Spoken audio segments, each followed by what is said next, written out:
Hello everyone and welcome to the EU R2CS Bracket, the online bracket. As usual, we didn't have one last month to be fair, but we had other events, so that's fine. I'm Mathias and I'll be joined today by Froodle. How are you doing? I'm doing great. I've been having a great morning and now I've come home with 15 minutes to spare and now we've got a bracket here to commentate with a bunch of great matches. Incredibly stacked. As you said, this is one of the last R2CS brackets we've got here in Europe. We have this one and then No Time to Tilt in December. And really what it's looking like in the standings is that it's going to be a race between Dia and Neylax to catch that #1 spot, who will be getting, I believe it's a $2,000 voucher to go to Genesis for the finale. That is correct, yes. That is a $2,000 to actually go to Genesis to compete in what will be the NA finals, essentially. Yeah. But there's still some very big killers on their way up there, obviously. Like, if we look at even just the rankings of the EU League, obviously we've got Dia and Neylax at 340 and 318 points, respectively. So the race is definitely between the two of them. But there are still a lot of killers in this bracket. Oh, like, yeah. We can think of Guthix, we can think of Generog, we can think of Alki. I don't know if Alki is in the bracket, actually. I haven't seen him, no. Yeah, but I see Impasse, I see Verdigri, I see like lots of players. I see Show, I see Diggito, I see Flamberik. I could go on and on and on, to be fair. Like, this is probably... The list is massive. This is the most stacked EU bracket I've seen in a bit. Yeah, it's like 50 attendees, and we're actually going to start with Diggito versus Kopter. So already, from winners round 1, we are going to see a banger set, I think.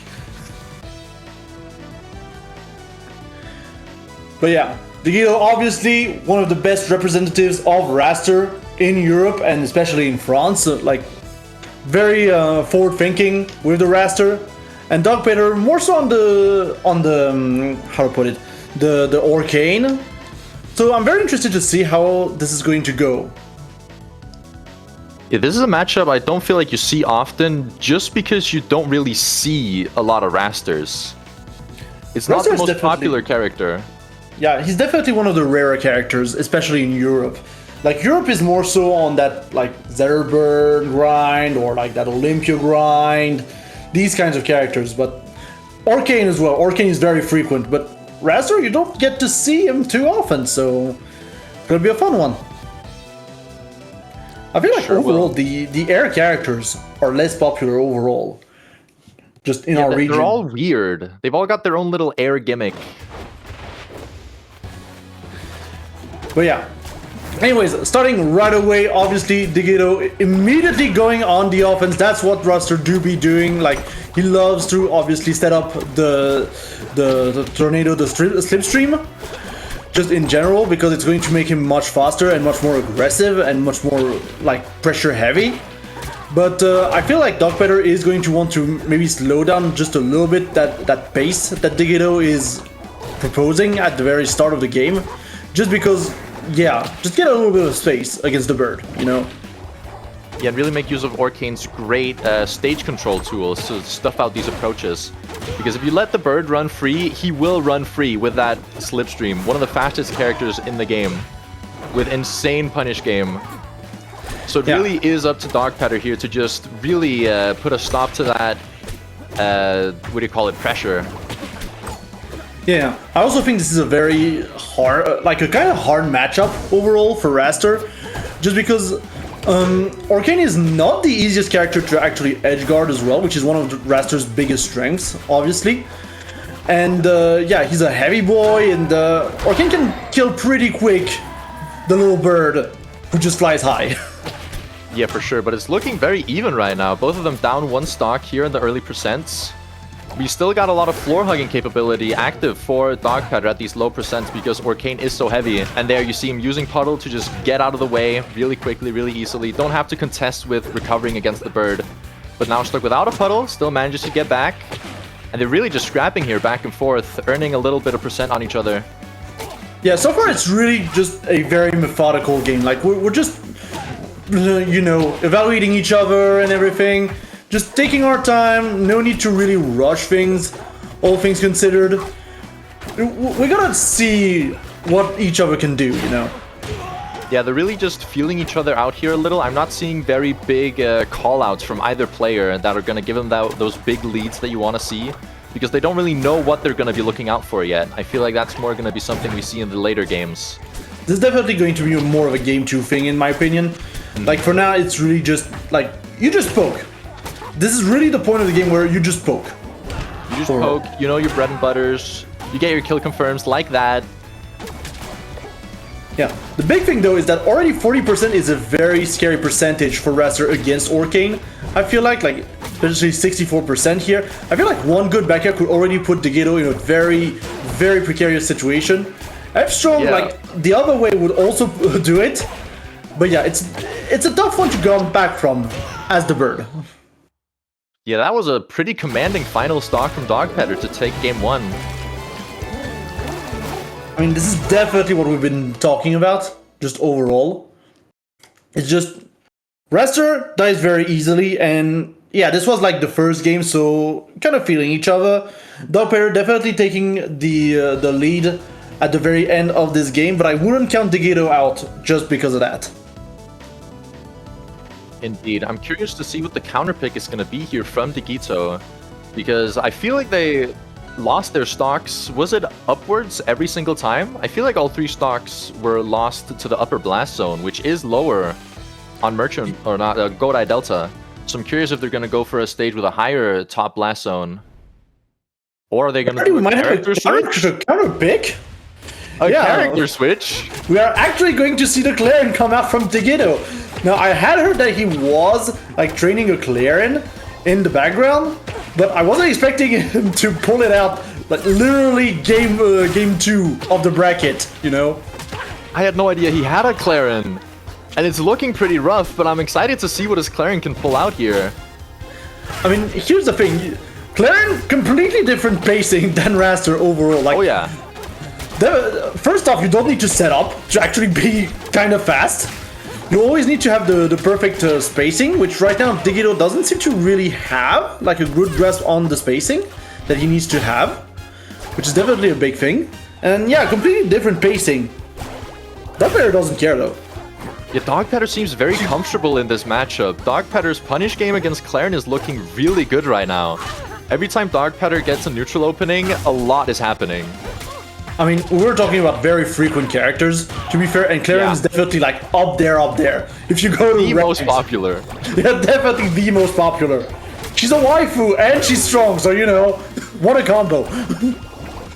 Tipper forward strong, not quite gonna kill yet, but Dogpetter in a bad situation here. He gets the ledge hog, but doesn't quite get the tipper down air and misses the tech chase. Digito's gonna want to find this kill soon if they want to have a chance to turn the momentum around, but Dogpetter not gonna let him have it. Oh my god! Just a clean free. He died at 60. He died at 60. Yep. Very strange DIs were happening during this match, I will say that much. It really feels like Diggito's Clarion is just not ready for the competition just yet.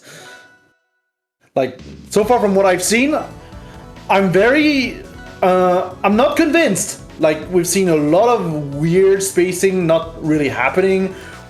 And yeah, I understand that we're going back to the Raster. That makes more sense. That makes more sense. He definitely looked more comfortable on the Raster than the Clarion. But I'm curious, what happened to the Crag? Did he not have a Crag at some point, or am I mixing him up with another player? I'm not sure, honestly, because I haven't seen him pull the Crag too often either, so... No, I'm mixing him up with another player. That's my bad. Yeah. I'm mixing him up with Crustacean Man. Yeah, possibly. But so far, like, Dogpetter, again, making very good, like, taking very good control of the stage overall and completely preventing Diggito from getting anything started, honestly. Back airs. Those back airs, like, they kill deceptively quickly, honestly, on Orcane. Like, deceptively quickly. Is it the strongest aerial in the game? Debatable. I feel like it might be. It might be, but yeah, Diggito immediately going on the offensive with the down strong. The up B is not gonna quite kill because it's forest. It's not going to quite kill just yet. Kind of a bigger stage overall in the stage list. But Diggito is holding his own quite a lot better here. Oh, doesn't quite get the kill confirmed. Yeah, he was too low. He was just a little too low, and that's immediately having the rage quit.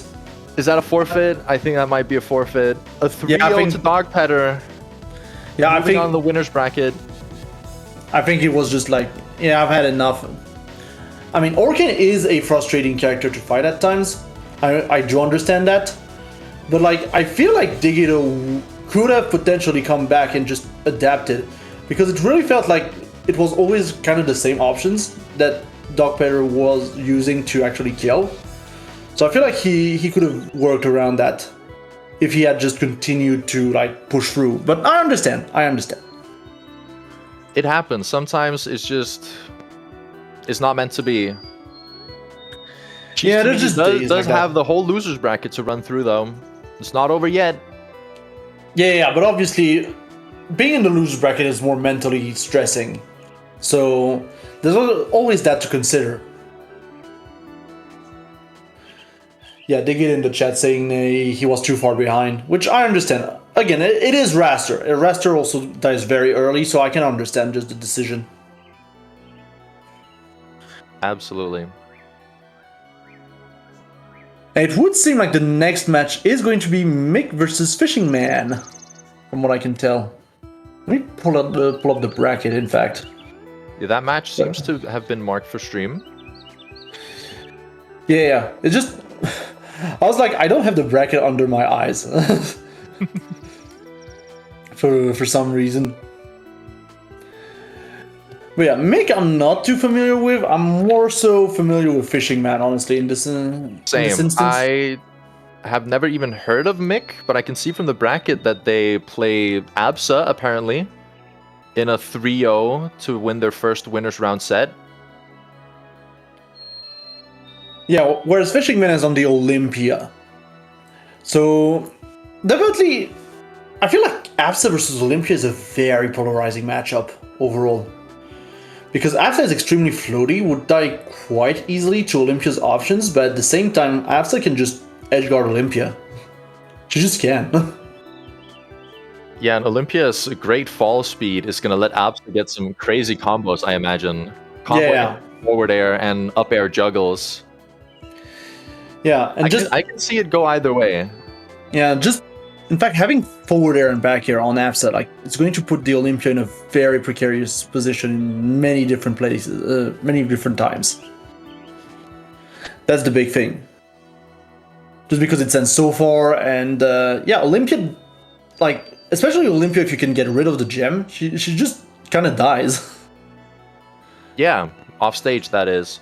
Yeah. I'm excited to see how Olympia punish game looks like against Absa, because Absa is at such a like far end of the fast faller spectrum in the floaty end that characters have to develop all new punish games and combo routes on her specifically. And I don't think I've ever seen this matchup. And I know Olympia is a character that does excellently against fast fallers with that crazy juggling up air. So I'm curious to see what other options she's going to have against Absa specifically.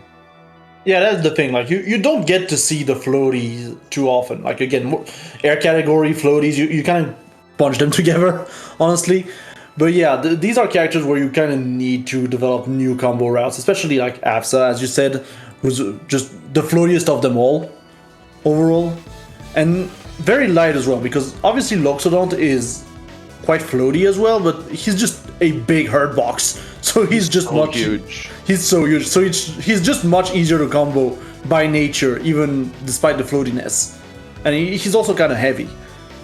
So that helps as well.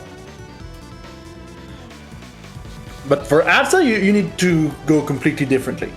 Just take a completely different path. I would say Fleet is kind of in that boat as well, but less so, honestly. She's less extreme than Absa. Yeah, she's less extreme. Absa turns the floaty dial up to 11. Yeah. Well, it would seem like we are getting ready to go. Now, obviously, chat, there's always a little bit of installation time going on during those games.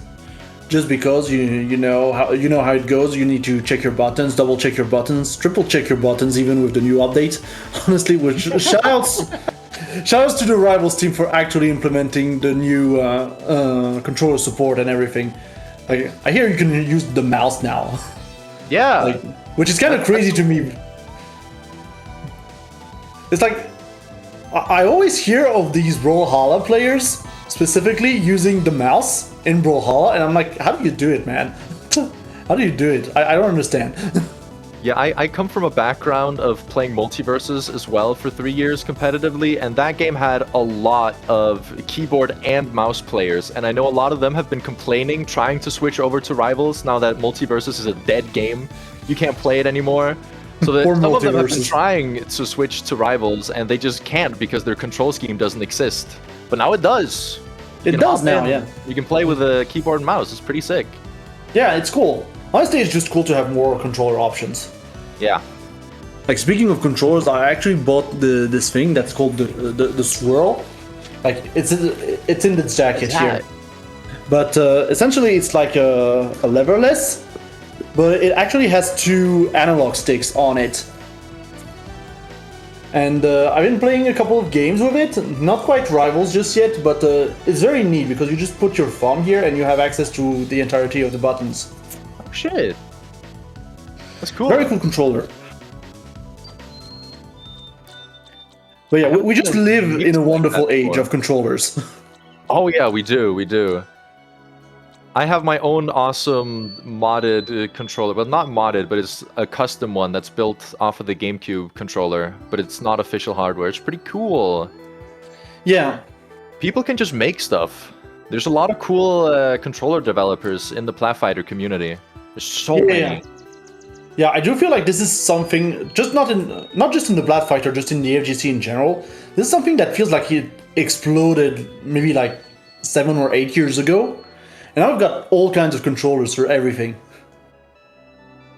All kinds of neat ideas, like you've got those ergo boxes where you just put your hands like this and play like that.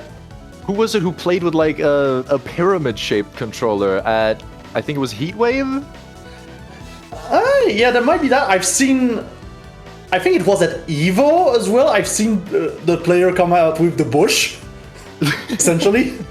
Like, he had his controller in a bush to actually hide his inputs. Nah, that's crazy. Always a fun time to see the creativity of everyone. Absolutely. But yeah, going back to what is going to be our next game, Fishing Man versus Mick. As we said, Olympia versus Absa, definitely not the most frequent matchup that we get to see. And immediately the projectiles clashing. It's so funny to me when it happens. Yeah, I mean, this is kind of what I was expecting. I'm seeing here from Fishing Man. He's like getting 2 hits, and then the combo stops, which is not what we're used to seeing from Olympia, because look at how high up Absa goes from just 2 up airs. Olympia would be able to continue that combo on anyone else but Absa. Yeah, that's the big thing. Absa is definitely one of those characters where you need a lot of matchup knowledge, just in general. Absolutely. Just because of that. Like, there are characters where you can kind of go by just knowing the fundamentals. I feel like fighting a Zerebrun, if you just know the fundamentals, is not that hard. But like fighting an Absa, fighting a Galvan as well, for other reasons, kind of a tougher deal. That was low-key a crazy call-out with that up smash that hit because Absa's jump goes down first. Mick tried to jump out of the combo, but was actually pulled down into the up smash before going up. Yeah, unfortunately misses the tech here on this down strong, which is fine. It does go back, it does mean that we're going back to even, but again, Absa 48%, it's like, can Fishing Man actually finish it from here? He could, I think, if he had the correct route, but for now, he needs to find it, essentially. Absolutely. I feel like Mick is playing the defensive game here, while Fishing Man is trying to use Olympia's rushdown tools to really just get in. Mick wants to stay as far away as possible and just control the mid-range, where Olympia doesn't really have any moves outside of Gem to contest. Yeah, that's the big thing. Like, you kind of want to stay away from Olympia as much as possible. Maybe not like full stage away, even though Absa does have some very cool like full stage tools like Cloud, like F-Tilt. But it's kind of like you just want to be away enough that the Olympia can never really hit you. Absolutely. Anyways, for now, Fishing Man clearly starting to adapt to the rhythm that Mick is putting out here, just slowly but surely. It's really a matter of, yeah, he doesn't get the confirms, but at the very least he gets the most of the stage control. Yeah, Mick is giving up a lot of stage control, trying to keep Olympia away, because Fishing Man is not letting them have it. Fishing Man is controlling the space by being in Mick's face the whole time. We see Mick on this platform a lot of the time. Mick doesn't really have time to get down on the ground and play the game that they want to play. And they're gonna have to try and find this kill quickly if they want to turn this first game around. Yeah, I do think it's funny to see... Yeah, there it is. Yeah. It's kind of like Mick does want to control the stage, but Fishing Man wants to just reduce the stage, essentially. Yeah. He's like, nope, you're not going further than this. I'm a wall. I'm not cracked, but I'm a wall nonetheless. Ooh, unfortunate DI on the forward tilt. Fishing Man's gonna take game 1 here. Yeah, and again, the floatiness and the lack of weight of Absa kind of goes both ways. It means that you really are not allowed to make any single mistake on your DI when you're playing Absa. A single catch and yeah, poof, you're gone. You're gone. Especially to moves that send upwards. Absa dies criminally early to all of those moves. Yep. So like I was expecting to see a lot more up B kills, but maybe the confirms aren't that clean against Absa. But I believe that if Fishing Man can hit an up special, then it's gonna kill very early. That was also an early kill. Oh my god. Yeah, I really think it's just a matter of Fishing Man not really knowing how to connect that up B, honestly. And finding that he has a much easier time just killing from the side. Like, with confirms from the side actually being a little bit more consistent, just overall. Yeah, and I mean, it is working for him so far, so there really isn't any reason to switch up the game plan unless Mick finds a way around it. Yep. I mean, look at that. He almost got another fair right here. Like, if he had the correct read on the DI, honestly. But yeah, so far a full stock lead here for Fishing Man, looking very good, but missing the tech. Still manages to get back though, so thankfully not much damage on that. Oh, is that gonna kill? And it does. Oh, you just blow up. That's what this B does. You just blow up. Ooh, barely he stays out of the range of the gem pop. Yeah, and we're starting to see Fisherman just being more confident, honestly, in his approaches. It feels like, just as the game goes on, he's just being more and more confident that, yeah, he can take a hit from Mick, it's fine. It feels like Mick, honestly, doesn't quite have the space that he needs to land one of the killing blows. Like fair, like up air, like back air. So yeah, Fishing Man is just looking much more confident. Yeah, Fishing Man does seem to be the one in control in neutral more than Mick is. Yeah. To the point where Mick actually went really far down, honestly, on this one. Whoa! Yeah, just like that, dash attack up strong. Yep. Dash attack up strong. Fishing Man is looking dominant in this set. Yeah, it's really how Mick's gonna try and adapt. Yeah, we just see the adaptation in full swing here, just in full swing. It's great to see. One little detail that I love as well from the latest patches is just all the background noises that they've added to stages. The devs. All the ambience. Yeah, it's been really neat, honestly. Adds a lot to the game. But yeah, as I say that, Fishing Man is just, you know, putting Mick into the blender at this point. Mick is going to be able to find a back throw to maybe get a little bit of space, but immediately Fishing Man going on the offensive. What was that custom combo? The gem reverse into gem dash? I've never seen that before. This is just what Olympia does. She just moves around at the speed of sound. It really feels like Fishing Man's whole game plan here is to just ram into Mick's face as hard as possible. Just hold forward and click the fastest button for combos and the strongest button for kills. Yeah, it's like, am I going left? Am I going right? It doesn't matter. I'm always in your face anyways. Oh my god. Great down from Mick. Okay, That was almost saved. Yeah, that was almost really bad, honestly. Fishing Man might be getting a little too overconfident here. Yeah, but it's okay. Capitalize on it, but is still behind, not by a lot. Yeah, not by a lot, but still, that was still a scary thought to think that Mick could have just saved here. Nonetheless. Yeah, but I really feel like Ooh, the crystal. Mick has to get better punish game to have any chance of being in this set. Mick is finding a few hits here and there, but they're not really converting it into anything further. Like this, I mean, almost. Yeah, almost. If you can get the ledge that's what hog. Mick needs. Mick needs more conversions like that. Yeah, unfortunately we couldn't quite conclude here. I thought that's what was going to conclude with a ledge hog, honestly, but no. Fishing Man able to come back to the stage, 56%, making a very precarious situation here. Maybe getting caught here by the up air and the fair, and yeah, Fishing Man going really far for that one. Barely misses the ledge hog, but that's fine. Okay, got F tilt. Command grab into potentially a B here? No, we just went for up air. Yeah. Doesn't believe in it. Okay, yeah, I mean, that's the thing. Sink down strong on ledge. Yeah, to be fair, Fishing Man doesn't need to really edge guard at this point in the game. So yeah, just patiently down strong to the at the ledge. It's fine. Yeah, Fishing Man does have a lot to work with in terms of leads here. Ooh, nice parry. Is it gonna kill? It is. Yeah, just enough. Just enough to kill. But I think it might be curtains here. God. Yeah, what a catch with this up B, honestly. Gets the last hit of up B, drifts into it. Fishing Man with a commanding 3-0. Gonna be moving on in the winner's bracket. What a catch, honestly, with this up B. I wasn't expecting it at all. Me neither. It's just, again, you start to read your opponent and you're like, yeah, they're gonna DI that way, and then you just send it, I guess. You just send it.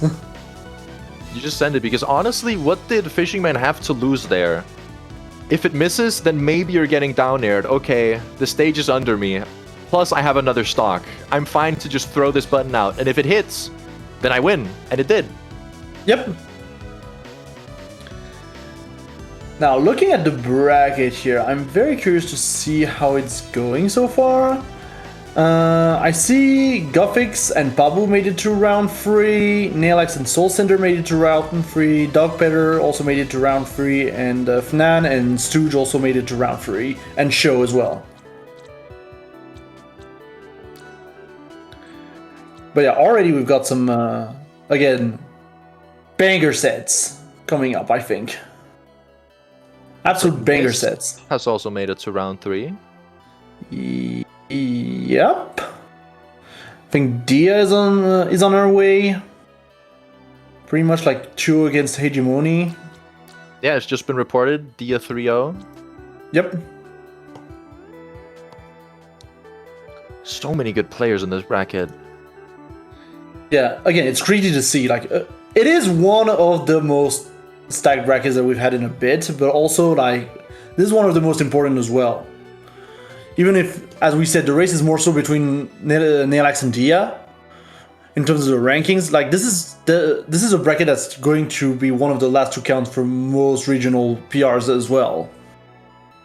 Like if we're talking French PR, UK PR, like all of these should kind of close out with the season as well. So everybody wants a piece of that PR. Of course. Is it normal to make PRs around the December time? Because I know we don't do that here in Denmark. I think it's more so going to be in February, all things considered. Just because, again, Genesis, end of season, etc., etc. I think we might see more PRs come out in, like, February, March. Maybe a EU PR as well, which is going to be interesting to see, I think, by the end of it all. Just because we've had some really good storylines during this season. Like, if we're just talking, like, the rise of Italy, stuff like that. It's been a great season to follow so far. It's always great to watch rivals and watch players improve and push each other to the next level. And I also love whenever PR season comes around, because that's when you open up Twitter and you just see great, like, photoshops and art that people have commissioned for their region, and really just It's weird. It's like almost a little micro culture of creating these top 8, top 10 graphics. I always love to see it. Yeah. One of my favorite times of year. Yeah, plus we do get to be quite creative in the rival scene. Just because, you know, kind of less restrictions with the IP compared to some other games as well. True. Which helps a lot. So yeah, we see some creative stuff come out during PRs. And also, like, it's always nice to see when people do videos of their PRs. Just because you get to see all the clips, all the hype clips from the region. It's so sick. Like, it's always funny when you go to the Rivals website. Well, in Rivals 1, when we were using really the Rivals website, and we had all the PRs there for America and Europe, and you had a GIF for every player of their like best clip. Were the PRs hosted on the official Rivals like website? EU PR and NA PR, yes. That's sick. I've only really been following the game since Rivals 2 came out. Yeah, infamously, we did have the last Rivals 1 PR for Europe like a year late. But that's fine. Anyways, yeah, going into Winners Round 3, we are going to see Neylax and Soulcinder go at it. Neylax back on the Force Burn, as he was telling us that Olympian not working too great for him lately. Really? Yeah. He feels that keeping up with Neylax. Yeah, Neylax was saying that he wasn't feeling the character as much in the current meta. So yeah, I'm not too surprised to see him try new things and go back to the Force Burn overall.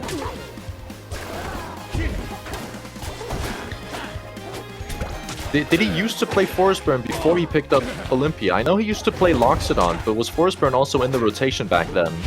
Yeah, Force Burn was also in the rotation and was kind of his main character in Rivals 1 as well. I see. But obviously, he wasn't as present in Rivals 1 in terms of the scene. Yeah, but Soulcinder, they're looking really strong here on Jules Vale. They have a great punish game. Yeah, like so far, like Soulcinder is definitely leading the charge here. Neylax one full stock below, but it's also Neylax. I'm not too surprised. He likes to take a little bit more time to actually analyze the opponent.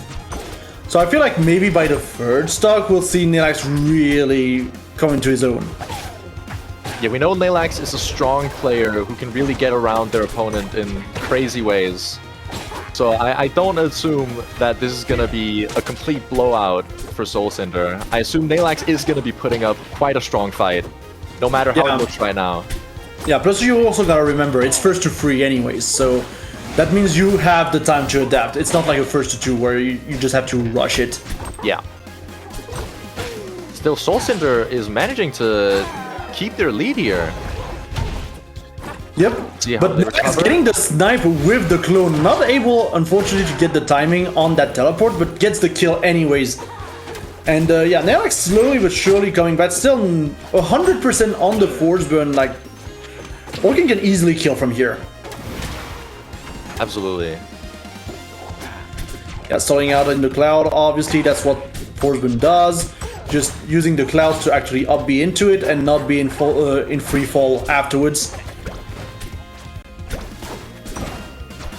Yeah, you can see Neylax just trying to find any kind of opening very patiently, as Soulcinder is kind of struggling here to find the killing blow. Okay, we've got Bubble Butt here.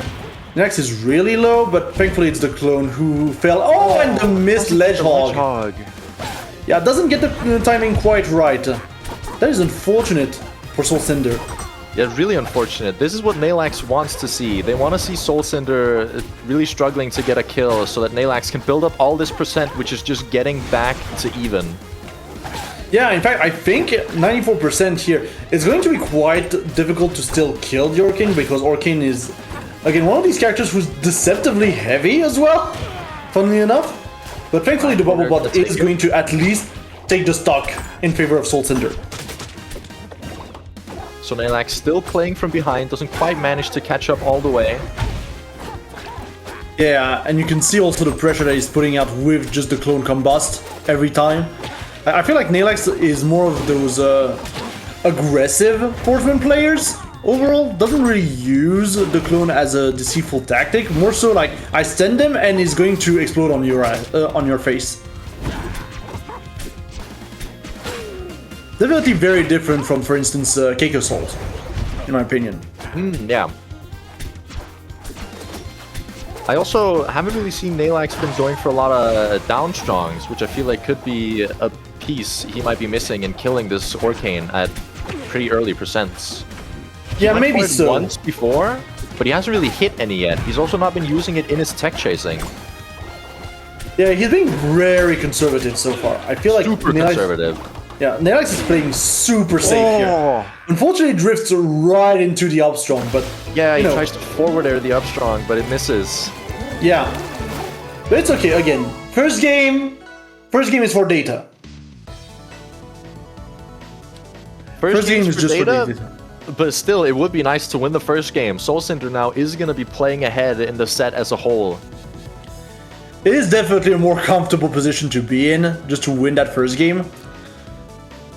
And it would seem like Neylax is counterpicking the Olympia then.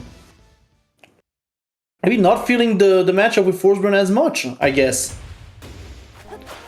Let's see, we got the Neylax blue. Yeah. Fair. Olympia's got some great combo routes on that little whale. Like, again, because Orcane is kind of heavy and not that floaty either, that means that Neylax is going to be able to rack up the percentage at incredible speeds. Like already 77% on that dog whale. It's exactly and it's not stopping anytime soon. He gets one hit and it just keeps extending further and further with a million aerials. And Soulcinder hasn't gotten a single moment to calm down. They went from one side of the offstage to another side of the offstage, managing to return back here to neutral. Gonna have to find an opening here because I do believe if Neylax gets one more opening, it will be a kill. Yeah, I'm kind of expecting the downstroke to just go out at some point in there. But also, I know that Neylax loves this down tilt as well. Like, it's a pretty safe move on block. And it's a very good combo starter. So yeah, we're gonna see Neylax go for this down tilt quite a lot. Great up tilts coming out here, stuffing out some landings. Yep. Immediately the gem pressure as well. Hug. Yep. Neylax is able to come back quite easily. Good takes from both.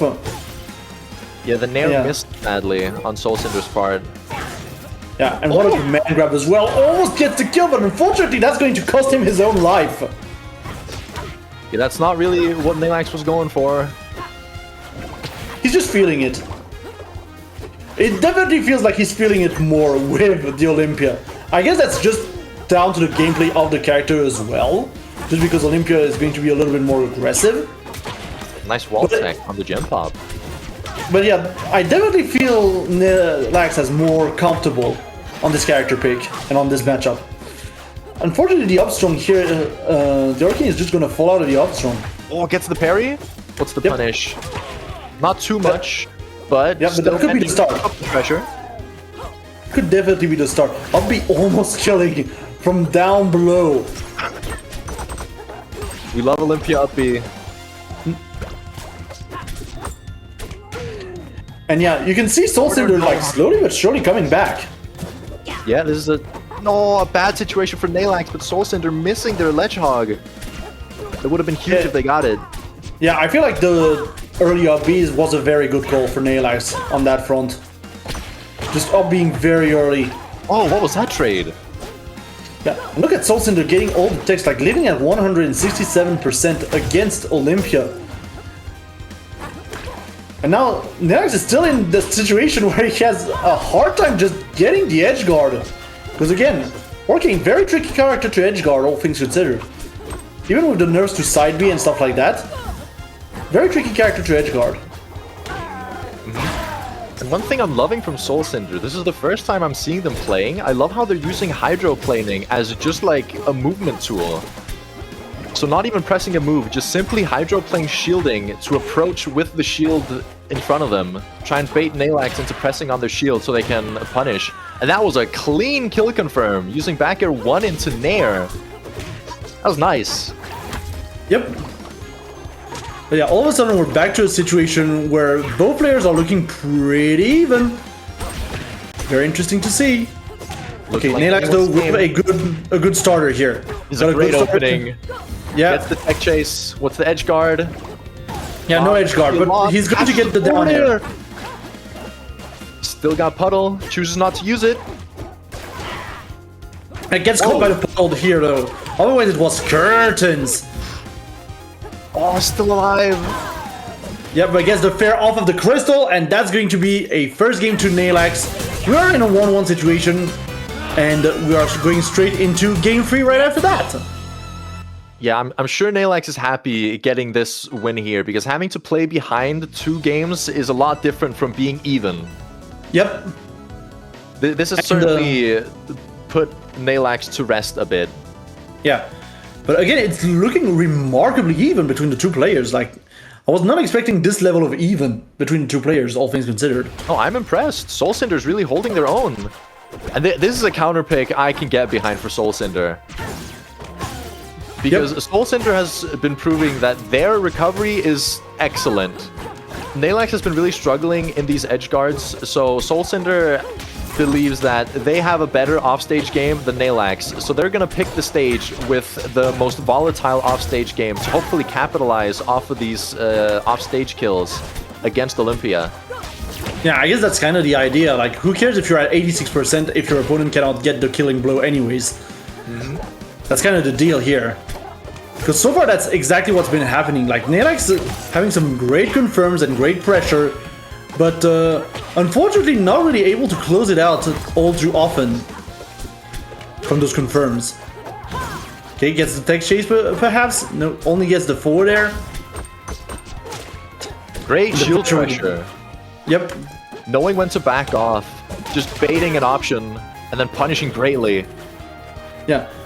He does manage to get the up B from the get up attack though, the ledge attack. He struggles. And all of a sudden, yeah, we're looking at an up air chain. Oh my god! Into Armstrong, and that's the kill just like that! And it kills because Hype Harbor has the lowest ceiling in the game. Yep. That was an incredible, what do you call it? What's the word? I'm blanking. Game awareness. Momentum. Yeah, that was a crazy momentum reversal. Yep. And you can see Neylax trying to fish for those up tilts as well and those dash attacks, but it's not really working too great for him so far.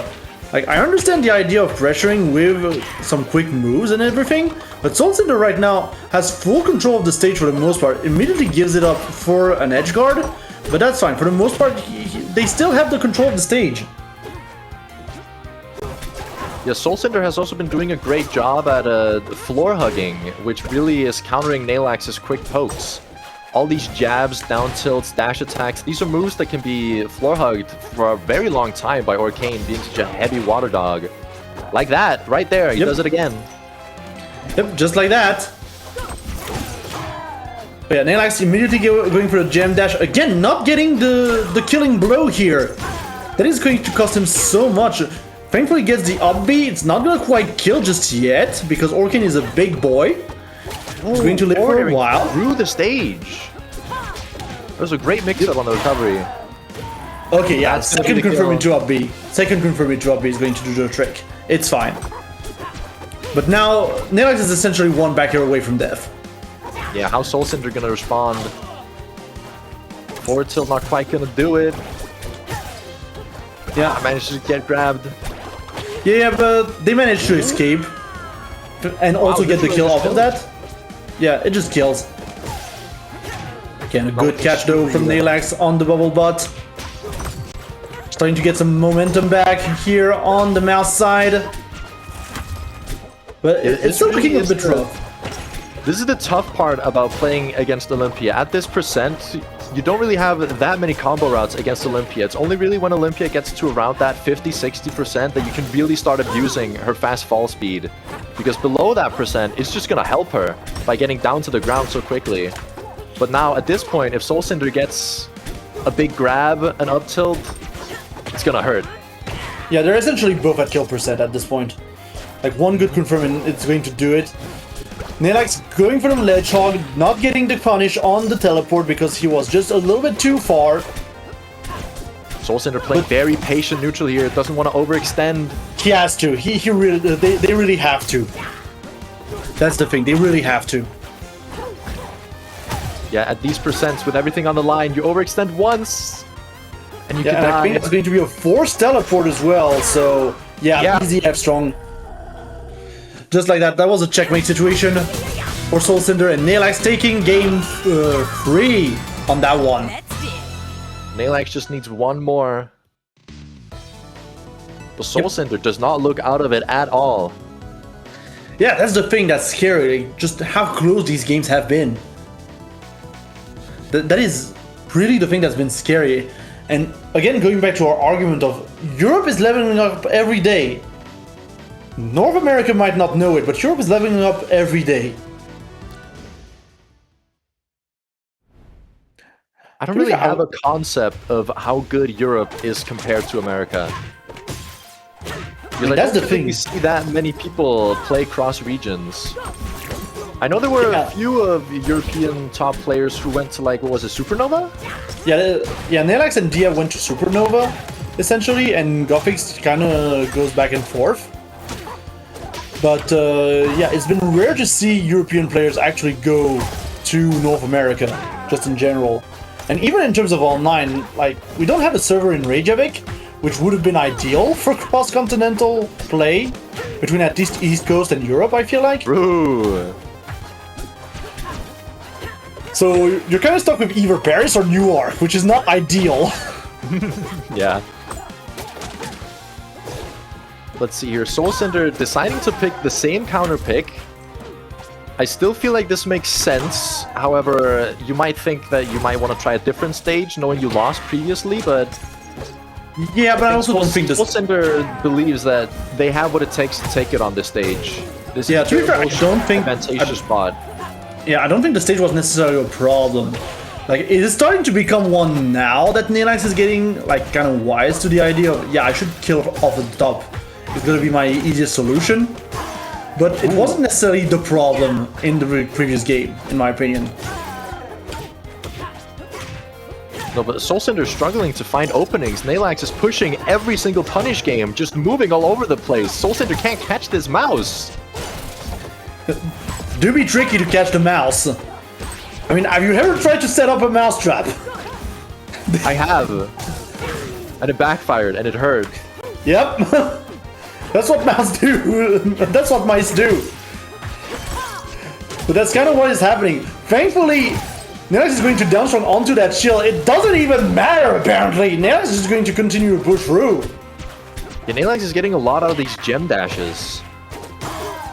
Such a strong move. Yep, and Soulcinder was hitting those in the previous game as a mix-up, but now Neylax has become wise to it and is covering, going with forward air through the ledge. Not covering it there, though, and getting punished for it greatly. Yep. I mean, it is, I think, the sort of momentum Soulcinder needs, but all of a sudden, then, again, Olympia stuff. Olympia doing Olympia stuff. Going to raise your percentage by 40%. Kind of for free. Yeah.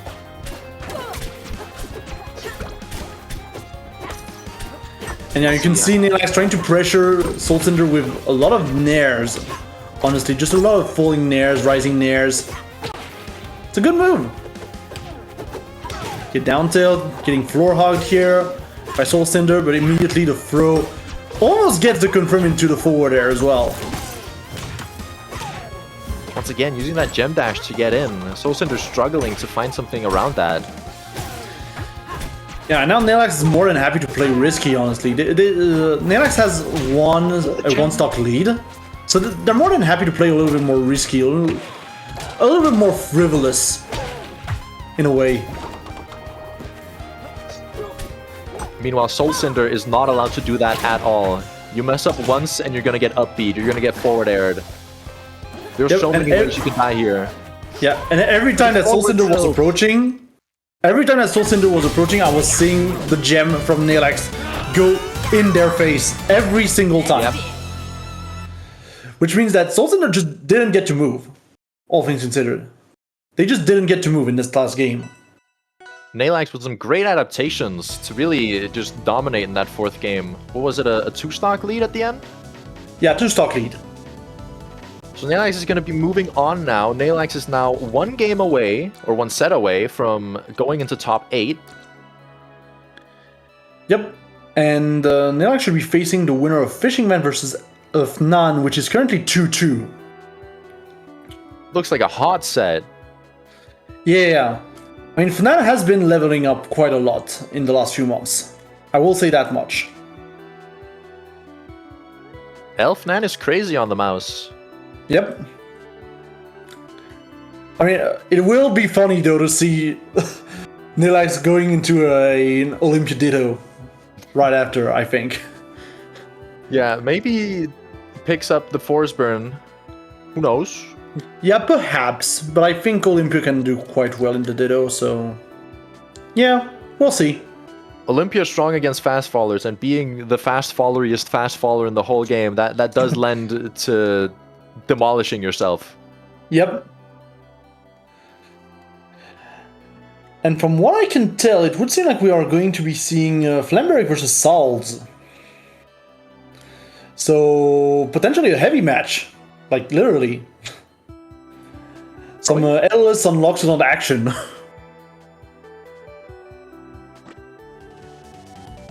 Would be very interesting to see. Looks like that set has been going for around 10 minutes, though. Yeah, but it's not for stream, so, you know, start GG and stuff like that. You kind of have to start the match so that people don't get auto-DQ'd. I would love to see that match, yeah. Yeah. Confirmed. Yep. Flamberik versus Saols. Yep. Like, completely different rhythm. We're going into something of a completely different rhythm from the previous match. Because we've got 2 big boys going at each other's throat. This is a matchup I see a lot, because the top players in my region includes both Aether and Loxodon. They play a lot, King Funk and Synchron. I've seen this matchup a lot. It is a very, very volatile matchup on both ends. Aether has insane tools to mess up Loxodon off stage. But Loxodon's grab game on Aether is so crazy as well. It's so good, honestly. Just the fact that Loxodon can grab you from I'm not gonna say across the stage, but you kind of see the idea. Yeah. Just, it's crazy. It means that Aether doesn't really get to do a lot of shield pressure, all things considered. Just because grabbing out of shield with Loxodon is so good. If you try and pressure from behind, you are putting yourself into the spot of being back aired out of shield as well. Yep, as well. And another thing as well that's very interesting, these are 2 characters with relatively linear recoveries. And they edge guard each other pretty darn well. Yeah. I've seen a lot of crazy offstage game here in my local region with these 2.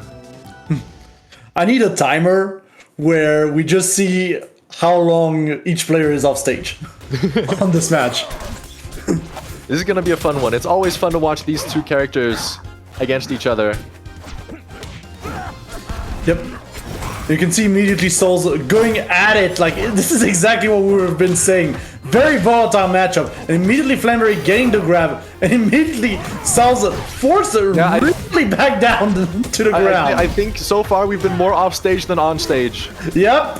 That's how the matchup goes. Flamberik is also one of the Loxodons I've seen that is like the biggest fan of ever. That is, oh my god, Saols is betting everything. This is ridiculous. Saols manages to make it back, but Saols at this point has taken like 50% from 5 down airs. Yeah, it's like 5 down airs, 2 Bs, you know. It's fine, and here we go again. For round 2. He's trying to go for the down air as well on this up B, but like, you gotta know the distance of the up B to even attempt that. Icicles is also one of the best moves in the game to deal with Loxodon side B. Yep. Because like, if you try and approach that move head on, you really can't. It's so big unless you have ledge invulnerability. But Aether gets to click side B and then just covers the whole bottom there, where Loxodon likes to do side B to the wall. Yeah. I will say, I find it funny that we've seen both players essentially go for every single downward move in the book. Yeah. And yet oh my god! was dying from upwards. What is happening? I don't know. I don't know anymore. This is the matchup. I don't know anymore. Alright, Saols did unfortunately get caught down there at 60%, losing their stock very, very early. Flamberik's gonna try and push this momentum all the way to the end of the game. Let's see how Saols is gonna try and respond. They're gonna need some crazy punishes in order to bring this back. Absolutely. Essentially, they need to do to Flamberik what they were doing to them at this point. Oh, using the forward air to get through Nair 1. Yeah, that's the thing that we all often forget, I feel like, when fighting Ellis, is just having that front armor on the forward air. It's quite good. Oh, and Flamberik going for it, of course. Just goes all the way down. Yeah, just go for it. The Eternal Emperor has staked his claim for this game 1.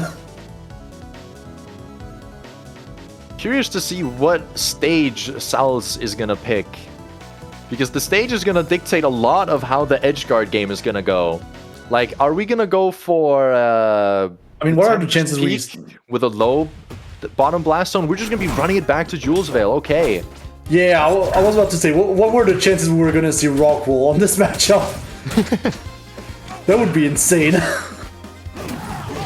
And immediately Flamberik again going for those down airs. Like, there is no stopping this elephant. My goodness. But Saols immediately responding back with the up B spike. And now Flamberik is the one in an edgeguard situation. And all of a sudden this has completely reversed, and a reverse of the reverse of the reverse of the reverse. It's so hard to keep up, but it looks like Saols is in the better position here. Yeah, with a simple edge get up, gonna edge hog. Setting up ice on the stage. Get the parry! Whoa! What is happening? Again, this is just a matchup, I guess. Parry meatball down there is such an insane option. Saols making great use of his one-time air dodge out of a B charge as well. He's been using it a lot. Flamberik trying to call it out there, but it doesn't work for him. Instead, he gets up aired. He gets up aired again, and he's dead.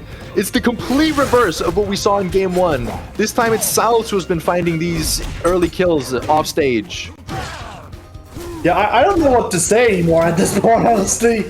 It's like, eventually, someone is going to land a down air, or an up air, or an up B, or something, and they're just gonna go down, I guess. This is just what's gonna happen. Somehow back throw actually killing for Flamberik though. Yeah, it is a start for Flamberik to finally get the first stock taken, but there is a long way ahead. I mean, here's the thing as well. Flamberik right now has burst, so if you can actually get a good starting point with burst, the down B, it's gonna be very interesting and could lead to some nice tech from Saols actually escaping the burst.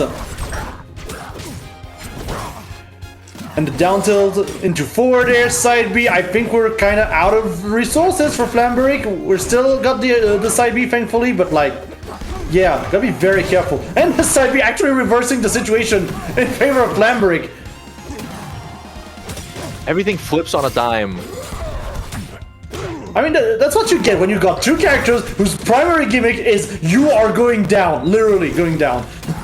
Yeah, I feel like it's hard to, you know, follow along just watching this, but imagine being these players, having to react to everything flipping.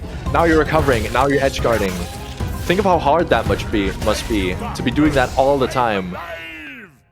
Yeah, to be fair, I think that's why one of my favorite parts of commentating Rivals 1 was just casting Ellis Dittos.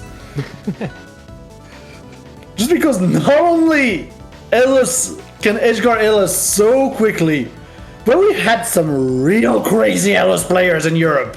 I'm not gonna lie.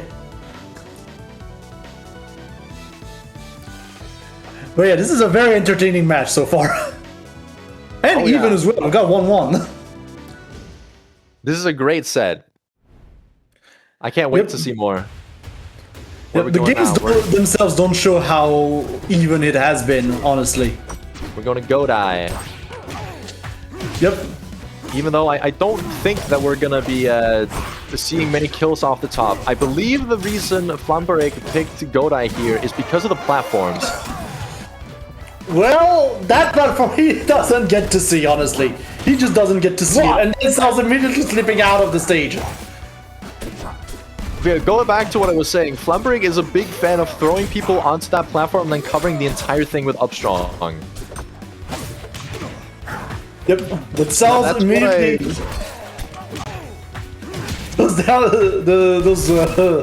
Those dash attacks are crazy from Saols. Like, I know that obviously having that dash attack, which can be jump cancelled, is probably one of the best movement options for animals. Yeah, no tech from Flamberik. We got no time to tech. There's no time to tilt and now there's no time to tech. Flamberik not completely out of it yet, though. Manages to get the grab, confirms it into the up strong, and it does kill here on Godai. That was a beautiful conversion. Now it's anyone's game. Flamberik gets the grab. I was afraid that the ceiling was just not going to matter. I'm glad Flamberik at least proved me wrong on this one. Looking so even. Yeah, I mean, both players playing much more patiently, considering the characters and the matchup they are playing. Ooh, down beast directly into the icicles. Manages to tech, that's great. He manages to recover. Yep, Saols going for those forward airs as well, for the pressure. Saols is just so slippery. Flamberik can't get away. And with a quick little forward air conversion, Saols is going to take game 3. These games go so fast. I'm alive. God, I love that skin. Yeah, this is one of the best skins in the game. I've heard some people call it ugly, but I love the visuals and also the voice lines. It's such a fun skin. Yeah, plus I kind of think the ugliness adds to the charm to an extent. Because it's supposed to be in the Frankenstein's monster. Exactly, he's supposed to be a monster. Monsters aren't pretty. This isn't One Punch Man here. To be fair, One Punch Man also has very ugly monsters, but... True.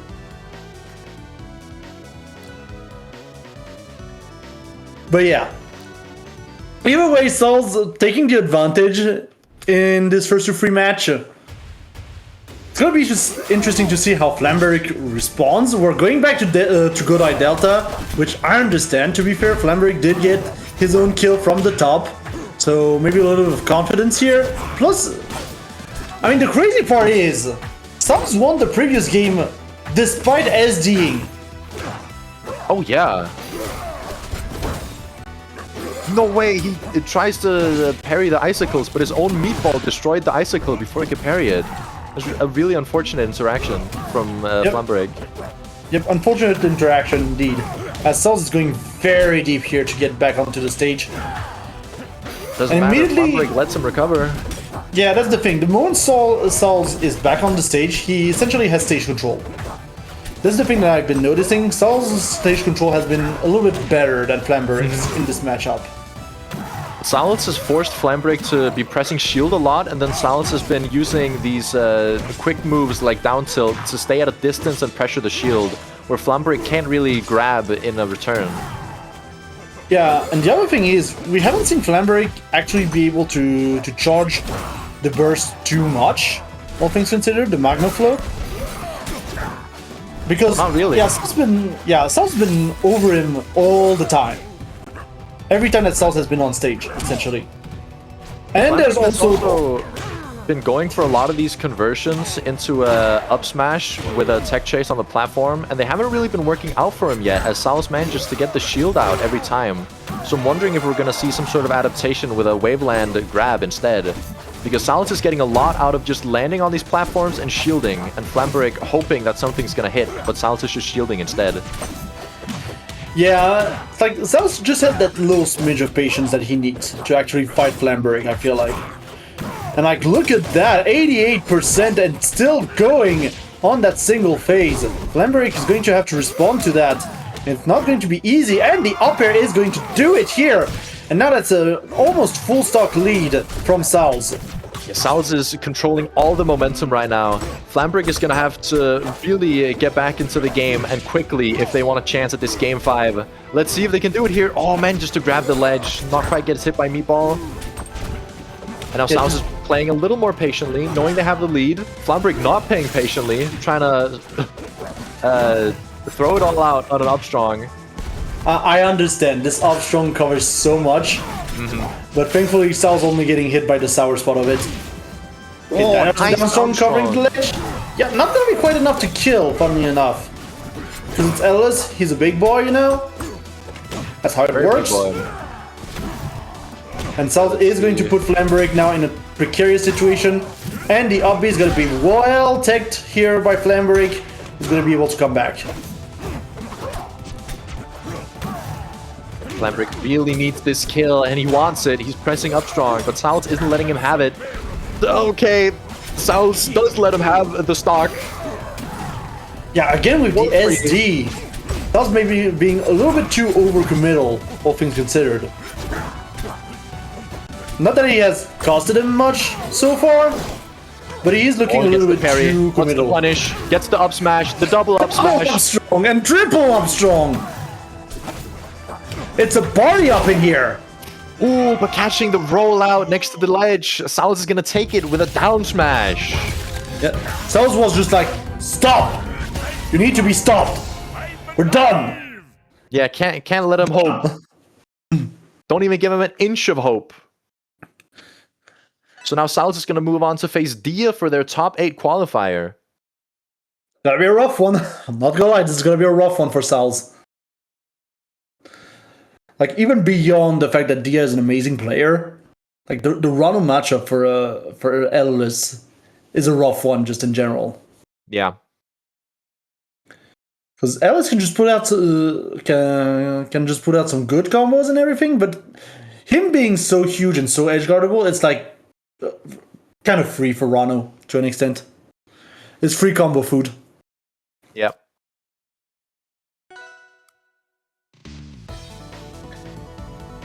And with that, we are going to move on to the first winner quarter of this bracket, which is going to be Impasse versus Stuge.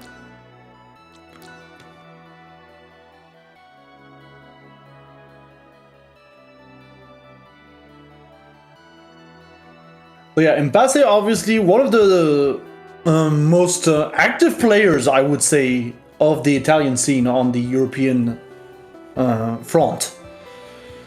And with a very, very strong Zeraburn that we've been following since, like, essentially the release of the game at this point. Meanwhile, Stuge coming up with the Arcane, so it's going to be the classic Zeraburn versus Arcane matchup. This is a classic. Yep, can't make it more classic than that in Rivals. Aren't they literally the first 2 characters ever designed? Yep. In fact, I heard Dan talk about that on the 10th anniversary stream for Rivals 1. Yeah, essentially, Arcane was designed essentially 10 years before even Rivals. Yeah, and wasn't Setterburn also, or well, at least the idea for Setterburn, they made him and a friend in like an art class. Yep. To an extent, yeah, the idea of Zeraburn was already there as well. And then later it was molded into the Fire Prince we know today. Yep. The Shining Prince of the Fire Nation. Sorry, I had to do it, chat. I had to do it. And the Trickster from Merchant Port. Speaking of, going to Merchant Port here, game 1. Dude rocking that beautiful plush skin. Love to see it. Yep. Rarest skin in Europe, honestly, considering the price of the plushies, but you know, we love the plushies. I know we love the plushies nonetheless. Has one from his second place at UFA. That was part of his prize. Yep. Yeah, so far we're looking at a very aggressive game from both players, honestly. Yeah, they're both really just holding into each other and getting the greatest punishes they can. Impasse has been doing a great job at shine pressuring, doing shine down air loops that Stuge has been struggling to get out of. And also confirming this first kill here, but Stuge equally has been getting great punish games. Impasse is at a percent now where Stuge really needs like one conversion might set him off stage, and then you can flowchart Zetterburn off stage and kill him. Yeah, that's kind of the thing with Zetterburn. He's not the easiest character to edgeguard in the game, but he's kind of flowcharty in terms of his recovery. Absolutely. Does have a lot of mix-ups, but it's also very possible to just know what to do against every option. Nice parry here from Impasse. Second parry from Impasse. A lot of parries. Yeah, at this rate, he's going just to have a single puddle. I was about to say, he's going to spend the entire stock just being invincible at this rate. There you go. Stuge manages to get a puddle down on the ground. Mixing up their approaches here on the shield. Oh, Impasse is off stage now. Not a lot of options left. Yep, and immediately the down tilt manages to take on the platform of Merchant Port, thankfully. Stuge predicting a rollout, but instead of a tech in place makes Stuge miss the neutral air. Impasse is so clean on these parries for puddle. Yeah, he's just clean with it. It really feels like he's been playing this matchup for quite a lot, and again, understandable. Orkin is one of the most played characters in Europe. This is a matchup that we kind of know at the tip of our fingers in Europe. Oh, great neutral air to cover that up B. Wow, going so deep just to confirm it. That's fair. Like, you kind of have to go deep at this point because you got a puddle on stage. Worst case scenario, you can just teleport to the puddle. For sure. And Impasse is not going to be quick enough to actually get back and actually punish your puddle teleport. So that's fine.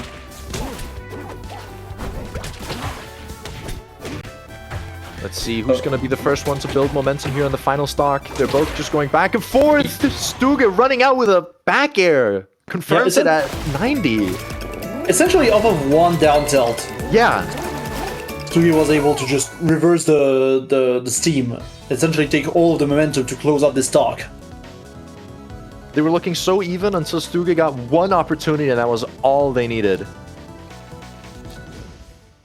This is just the story of Rivals to an extent. Just you need that one opportunity. I love how explosive punish games can be in Rivals. It's so great to see. It's one of the best parts. I was afraid that we were kind of going to lose that with the addition of shielding from Rivals 1, but I'm glad that it's still there. I must say, the spacing that Impasse has been having with these down airs has been incredible. He's finding all the moments where Stuge is just that little bit vulnerable from the top, and then confirming it into a down air and opening up the punish game like that with one of Zetterburn's best combo starters. Yeah, I'm very interested as well in seeing how this Jules Rail counterpick is going to go. Just because I feel like Impasse was actually getting a lot of mileage from the platforms of Merchant Port, and now he almost has no platforms to rely upon. But at the same time, I feel like he's looking good. He's looking so good, and yeah, of course, doesn't manage to get the combo here, but he gets the call out with another up. Yeah, just click up strong again, I guess. Just do it again. Sometimes when you're playing Zetterburn, you just gotta click up strong. Oh, nice neutral air. Yeah, that's just gonna kill. Yeah, and if you're not clicking up strong, you're clicking down strong, so you know. True. Yeah, Impasse trying to cover that ledge from outside. Gets the shine, gets the up B, puts Stuge in a position where he kind of has to go back onto the stage with the bubble butt. And so far, Stuge is going to take back full control of the stage of this action. Ooh, Stuge coming out with their own parries of the projectile. This could be a kill. Oh, it doesn't quite manage to get the ledge. Yep, oh, that's very forward strong. Yeah, just lets the forward strong rip. Not gonna be quite enough to kill just yet. But here we got our confirms into the up strong. Again, not gonna be quite enough to kill the Arcane at 110. But we are so close. Oh, and great tech chasing. Incredible mix-ups. Just running past the shield, doing nothing. Into turnaround grab. Mixing up DIs as well. Impasse looked so comfortable there on Jules Vale. Yeah, that was a very confident second game from Impasse. I'm not gonna lie. Just such a confident game 2. It really felt like Stuge was just not able to really go anywhere. While Impasse being there, hi, I've got a hitbox for you. Yeah. Every single opportunity Impasse got, they were running in Shine down air. Yeah, and we're going to go to Hodojo. Perhaps for better confirms, perhaps for, I guess maybe the higher ceiling, maybe? For Stuge? I'm not sure. We'll have to see how it goes. Could be. I do think this stage is very good for both of these characters. I don't think this is necessarily a bad stage for Setterburn at all. Yeah, I don't think this is a bad stage. I think there are very few bad Setterburn stages in the game, to be fair. Impasse is just parrying everything. Yep, this is like prime Impasse we're witnessing today, and I love it. Man, even gets special pummel to kill. Yeah, he's been very good. I think he's like 2-on-2 on those special pummels during this game. Kind of crazy to see. He has the system working as intended. Yeah. Whoa, what a great option from Impasse. Using the wall jump to get higher up, but then B-reversing Shine so you can hug the wall and tech again, knowing Stuge was going to go down. That's so smart. Yeah, and again, Impasse's pressure is absolutely on point. There's not a single moment where Stuge gets to actually breathe, except now, because Impasse was just a little bit too far from the stage. But this is like, it really feels like there's really not a single moment for Stuge to actually stop and set up their game plan. Yeah. Stuge has been looking very comfortable in the edge guards, hitting a lot of these up Bs from Impasse with neutral airs, but on stage, it's been Impasse's game for most of the time. Although here Stuge is finding a great neutral opening with a lot of tech chases, doesn't quite confirm it into an edge guard though. Yep, and the trade still going to favor Impasse. As Stuge is trying to get something cheeky with the down tilt into down strong, but doesn't get quite the DI read.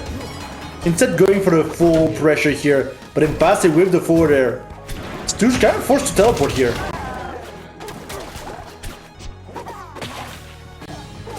Okay. Unfortunate call out here from Impasse on that parry, but that's fine. We still got somehow the kill with down B of all things. Yeah, I mean, you shouldn't underestimate that move. Down B can kill very easily if you're not ready to DI it. Yep. Me as a Setterburn player, I have gotten too many kills going just past someone so that, you know, you mix up their DIs and they just die at 110. It's a real option. Okay, I like the Air Armada pick here from Stuge because it's going to definitely limit a lot of Impasse's recovery options. Like potentially even maybe get a pineapple kill in some way. Like I really like this pick. I'm surprised the Impasse even let this be an option for Stuge. I guess it might be just a comfort stage to an extent for Impasse. Maybe he's just got a lot of training hours on this stage. Could be. Stuge is looking more comfortable than Impasse here in neutral. Doesn't quite get it with a back air. That was a really nice confirm either way. This is looking all like a game of momentum. Okay, there's Impasse with the parry, and now I'm kind of scared for Stuge. That's how it's gonna kind of work. Nice hydroplane forward smash. Yeah, the hydroplane is going to completely put Impasse off stage. Still able to come back quite handily. But yeah, and there's the part that's difficult. Yep. Because you have to sweet spot that ledge, and if you miss by 1 pixel, there's the forward strong to actually cover it. You can't really play around with the wall as much on this stage because there is none. There is no wall. But Impasse is going to be entering right back here, taking Stuge's first stock, looking very even. Yep, a little bit of a mistiming here on that down air, still getting Stuge on the invincibility frames. But yeah, so far you can definitely tell that the rhythm of the game has drastically slowed down, which kind of an advantage for Stuge, honestly. Impasse is finding a big punish here, getting a lot of percent now, in a bit of a lead, but not anything that Stuge can't answer back with. He just needs to find this neutral opening that Impasse isn't letting him have. Yeah, Impasse is also going for a lot of parries. I've just noticed. He's going for a lot of parries. It's been Just working trying to out a come lot up. in the previous games, but not really so much this game. Yeah, I think that Stuge has gotten hold of the parry timings from Impasse overall. It's kind of messing him up. There's the forward throw though. Stuge had great DIs on those down throws, but even so got tech chased into a position where it was just GG's with the forward throw. Yep. And all of a sudden, Impasse one stock away from moving on to top 8. And I mean, he's Yeah. looking comfortable. He's definitely looking like a top 8 contender right now. I will say that much. There's the back hero from Stuge in order to equalize the stocks. It's all not of a over yet. sudden- Yeah, it's not over yet, but I think we might have sniped the double jump here on Impasse's side. Matter manages to sweet spot the ledge with side B. Not quite gonna kill yet, but Stuge can't make that many mistakes yet. If he gets Yep, hit but by that's the one thing. more up strong, I think it's curtains. Even a forward Yeah, air? Yep. forward air. That's gonna do it. Impasse taking it. Is that the first confirmed top 8? I think it is. I believe so, because my understanding is that on to top 8. yeah, my understanding is I think maybe Neylax and Fnan are playing off stream, and then the other matches will be on stream in terms of the winners quarters. Looks like it. Yeah. But yeah, it is looking like it's going to be a crazy top 8 regardless. Regardless of who makes it through, who doesn't make it through. It's going to be a crazy top 8. Yeah, there's so many great games to be played. And I do believe that was our last set here of the block. We're going to be handing it over to a new set of commentators. We're going to take over and commentate some more excellent games. Yep. And with that, we'll see you later, chat. Don't touch that dial. Bye-bye.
Hello, my friends. We are back with the final R2CS bracket for this for Europe.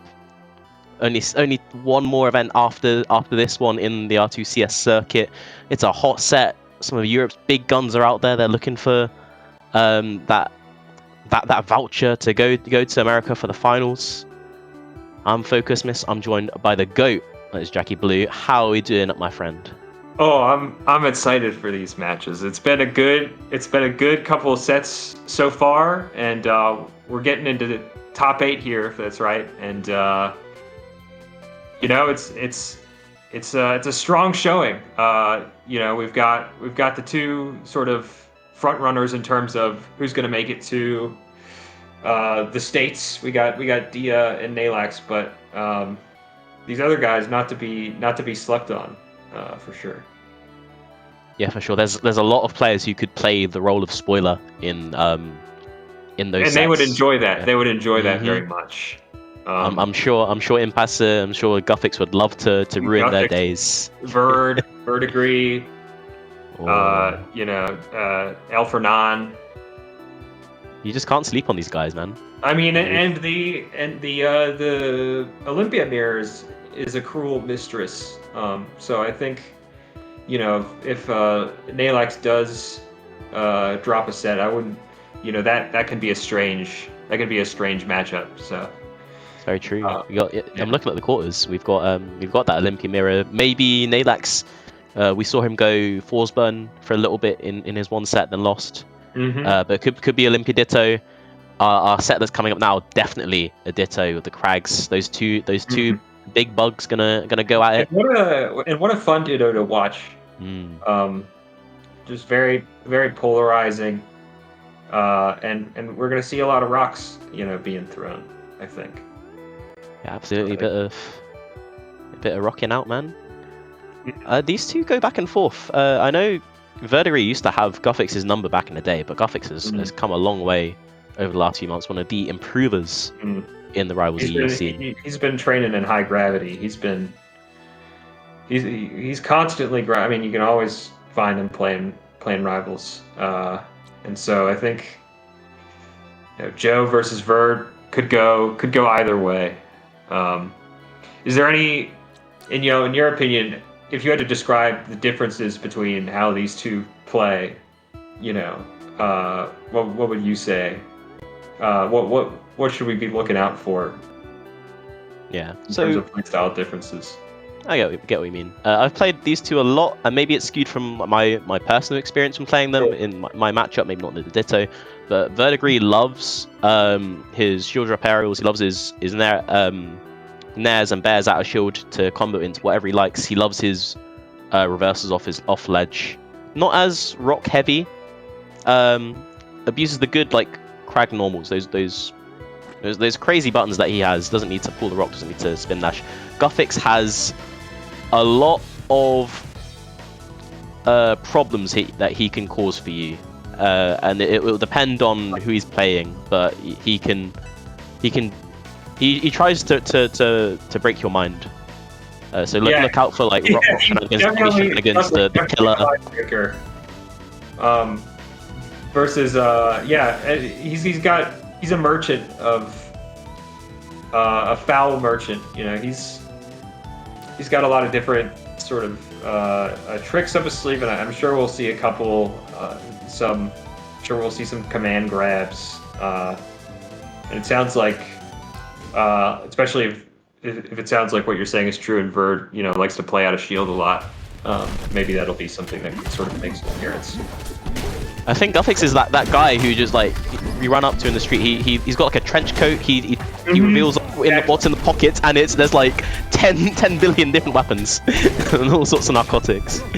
There's nothing nice about it, man. No. Well, that's the thing. He's got such a kind face, you know, and yet you can tell, you can see the murderous intent in that edge guarding sequence, but it didn't quite end up killing. Now Verdigri with the bounce. Rock throw down. Guthix is keeping him at the edge here, but they both just keep on leapfrogging each other off the edge, and it ends with Guthix, you know, putting his forehead down on Verdigri's shell here. So it's gameplay like this that makes me realize that we don't all play the same game. No. This is a completely different world, Jackie. These two it's a concept. Oh, they just Lady and the Tramped each other down there, man. They're holding on to this big piece of spaghetti. They were, and like, somehow we're back to even on this one. I don't think the percents really matter because it's like, this is gonna die if they get hit, and then they're gonna keep trying to do that. Yeah, and sometimes Guthix has like like if the guy in the trench coat you were saying, like I feel like some of the things are specifically like sort of like how like you would sell vape to children. He has things that will kill you at low %. That is really true. I love that rock sequence off stage that he pulled to get that stop. Yeah, and Verdigri sharking with the up air just as a random F smash the opposite way. Some micro positioning perhaps. And Guthix playing wall ball, throws it back. And he's, you know, we were talking about it, he stayed at 97% for like that was a 0 to death, I think. Good heavens, man. Oh yeah, merciful heavens. He started it with like the rock off the backboard, man, and then he just converted it to 0 to death. There are tears in my eyes. This is insane gameplay. I'm glad we're watching this on the Big Rivals Reaper stream. We could be watching like, you know, well, actually, I'm sure the other matches would be entertaining, but they wouldn't make you think about the time that you've spent playing this game. They wouldn't make your life flash before your eyes like Guthix and Verdigri are sort of. That's what we're being pervade. And most of the match taking place off stage or in the corner. They make their own stage, Jackie. They make their own. So I've heard. I mean, Godai Delta is like a really big crag. That is so true. Oh. Verdigri, beautiful man. He fights back. Yeah. Oh, but the parry there. You know, a lot of playing crag is jumping up really high and then doing a landing mix up. And if you can call out the timing on it with the parry, that's big. And Guthix kind of getting a sense and giving him a little command grab of his own here.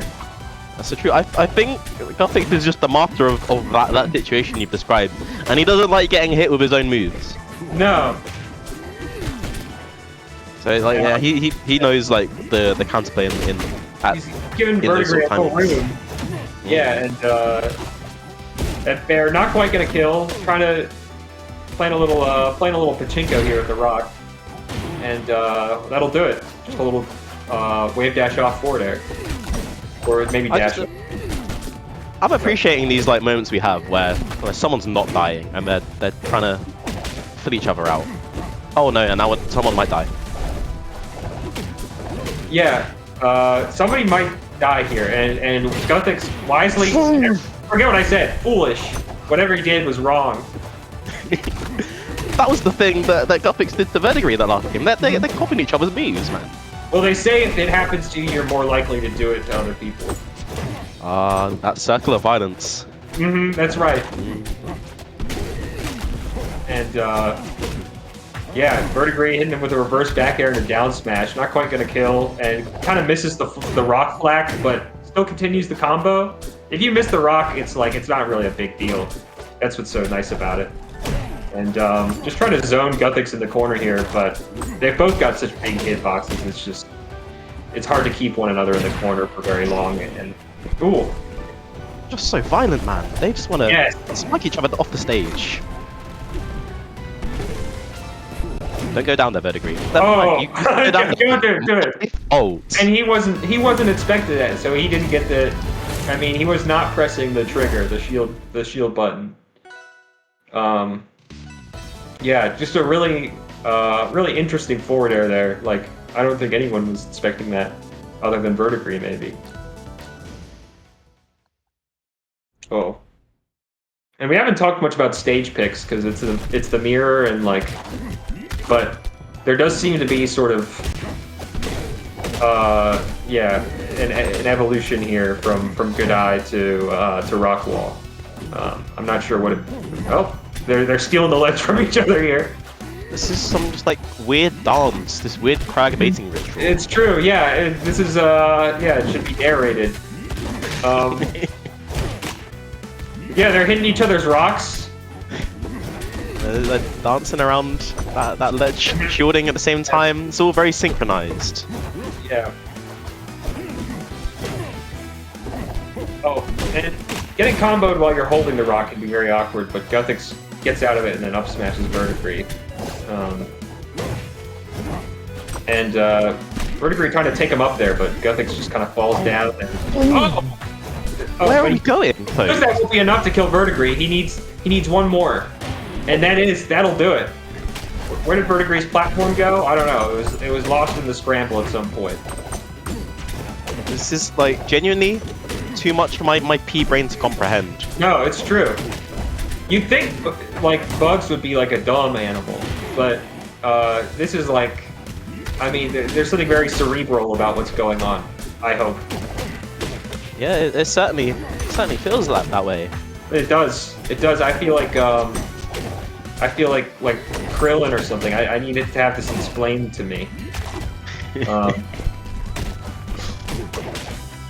I just don't understand it. There we go, 2-1 for. And that's why Guthix likes it. Yeah, well, just that cute little forward air out of the spin dash. Why does he get? I mean, he's not a pill bug.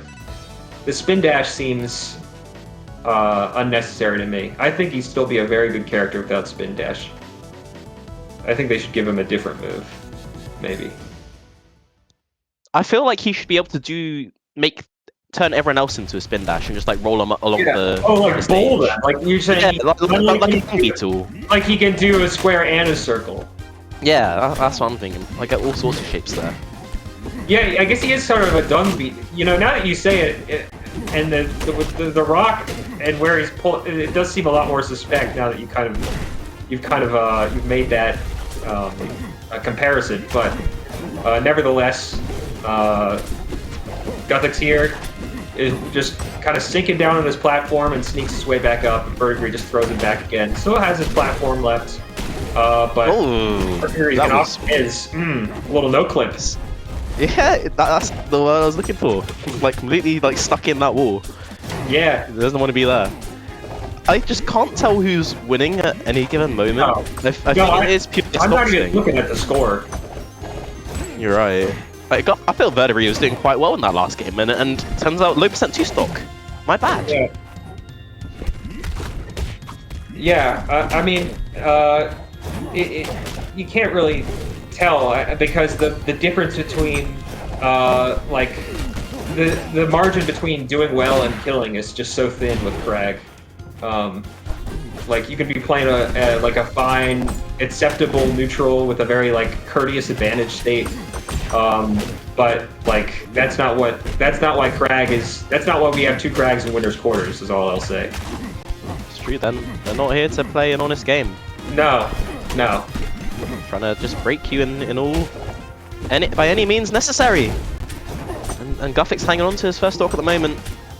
That Nair not going to get the strong up air, and you might pay very, very heavily for that. You need to get the stock off. That was an opportunity for you to take that stock. Not going to find it again. This is tough for Verdigri. Beautiful. Oh, I like that kill. Oh! Trying to throw the baby out with the bathwater there. Just toss him down Jules Vale, down a very tall building. And Bird is coming on the pavement, man. Splattered everywhere.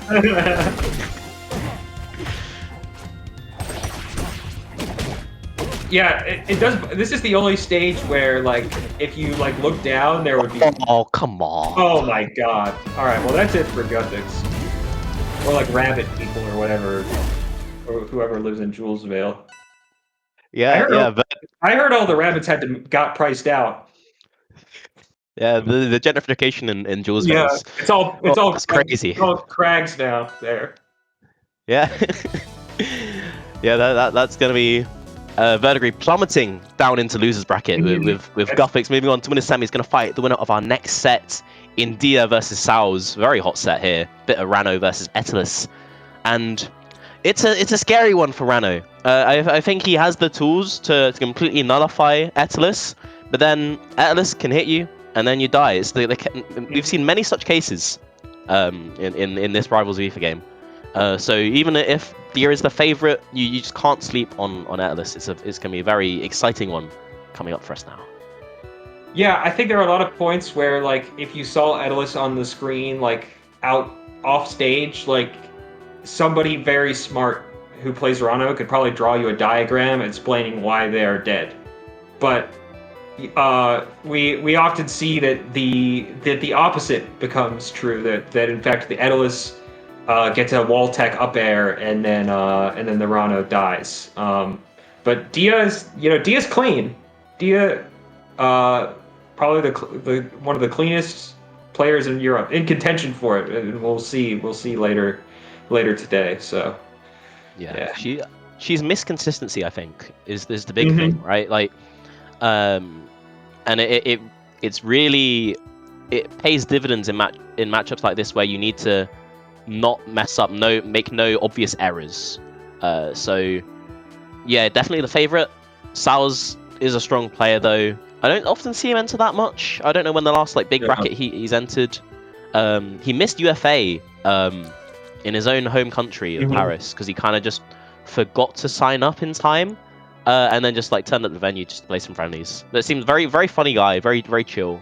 Definitely, but he goes crazy when he gets a hit though. Yeah, sort of a hidden boss archetype.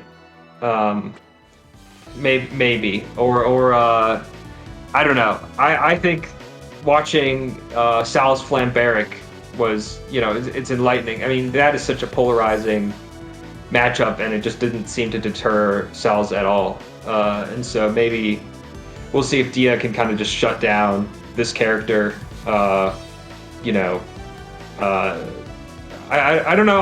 Well, you're a Rano player. What do you do against Etalus in neutral? I play Clarence, so I don't have to think about it. But what do you do against dash attack? Do you just needle it, or what do you do?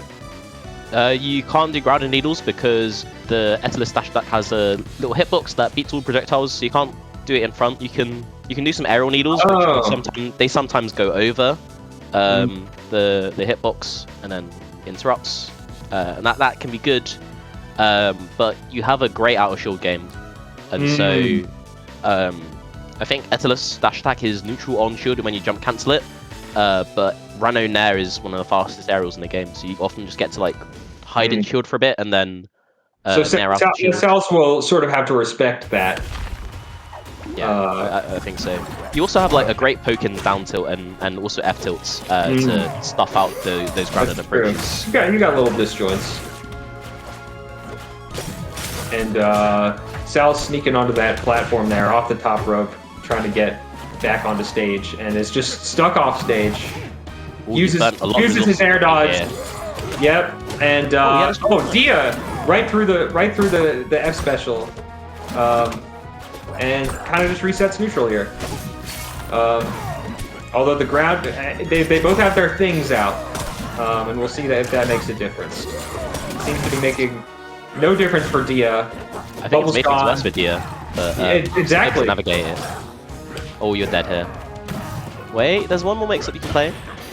No, never mind. You do get your resources back after you get up ahead, but at that high percent in that position as Rano, you're not going to be able to make it back to the stage if the opponent just grabs the ledge. Yeah, she's not doing too much, which is nice. You don't want to just give away freebie stocks, but you do have to make a play at some point to get the right. And it's a test of Dia's edge guarding and flowchart on Etalus. Oh, that lingering back air just do the splits on their head. Someone tell you that's a edge guard flowchart on its own. Very good move. Yeah. Especially with the change that made it so that you you lose a bit of height every time you do an Ethics up B. So the rinse guards do actually make a difference. If you just keep going for it, you'll get your stop. You're not just rinsing. You're like there's like erosion. There's erosion involved. But Saols managed to get back with a sneaky down air, and Dia just trying to fly back to stage, but you should kind of know when going up high like that you are subject to the forward special, but gets forward aired there. It's often really scary to challenge the Aether in the air as they're landing like that. And if you don't get your button there out in time to hit, you get put in a really tricky situation. Because the Fair has like a million frames of shield stun. Great TP grab. I'm not gonna find a follow up though. No, and that's gonna be enough to kill. So we got last stock on the first game. You know, that's a good sign. That's a sign. That's the sign of an entertaining set. And stuck in the bubble here, stuck on the edge. But Saols knocks him back to center stage. We'll see how long that lasts. Gets bounced off the wall. That's it, right? Yeah. Caught out the jump, missed the tech, put in an awful position for Rano. And some high octane gameplay there with Saols taking that game 1. I've never heard this victory theme. That's amazing. Yeah, that was very I don't know how it was like kind of rinky dink. It was but a little scary too, I guess. Yeah, great way of putting it. Yeah, that was, I don't know. Just maybe like some things not going Dia's way in the punish, and then Saols getting some good callouts with those landing forward airs, getting a lot of mileage. Out of the air like a lot of times. Like which is tough because Rano not a lot of air mobility. You know, and Edelus just has a lot of ways to deal with characters in the air.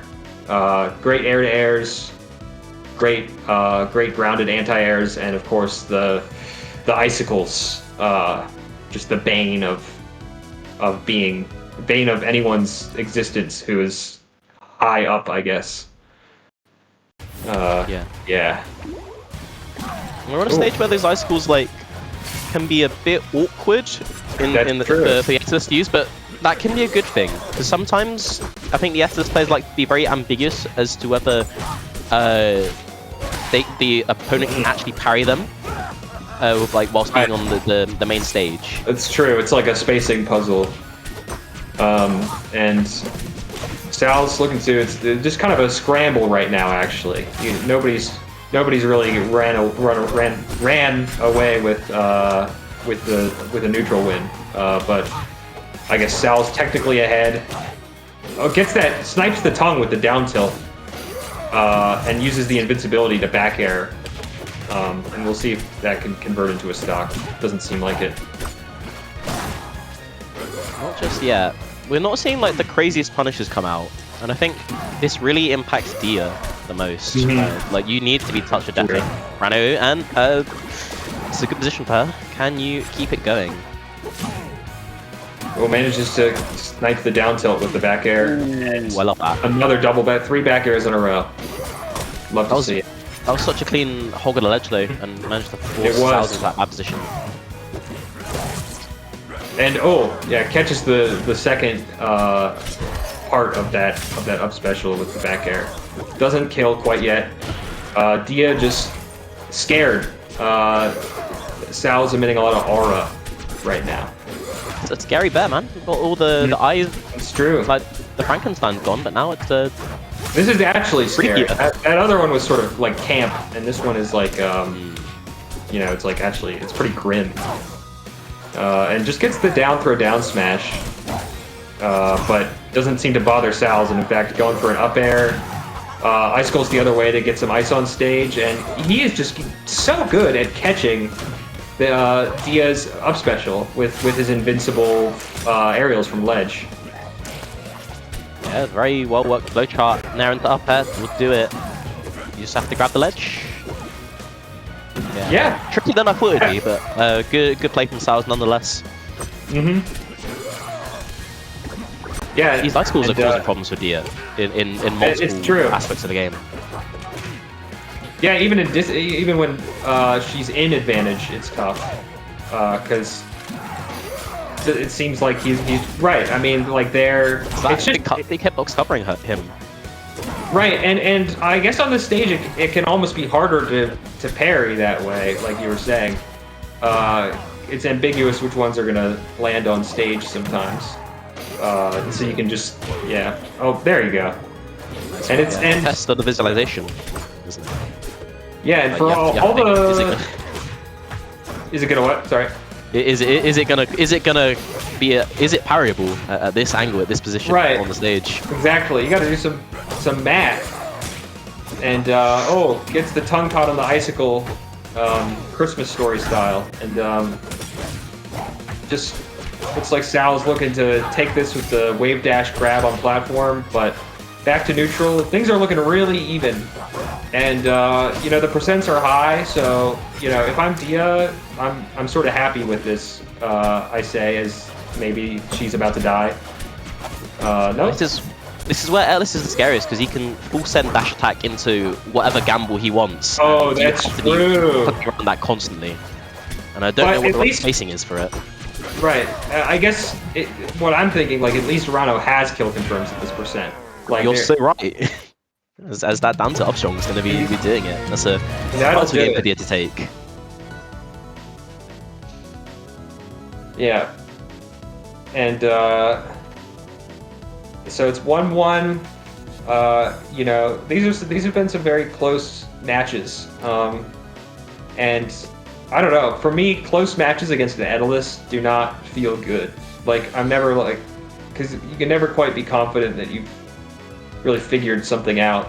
And honestly, I was like, I wasn't really looking at the stocks until the last moment. I kind of thought that Saols had that one, but taking her to go die.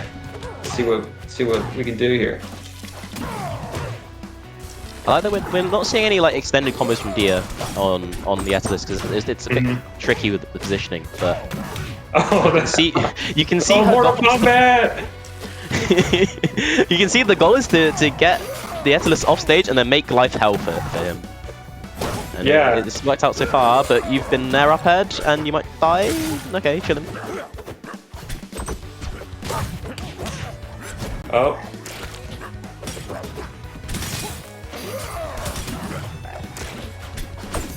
Yeah, just garden center here is Saols. I said that one like Yoda. I don't know how you are meant to say it, like the tag. I realize what you. Can Saols get a kill here? Oh, great reversal from Dia. Can you get a kill? No. Oh. All over the place here. Yeah, and that up smash has been her. Oh, that was an excellent run through from Dia, taking center and not getting down smashed. I mean, sometimes parrying the jab can be difficult to punish from that, especially if you're a character who wants more than a grab. I just think you straight up don't get enough time to get a guaranteed punish in a lot of situations. Right. I think on Rano's jab at least. But yeah, the thing is, it gets you out of the position, right? You get your invulnerability. They have to run away for a bit, and I guess that's sometimes all you have. Because I think Aether doesn't have the best tools for keeping Rano away. And now Rano's in. What can Dia do with this? Yeah, sometimes. Try and get into the bubble. Just playing a little bit of a keep away here. Cool. And we'll see just a lot of back airs from Dia, which is well advised. And tries to parry those icicles, but it's just a little short. That probably would have been the kill, but it doesn't matter. Dia's got this. Dia up in a major way. Even in the last game, that wasn't the case. But we'll see if Saols can bring it back here. And he's not too far behind it. You can see he's being very liberal with his flash attack usage. Oh yeah. It's just cool. Like you're trying to cause as many problems as you can. It's worked out. We're back to even on a last stock here. Yeah, it's Mr. and Mrs. Up Smash on platform here. That's what's going on. Oh my gosh. And that down smash there is going to catch Dia's tech roll in.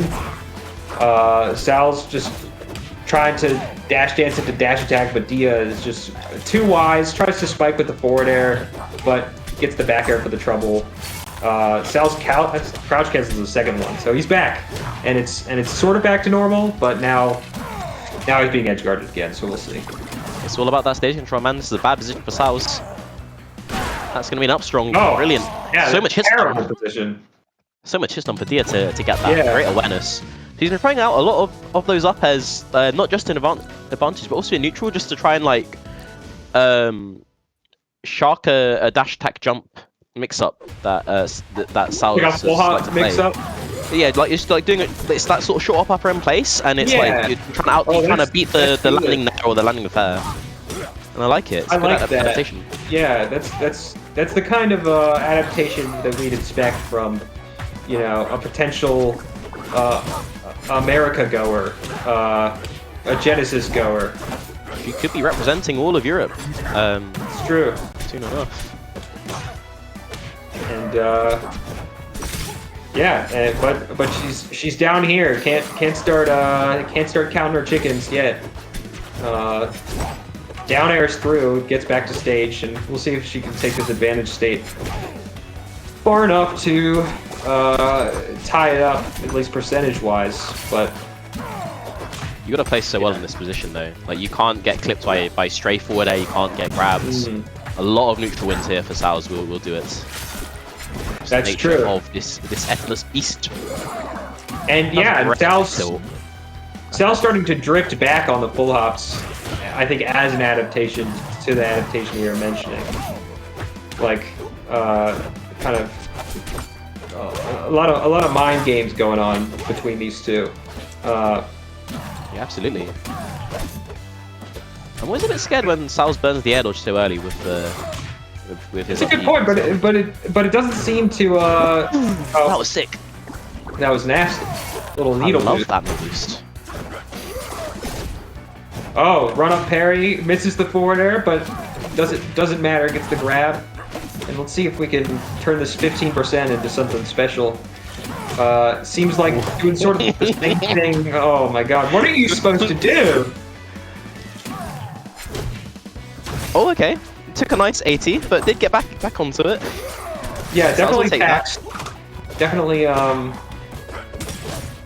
yeah, definitely some customs, some tariffs there, but we'll see. Just quickly snaps to ledge, trying to snipe with it again, but Sal's just a little too high with too many resources to, you know, let that be a problem. And Dia getting thrown off the platform there. I don't know. I'm tense. I'm tight right now.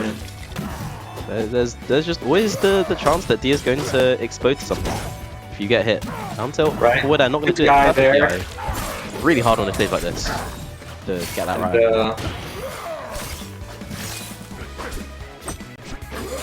And now Saols, and he's sugar-coated. Oh, he is, yeah. The syrup everywhere, covering the whole stage. Oh, a run-through grab from Dia. I love a little run-through grab. And parries the icicle even through the bubble. And we've got an even game here. I mean, right now this is Dia's set to lose. So we'll see if Saols can bring it back. You know, show Dia that, you know, if he were there at UFA, Could have been him. things would have gone a little differently. Could have been him on that flight. That's what I'm saying. It's not looking good. Yeah. Maybe Enelis could have her UFA skin instead of Ron. Oh, this is really bad for Dia. Bad position center off stage, and now you got to navigate this. This is looking like a maze. game 5 to me.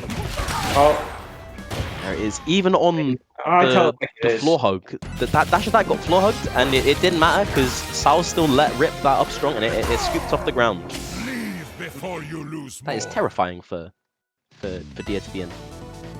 Yeah, Rana. I feel like Rana's up smash would do that if their hands were really big or something. maybe that's something, you know, something for the audience to think about at home. What would Rano be like if they had really big hands? Game 5 here. Would the needles don't know be where. Would the needles be bigger? Well, certainly the full charged F smash projectile would be bigger. It wouldn't just the needles. I would imagine that it would be harder for Rano to throw them because you'd probably be clumsier. Yeah, you don't have the same finesse. Mhm. You're right. Yeah, it's like when you're unscrewing something and like you lose track of all those screws because they're really small. Cool. And tries to get a back air up smash there. Well, like we were saying, bigger hands, that would have worked. So I see Rano mates complaining in the Discord all the time. Why doesn't Rano have bigger hands? Oh, it's alright.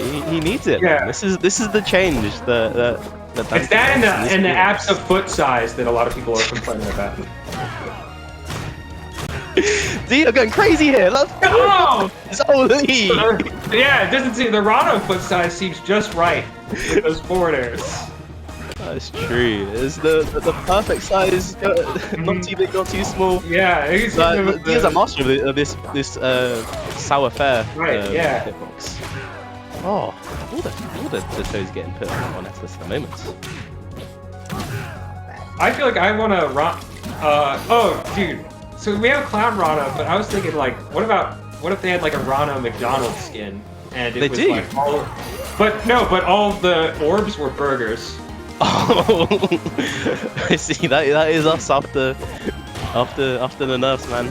I can't even say that because this is a brutal game 5. That was blacked. I mean, this is a real slobber knocker.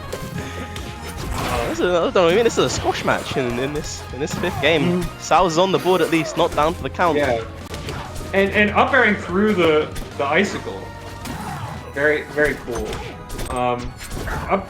Yeah, he really seems to have a handle on what Saols is gonna do.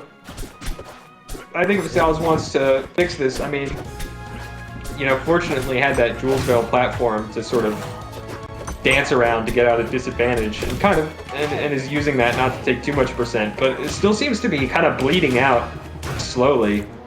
Maybe not so slowly. It feels like Dia's just in complete control. She's playing the horizontal game very well, and like not trying to rotate around the platforms, knowing that you kind of just want to be in a position where you can shield the dash attack approaches and deal with those jump ins. This is just so clean for her at the moment. But you got to finish your meal here. Can't let Saols into it. No, there's that unsafe. It's never over. And there's a good parry, but Saols just grabs the edge, so you know nothing to capitalize off of. But off the backboard. Running out of opportunities here if you're Saols. Parry. Yeah. There's the strong. Oh, that's the dude dashing too far and missing the down smash. That's the JackieBlue. she's been learning from me. She's taking her inspiration. She's a winner. Yeah, she's moving on to top 8 on the winner's side. Good stuff for her. Guthix is going to be her opponent in that side of winner's series. Guthix. And they played previously at Somnio, I think. Is that right? Yeah, they've played online a few times. Online. Yeah. Offline, they haven't played since May. Yeah. But at the most recent Somnio, Dia lost to, I think it was JBJ, who's I think French Crag. So yeah, like it's a scary matchup. I remember seeing that Dia wanted to pick up Orcane to make that matchup more fun for her. And then the conclusion she reached was it's not a Rhino Crag thing. It's just Crag is very boring to fight. Oh, in sure. her eyes. I love fighting Crag. I don't know about. I agree. I think it's like taming a wild animal. You know, like the lion can kill you at any time, but you know you have to outsmart it. You have to force it into a corner. And I mean, you know, and for I guess there's a more apt metaphor, especially since this game is like it's all animals. I'd like to have one just regular guy in there. I think got to do that at some point, right? They should. They really should. Sorry, I just need to do some TO business here. Yeah, of course. I'm gonna grab my computer charger really quick because. Oh yeah, of course. It won't be Guthix just yet though. It's going to be Neylax versus Impasse, who's entering his first like non-Italy bracket since the first RCS bracket in July. So it's been a long time coming from him. I just need to make sure these guys are playing. Yeah. So yeah, we got Neylax Impasse, Guthix, Show versus Stuge, and we've got a huge fishing man top 8 here. I think beating Verdigri 3-0, gonna fight the winner of Lust versus Saols. So yeah, there are some hot sets coming up here, folks. It's a very exciting top 8. I'm very excited. Good.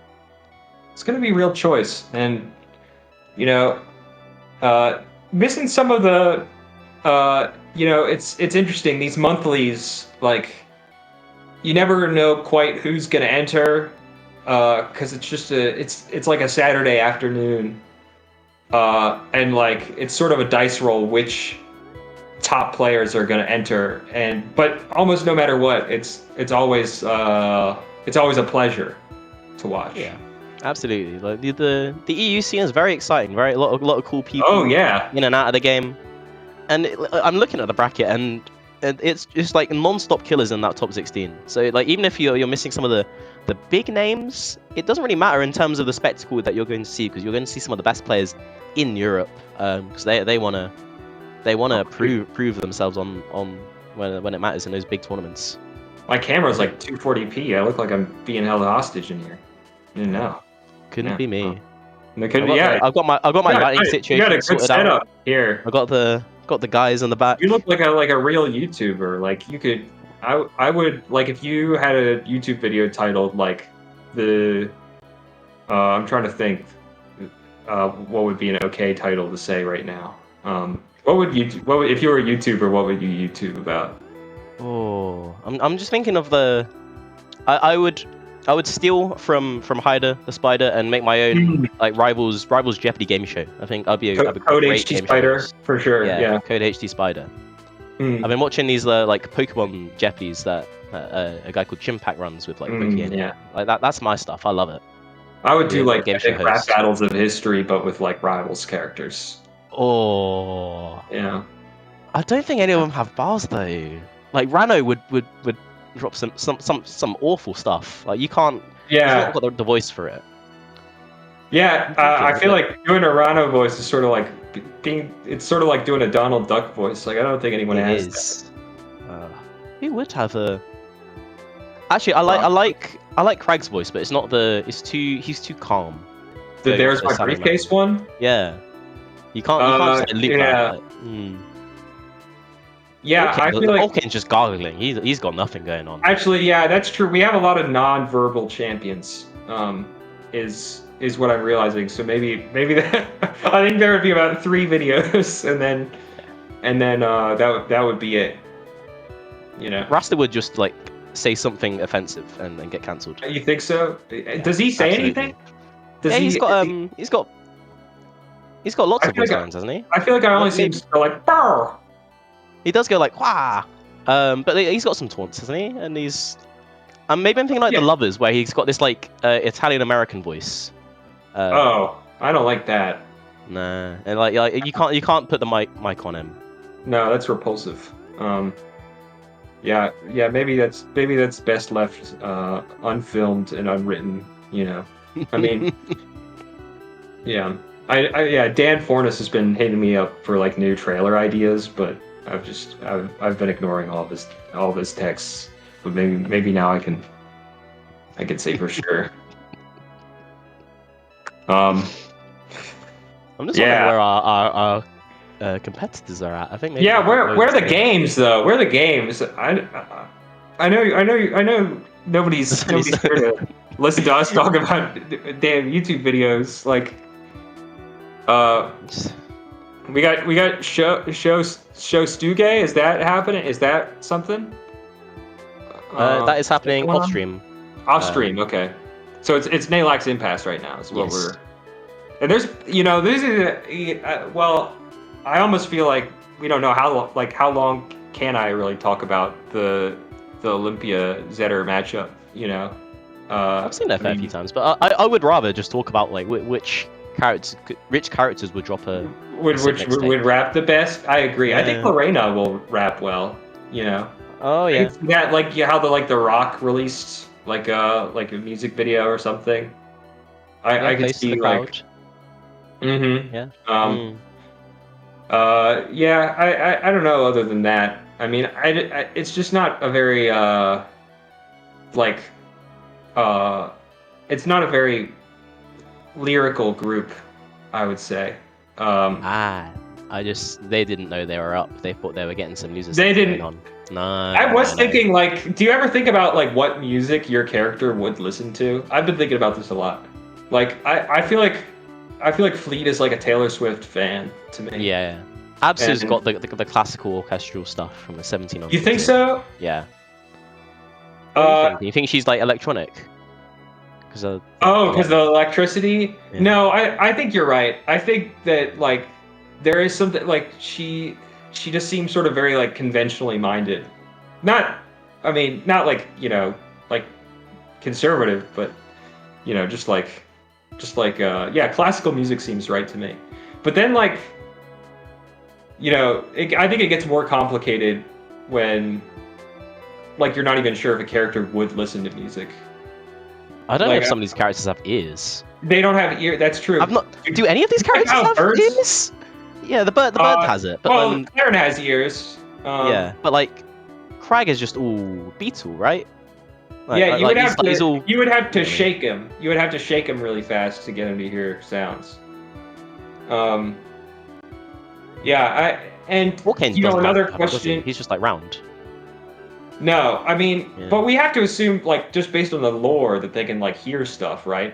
But you can bats don't have. I don't know.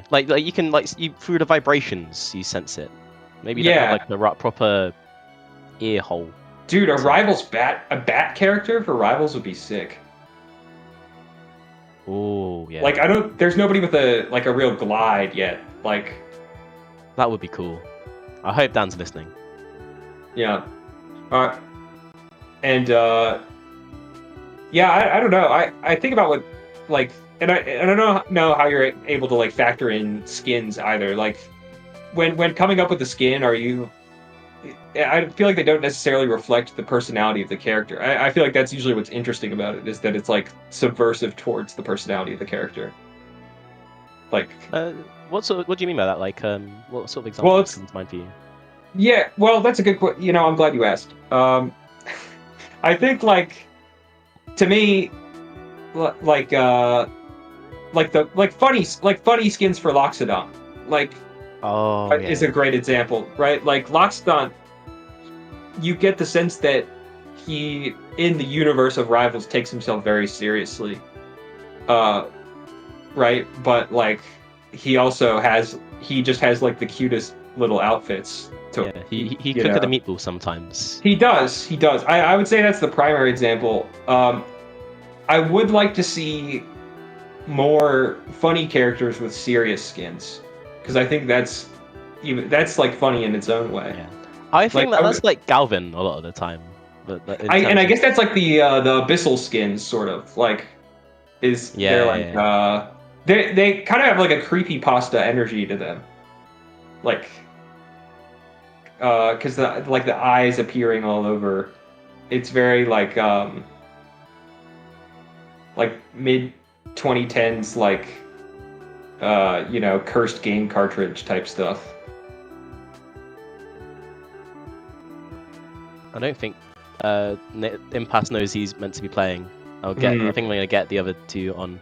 Yeah, let's get a little Guthix Dia. We've seen Guthix and we've seen Dia. I've tasted chocolate. I've tasted peanut butter. Good when separate, but when combined together, they could make something epic. Perhaps. Reese's Pieces style. You have a way with words, my friend. And, I think I was paraphrasing the ad for. Do you ever see the Reese's Puffs ad? As a kid, there's like a kid rapping about Reese's Puffs, and it's the Reese's Puff, beat 'em up. Yeah, he's like yeah. peanut butter chocolate, good when separate. When put together, they make the morning time epic. Yeah. Yeah, I've never actually seen the advert itself. I've just seen there's that one meme where it's like spliced in with a Maroon 5 song. I can't remember. Which one? I think which Maroon 5 song? Oh, I haven't thought about Maroon 5 in a while, other than I guess the recent like Animals, like Wolf type thing. But other than that, I think they've sort of faded from the public consciousness. It's something is killing me, but I can't remember what the. This love has taken its toll. That's a good song, I think that's early Maroon 5 underrated. I don't know. They went popular for a reason. That's true. They were never like the GOAT, but they were always like they're like the hungry box of pop music. I can see that. Damn. I'm just really. I just want like one of my semis people to like show up. We're being left on red, like we're in purgatory. This is, by the way, if you're tuning into the stream, it's been 2 hours since the last game.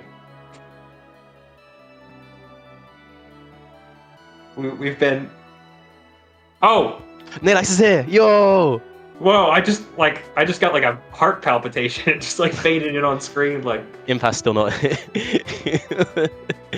I think I might not have been clear about what we wanted to stream. I've had the feedback, guys, that people don't like that the RCS tournament takes up their whole afternoon. They don't like that the bracket goes on for like 10 hours. So I thought let's go quickly through bracket, and we'll stream our losers we'll stream our winners semis, we'll do our losers quarters. We won't stream all the top 8, we just get through it. I don't think I communicated this to our Impasse is here. Yes. Oh my god. We're gonna get some sets, folks. It's Impasse versus Neylax. We got it. You love to see it. Let's go. Amazing. Right. We're getting it. We're getting some gameplay. We're getting Zetavern versus Olympia. We've been dying to talk about this matchup, haven't we, Jackie? It's a subject of great contention between the sort of talking heads of European rivals, whether Zetter wins or Olympia wins, and I really still think it's up in the air. Zetter can't mash as hard as he can against a lot of other characters, just because Olympia can whiff punish very hard. But I would say that he just actually has a much easier time. Rivals isn't an advantage state game, and Zetter sort of exemplifies that, I think, in this matchup, where Olympia is going to be winning neutral like 70% of the time, but I think a lot of people would agree that, it's, like I said, a subject of debate whether or not Zetter wins. And we'll see. And whenever I've seen this matchup recently, I have seen the Zetterburn win. This is very recency bias. I just watched Mod del Merendero last weekend, and our beloved Olympia Fishing Man, who is still in top 8 loser side, got double eliminated by Zetterburn, lost to Impasse, and lost to Sand. So clearly, honorable matchup for Olympia, can't be done. Neylax should be going Galvan instead. Oh, true. Or not even Force Burn. Gotta be Galvan. Anyway, it's a fast forward for Galvan's combo. That's what he should be doing. Okay, bit of pause action. Okay. What did I say? You know, I sort of take what these pro players they're thinking, and I reach into their minds, and I take that and I share it with the viewing public in a way that people can sort of understand. Here we go, folks. Here we go. We've all been waiting for. We got Impasse and Neylax winners semis, RCS Online 4 final event of the online event of the circuit of the year. All to play for. We're on the merchant court here. I do wonder what Neylax's mindset has been recently. I think I think he just doesn't want to be in a Limkin main anymore. It's too volatile. He wants a bit more consistency. Yeah, you're right.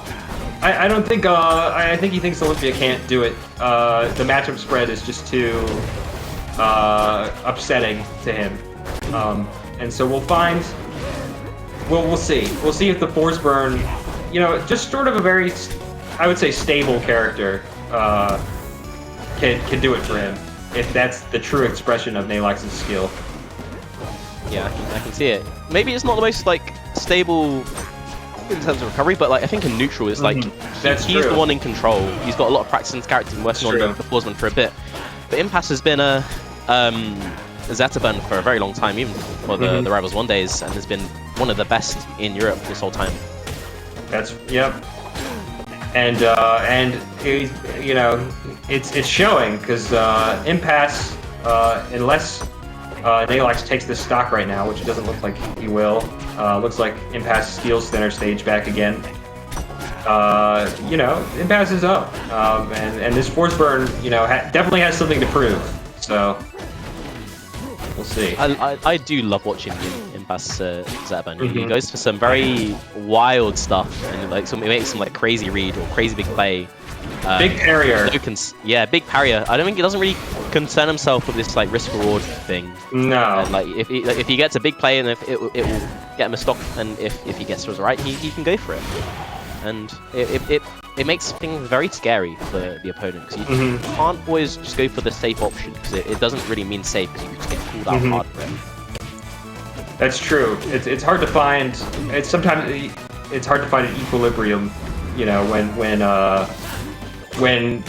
the options that are generally like correct, Impasse is able to punish with, you know, parries and good movement. But Neylax trying to steal a stock here with an edge guard. Impasse gets the clone there, and Neylax kind of continues an advantage, but still ends up in the corner, and that's going to be the stock. Down tilt, fair, classic. You don't need to reinvent the wheel sometimes. No. You need to go crazy. You know, for all we were saying, I mean, you know, it's still Zeta burn. You know, the same stuff still works. You could actually do that at home. Yeah, here's a kill confirm I made earlier. I actually laughed that one out. I just don't know how much Neylax has done labbing of himself. I'm not seeing like the kill confirms or like the like if I'm seeing Dom, I'm seeing him find a way to get like a down tilt into whatever or a down smash out of nowhere. It's just a lot of like neutral wins that don't lead to anything. Right. Yeah, and that's the thing. Maybe. Oh jeez. Oh. He detected it. It would have been really cool. Would have been really cool, but instead he died for it. And honestly, if he loses this, that would be crazy. That'd be very He would never funny. go off stage in his life again. Yeah. Well, I think that's what we've been saying about Impasse is that their sort of courage and you know, hard-headedness is like makes for entertaining gameplay because they would do it again. You're right. And that was a hard-headed fair from Ledge. That did work out. Did kill cross stage. I think Neylax might have messed up his. I think he was going for a com boost thing from the Aether, and he inhaled everything. That could be really scary for Impasse. Yeah. And I love this. I love this Force Burn graphic with the clone sort of in. Well, two clones in the background, I guess. I never noticed. I always thought that's like something like, you know, like a little pocket skull, or like in his tool belt. Oh, pocket skull. Yeah. I guess he doesn't have that, but yeah, it's definitely two clones. Which thank God he can't do that in this game. Well, it's interesting. Well, anyway,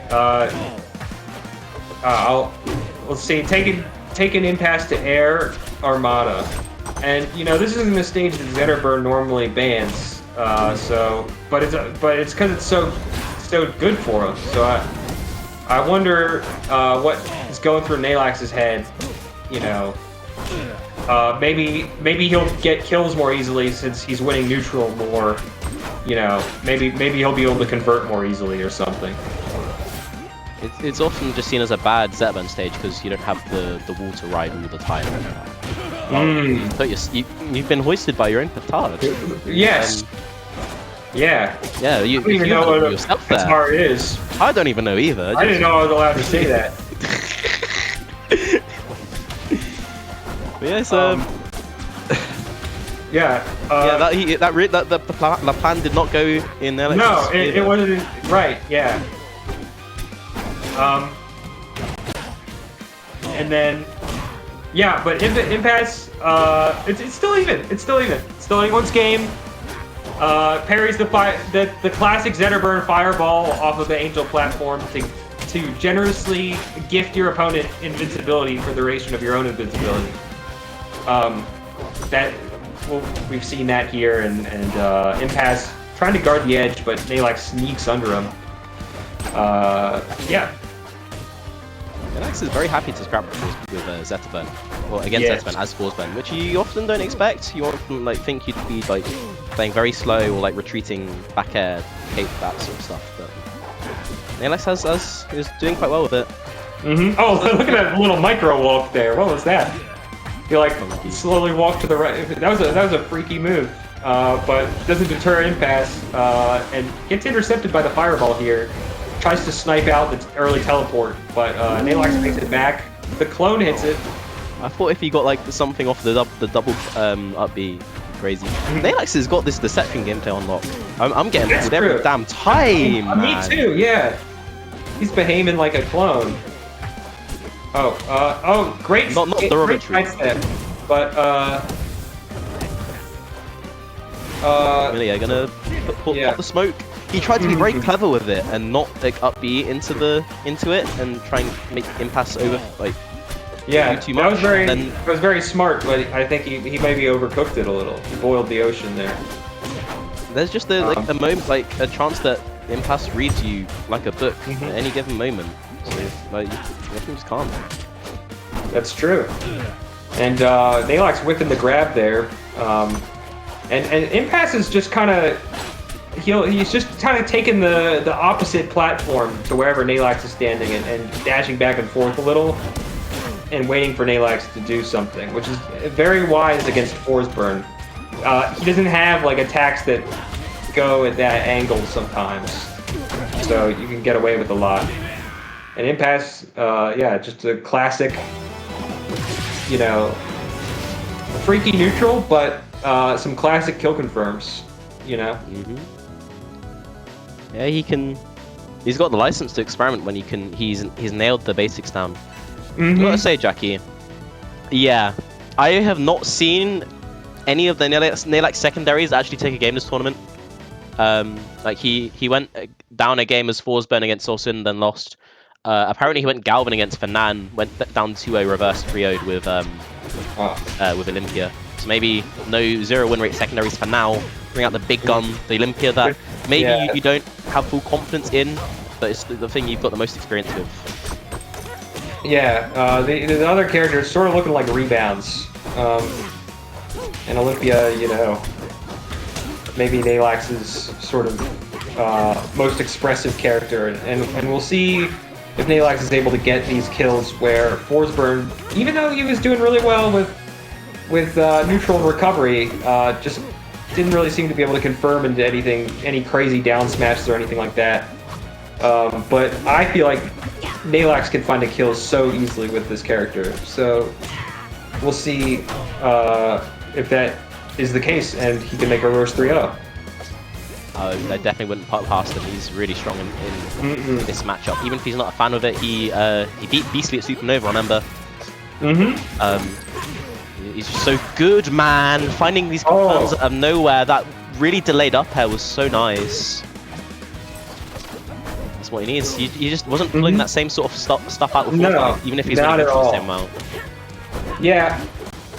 The fourth burn just needs a little more time, you know. It looks, you know, Neylax just has great fundies, and I think, but it's going to take more than that to beat Impasse. And you can't take this Zetterburn player for no easy win at this stage of bracket. Ooh. I think he's like one of the the hardest player to edge guard as well. But as a, like hardest Zetas to edge guard, he has got like the perfect mix-ups. He'll tech everything on the wall. Not like card tree kills. And yeah, he wall teched that crystal pop, and yeah, I mean he's up at a 111, and I mean that first kill that Neylax got, I mean that was some fancy stuff, you know. But hey, we've seen a lot of down tilt up smash today already. So what's one more, you know, from a new character? So true. Oh, I love that somebody command grab to punish Impasse here. Neylax cooking. This is what we've been waiting for. Heck, but this damn Olympia. It's so nice at the moment. Sweet.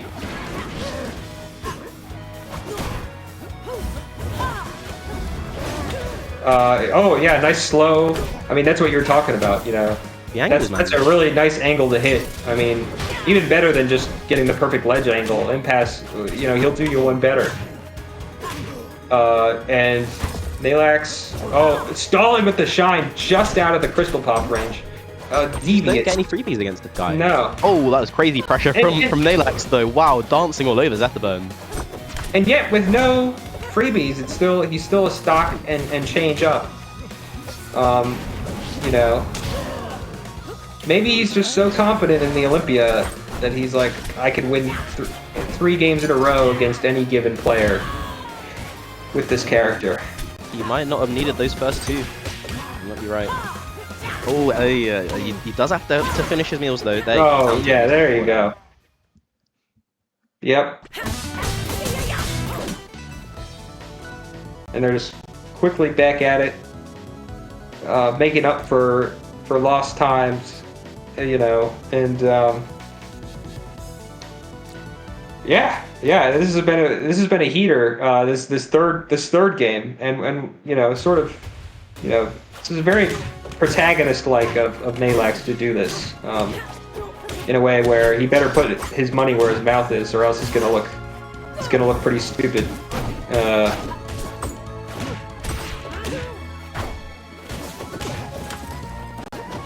It's a really weird one. Yeah. Ooh, I don't know where we're going here, folks. Yeah. Impasse has some like weird upbeats, but not the rotary. No, not at all. I mean, yeah, even his normal upbeats are a little like a lot of Zetters would try to snap to ledge that, you know, I don't know. And read to the tech roll in, but just dash too far in to get the grab, and he dies because of it. And see, that's what's so scary, you know, now that's what's scary about Neylax, is that he'll kill you, you know, for missing a combo. Consistently. I feel like that's actually a pretty big theme of Rivals of Aether 2, is dying because you missed your combo. That was a good example of that one. Great, that's what I'm saying. Yeah. You gotta be clean with it. And Impasse looking fairly clean. It was a bit weird. You can see the shield pop come out.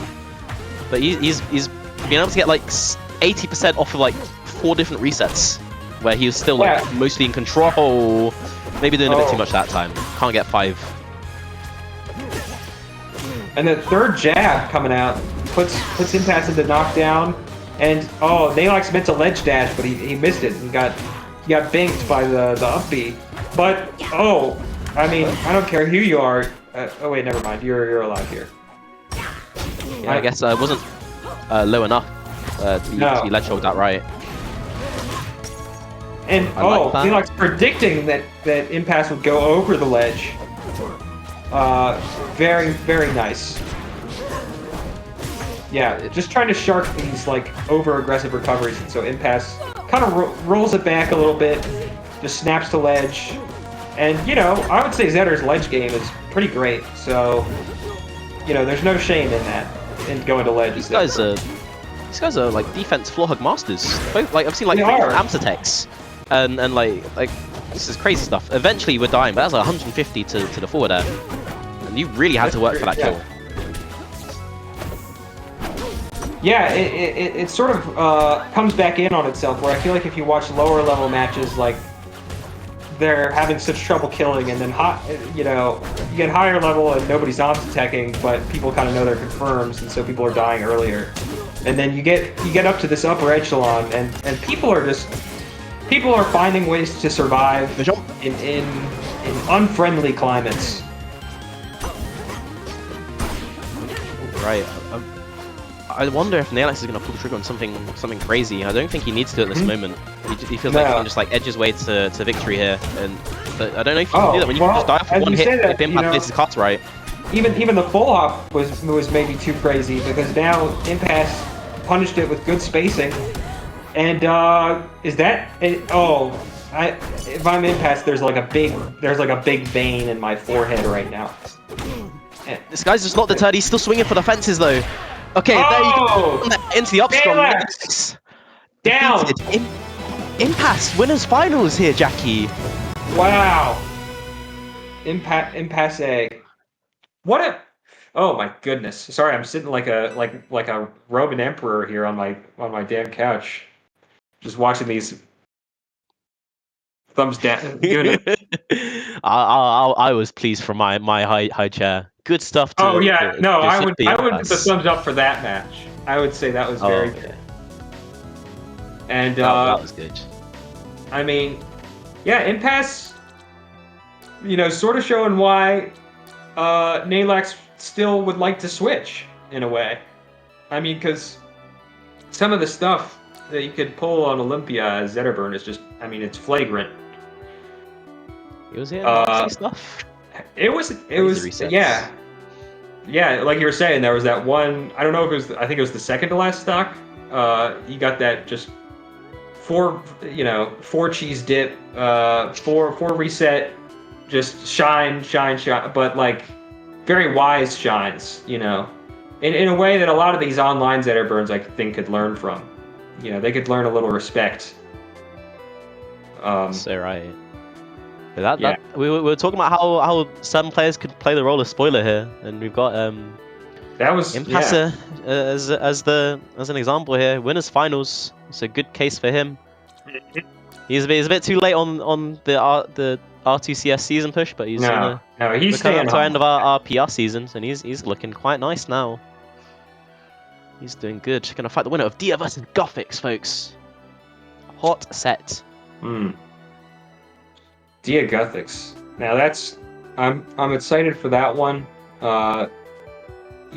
Dia, as we saw, very consistent even in the face of frightening matchups. I would call Etalus a frightening matchup. If I'm going to get over an Etalus, man, I am. Oh, my heart rate is going to be through the roof. Yeah, and so we'll see. We'll see how it ends up here, and Rano Guthix, Rano Crag. No. This is the Rano Guthix matchup. You are right. It's not just any Crag. I haven't missed. You're right. It sort of is a new character with Skylord Guthix. He's found ways to squeeze juice out of the character. He's sort of got the unobtainium. He's discovering new elements with Crag that were previously unseen. Beating the other Crag, the other major Crag in this bracket, Verdigri. Oh, nothing like him. And it sounds like they're playing, but maybe it's just a button test. Yeah. That woman in his hands. Got to. Yeah. I know that. Dia is gonna have a real test of patience on her hands. I know she's not a huge fan of fighting Crag, not a fan of fighting Guthix, very straddle stuff.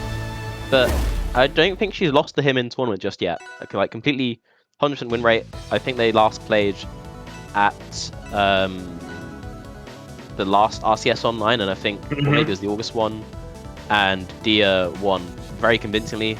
But as I said, you can never sleep on the Skylord. He's like always threatening scary stuff, scary business. Always learning. Just a learner, man. I mean, in a way where I would be very comfortable saying, I don't know if Dia has won N times, I would be very comfortable saying nobody beats Guthix N+1 times in a row. Is how I would put it. Like, famously, we were all saying that about Generog. No one had a 10-0 record on Guthix, and then Guthix wins 2 in a row. Wins the tournament over and becomes. It was 0-10, huh? It was 10 sets in a row. Wow. The 11th couldn't be done. I wonder if we'll see the same story here with Guthix against Dia. Oh, that was a very intelligent bubble defense from Dia, blocking the bubble, blocking the rock with the bubble, but it just doesn't even matter because she is dead, and the platform falls like Mousetrap. The platform falls and hits Dia, and that's got to be embarrassing. And resets the tech here. I think he calls that the Jules Rail delivery service when the rock falls down from the platform. So Guthix, very skilled crag player, not great at naming moves, is what we've learned. Oh, that's a nice technique. He's got like 1,000 different crag techniques. They can't all be bangers. They can't all be. That's true. They can't all be winners. I would like to hear. I would like him. Violent. It'd be cool if he yelled them before doing all of them. Choose our delivery service. Go. Yeah, no. Of course, that one's more of a passive, so maybe somebody else would have to yell it. Maybe that's our damn job.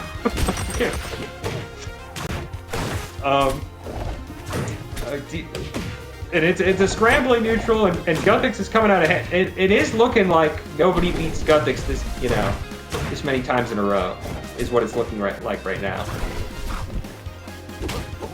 We'll see. Yeah, we got a lot of mileage in this set. Like, definitely can't count out this Rana just yet. No.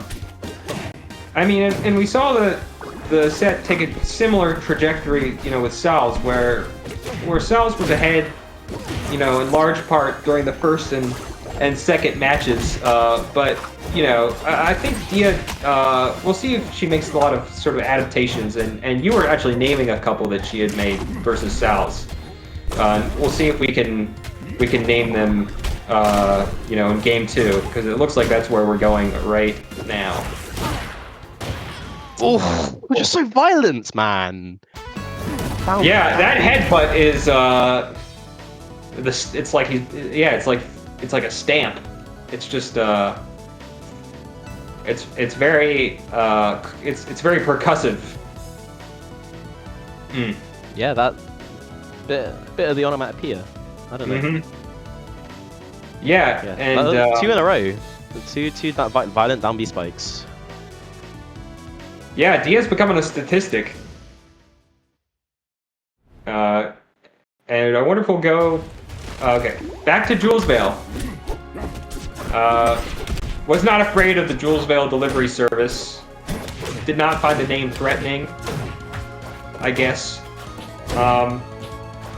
And listen, so far I don't blame her. I mean, that was a little bit of a flub on Guthix's part, but I mean, you got to take those. And tries to parry the command grab, but Guthix just kind of slow falls into the grab, and that's enough to confuse the timing in such a way where he gets an advantage state, but not a very large one.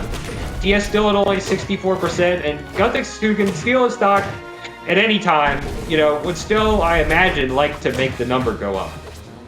And Dia trying to get. Oh yeah, sorry, go ahead. No, go figure. No, well, what I said is no longer.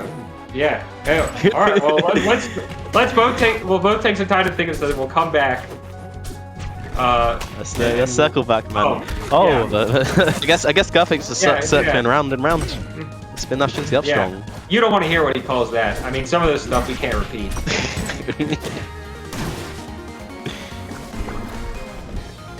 Yeah. You can't get hit with a roly-poly, man. No.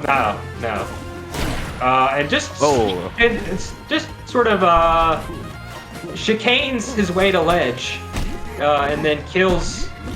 Oh God! That looked dastardly. if Guthix had a little like mustache, he'd be twiddling it. That's how it feels. And that's gonna be an up smash. Yeah, that's what you're looking for in this matchup. It's just an up smash on a platter. Ooh. I do wonder if Guthix just got ahead of himself so much. And he's just like, I have to hit my down B kill. I need to spike her off the bottom. Well, it worked last game, you know. It made me. Yeah. Oh, excellent. Well, and that's the tough thing about. I mean, you have to remember he did sort of. Well, he didn't quite SD, but he did give one up kind of early last time. Or this first stock. So, you know, if we're keeping track of that, you know, the momentum, I would say, is still, it's ambiguous. Oh, hitting that forward air chain again. Yeah, bad position for Guthix, can't make it back. Terrible, because he's dead. Got my headphones unplugged here. Yeah, it's the classic. Like you can never know what's gonna happen with these two. Some nonsense can go on. Why? Oh, we're slowing the game right down now. Dia loves this. She loves going high capital. Like slow pace down, charge the needles. Wait for the Crag to throw the rock and then nair it. It doesn't look like Guthix has any intention of slowing things down. Well, I guess he has done more rock pulls, but he's still getting a lot of these devious, you know, air throws. So we'll see. Little back throw up smash. I love when a smash attack combos into something else. Feels like we've done something right. Doesn't feel good to be on the receiving end of it though. No. Feels like something is wrong. That man, only combo that'll do it all by itself. And just sliding off here into a splat state, and just a little bit of a high noon moment there as they stand in front of the rock. And ooh, I like that. I liked, he knew that he was going to try to get out of the parry stun, and so she snuck in an up smash there. Very clever from Dia. Oh, the needle's just barely not enough range, but yeah. Keeping the pain going.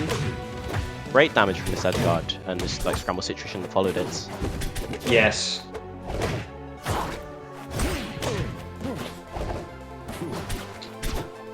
Oh, and this, yeah. Wrong direction for the throw. Happens all the time. Happens to the best of us, as we're seeing. But Guthix has Dia off stage, and she's stalling with the tongue a little bit, but he still manages to catch her. Doesn't get one of those violent down special kills we were talking about earlier. And that rock, I don't feel like it should have launched her that way, but it did. But it did. What even happened there? I'm not sure. We'll have to go back. We'll have to review the tapes. Let me see the tape, man. Somehow Dia's hanging on in this stock. Just to play around this scary Crag. Oh, all those weak up smash there. Not what you wanted. It wasn't gonna hit. Oh, strong now spot. There's a strong up smash. Yeah. Now you can't play as reserved. You have to go in again and chase that Crag. He's got a lot of space. Not gonna get the right hit of the forward air this time. Oh! Okay, let's be friends. Ooh, Guthix hit the uppy pillar. He's like, time out. But it looks like that was maybe, I don't know. I don't even know what to call a mistake, because I'm sure Guthix, like, you know, he's got a galaxy brain, you know. I don't know what is a mistake with Crag, and with Guthix's Crag specifically. Oh, just stands in front of the tech, respects Dia not to do anything. Did the wall kind of interrupt the confirm there? I wonder if he... Oh, it doesn't matter. Yeah. Nuke All right, the- Guthix up 2-1. It looks like there are a lot of spoilers here. Spoiler warning. Mm. And yeah, I guess there's, what adjustments can you really make against this guy? He's just, this is maybe take him to a stage that's not Air Armada or not Fire Capital, and maybe that'll do it. Yeah. Oh my god, don't die. Oh! Oh, thank god. And Dia is just, hammering these air dodges out, like, frantically. Making sure that shit buffers. Dude, that hit so far below the platform. That's unfair. Okay, but I love how Dia's playing. It's actually gorgeous. no. Oh my god. Oh, you've saved him. You've saved him. You didn't need to do that. But it doesn't matter. It doesn't matter. Well, it might matter. No, hang on. Wait, let's hold on for a bit. But he paused in believe the this. air from that forward special because he fucking get. I'm actually mad that that flashback spray didn't. Can what were you doing, please? That back air was crazy. That back air like stuck around. Oh. What a sequence of events. Yeah. I think That was Dia didn't take fun. any extra damage, but my god. There were like so many like beautiful moments, and then what was that? And what was that? after all of that, man, this is how you go out on your first stock. You do the most beautiful gameplay known to man, and then kind of just get clipped by Craig below the ledge. You're right about these air dodges. She is panicking a bit, doing what she can to not die at zero. Yeah, I wonder if Guthix will take time to stroke his little beard while the air dodge happens, and then wait and do a different move. He's not I one for wonder if that waiting. will happen. That's sort of what I'm curious about. I'm like, I feel like he'd rather just do something that connects earlier than even try to play out the air dodge mind game. That seems more his tempo. You're right. Oh, okay, like that. Okay, if you play your cards right, got the pillar getting in the way. Yeah, you have to stop. You have to break it or something. Don't die for that. Oh my god, you're on. I can't believe after all of this, Dia's on the one on her last stock. It doesn't feel right, man. I don't know. I feel like this is okay. Well, Okay. There you go.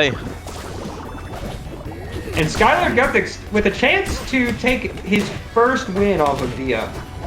As far as I know, I'm sure he's like, well, I beat her in some random thing 8 Has the months friendly's ago. advantage, but yeah, really close to. Oh, to and just keeping it. spin dashes off stage. Looking like ultimate. Oh, I don't know. Guthix needs to close it out. Oh, and he misses the dash Bounce input. read. He's got a lot of opportunities though. He's got the percent in his favor. Trying to snipe with the brick, but Dia stalls. Oh, hold on. It's the This is huge. Oh, hold on a minute. Oh, What? Oh, everyone's teching. no way. Oh, it's over, No, it's that's how over. it ended. Guthix gets, I think, his first win on Dia. At least in a very long time. That's a huge win. We've been spoiled many times over here, as it's now Guthix versus I feel Impasse spoiled. as our winners finals. Not our first and second seeds up there. I feel like that grandkid. I am a bit sad that it went out that way. Like you do, like it's the crazy scramble, and then Guthix does down B into forward, and your bad DI got caught in that situation. But Guthix will not complain at all, as he's going to be fighting Impasse in a very exciting winners final set. Oh man, I mean, that's not what we expected. That's not what we had in mind. But it is what Impasse and Guthix had in mind. Or perhaps not even them, because they probably thought that they would be playing either Dia or Neylax. True. So I don't think there are very few people who saw this coming, this winners finals coming, and they probably they have tinfoil on their heads. But they were right. They were right. Yeah, these are the. I realized that Impasse's name is Giuseppe, which is it's like Italian Joe. So we got a Joe in the winners finals. We got British and Wow. Italian Joe. You know, I'm really glad you said that because I wouldn't. That's the sort of rich tapestry that we're weaving here. Is the Joe off? We're not Joe, though, man. It's like the show. It's the Joe down. The Joe down. That's it. Ah, that's good. So we're gonna get Dia versus Show, losers quarters. Dia stays on because Saols has to go do something. He went to tell me that he had to go away for a bit, and he was speaking in French, and I just like I don't speak it, and I don't have the time to go get the Google Translate off, and I had to like wait for. But yeah, he has to go away for a bit, so we're going against the natural flow stream queue. Yeah, the natural flow. This will be our last set of the block, and then we'll have and then pass it over. Fabs. Yeah, Fabs and Hikori to see us out. Now that's a pleasure, you know. And I think. Wait, so Saols has something. So we're seeing Dia Show. Okay. Yes, and then. Right. Well, I've been wanting to watch a little show. Show's a lot of fun to watch. He kind of the Shine Master, especially the extended the Charge Shine Master. Oh, he loves those. He does. And I bet he's got a YouTube video about it.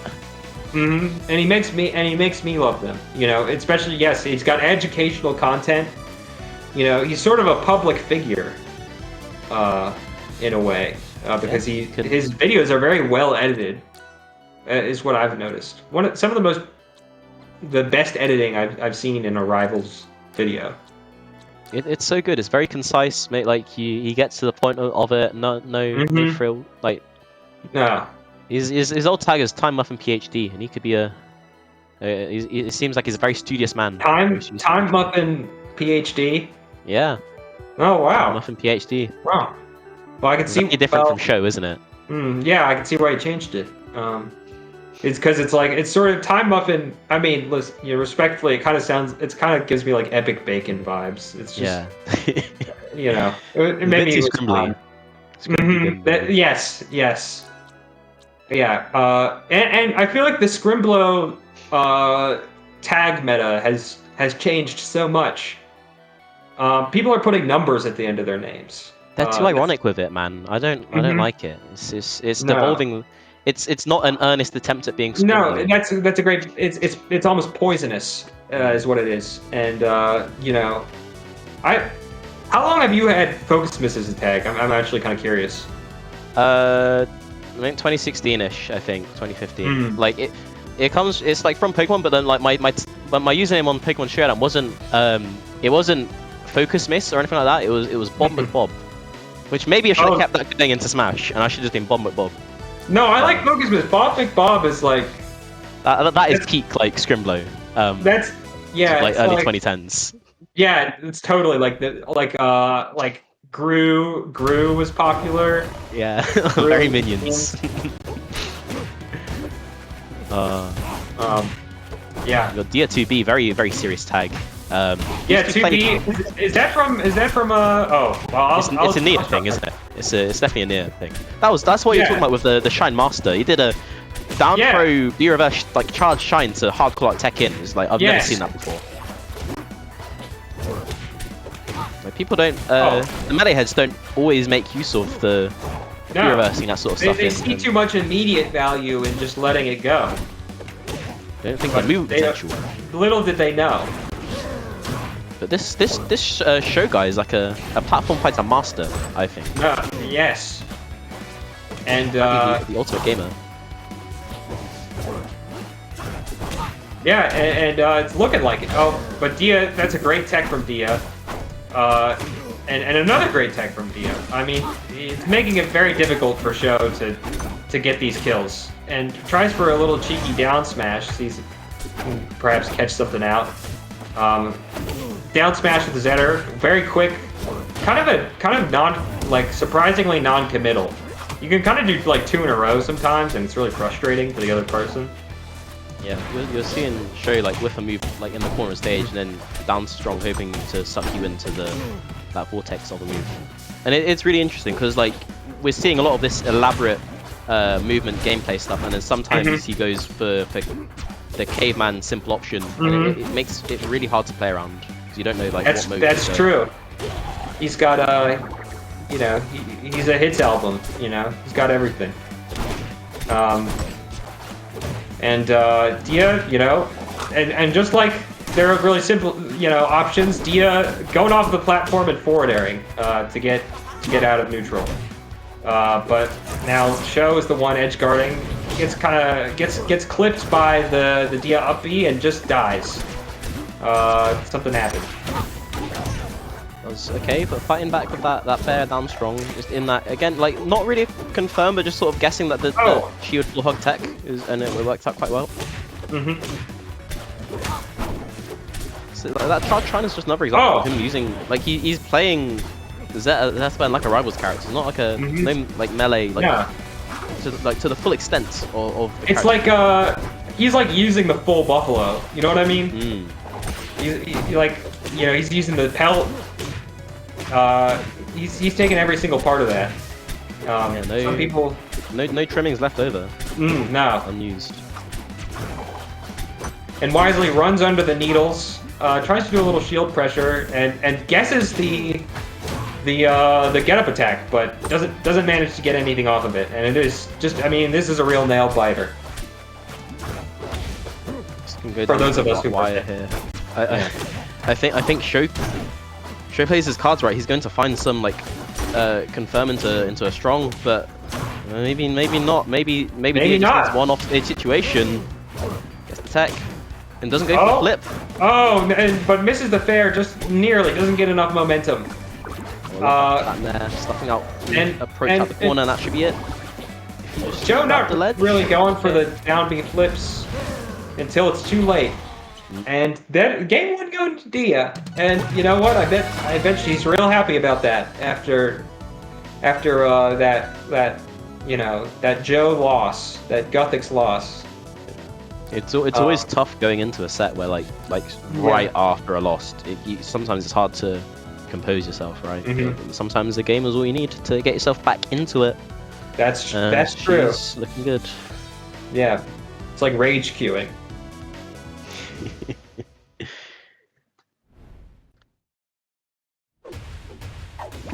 And going to Jules Vale, and right off the bat, I mean, there was like no time wasted. We saw Impasse. Impasse was enjoying like against. Impasse takes his time a little bit. Is a very patient player, but Sho's movement, it feels like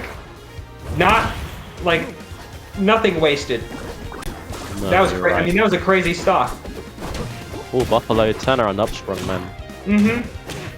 So good, but he is fighting back already. I'm liking the extended combos into the edge guard situation. Yeah. Oh! Instant. I mean, Sho got too tricky. Sho's getting eaten alive on these recoveries. The neutral's looking great, the combos are looking great, but Dia is just making it really hard to get back to stage, and Sho, you know, mixing it up, not enough or too much, or it's just hard to say. It does make me wonder if you put like Impasse in the same situation. Does I don't think Impasse would have excellent tongue bait. My pads. I would not have thought of that confirmed in a million years. No. This Sho fella is so amazing to watch. Yes. Delightful. And tries to get out of the shield pressure with just a full, just dies. I mean, the candle that burns twice as bright, FocusMiss. The candle that burns twice as bright burns for half as long. Is what that's what we're seeing. Is sort of a. But you don't want to see this flame get snuffed out so soon. No. I mean, it's a corollary of that old adage that we don't get to see our favorites play for as long when they are hyped, or when they die really fast. Yeah. But I mean, even with these sort of unexpected deaths, it still has kept it quite even. But it looks like Dia's about to take game 2. Yeah, you can't afford to DI that down throw wrong. You have to getting that down and away to get that tech chase, because otherwise you will probably die in a million different ways. Yeah. I want more games out of this, not only because Yeah. I need Saols to come back from his That's true. whatever he's doing, lifting all the heavy packages. But like this I set thought you deserves were some more saying games in lifting it. weights. I thought he went to the gym Apparently, he is helping his or family whatever. Yeah. carry heavy stuff. Is the excuse? I get that, Delaying my like- brackets. I actually like if it's a family obligation. Like sometimes, you know, sometimes family doesn't understand how sick your Atlas is. It's a cause for great strife and conflict. Not now, Mom. I just hit a nair up there. Oh my god, show's so. Just say it,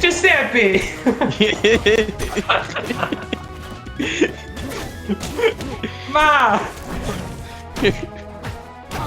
Wait, show's doing some crazy stuff. Hold on. Oh my god! And he almost. is this? Oh, and they. Like that's the sort of stuff I want to see a stock win for. Like this is like some like like Oh, combo, and man. he tries to call the roll in. Yeah. Like you can't do all this and just like DI in on down for and die. You have to take the stock. Oh, what is he doing? What is this, man?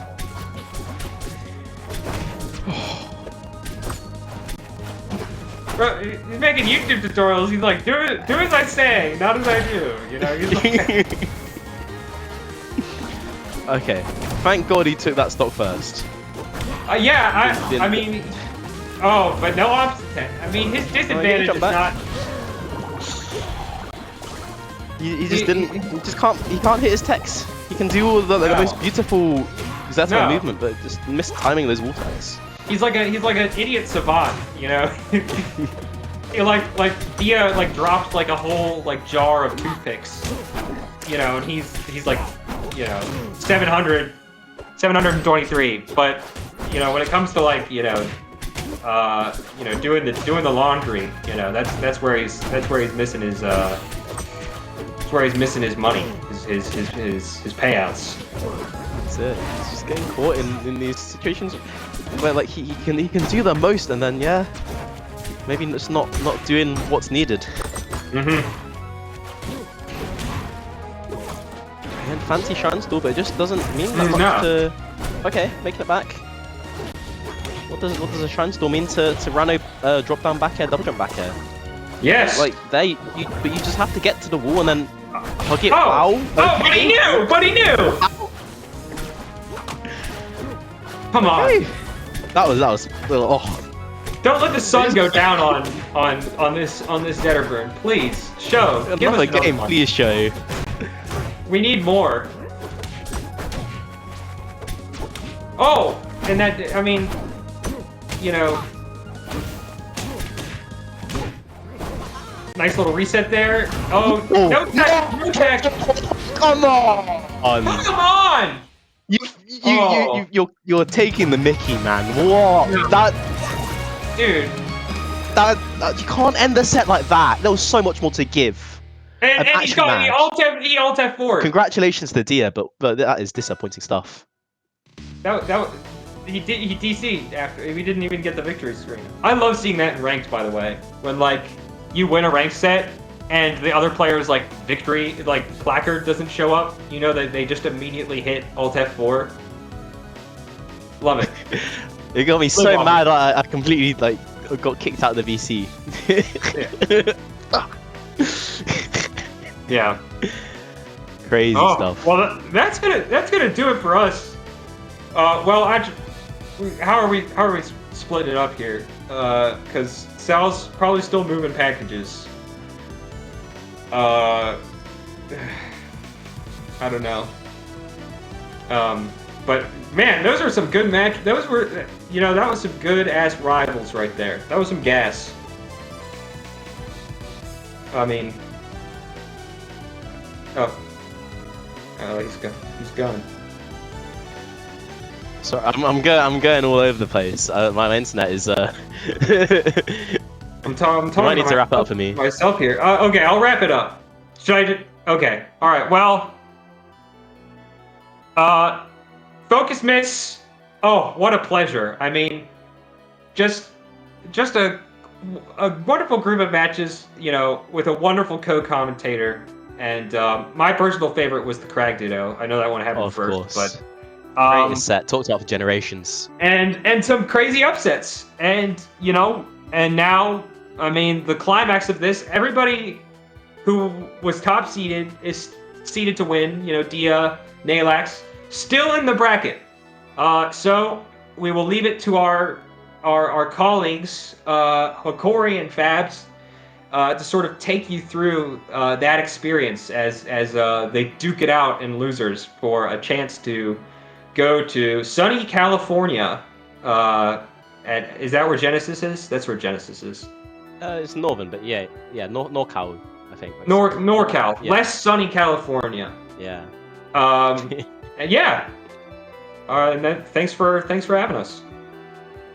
Take care, friends. Very fun. Yeah.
Hello everyone, welcome back. We are going to be moving very quickly along into our top 6.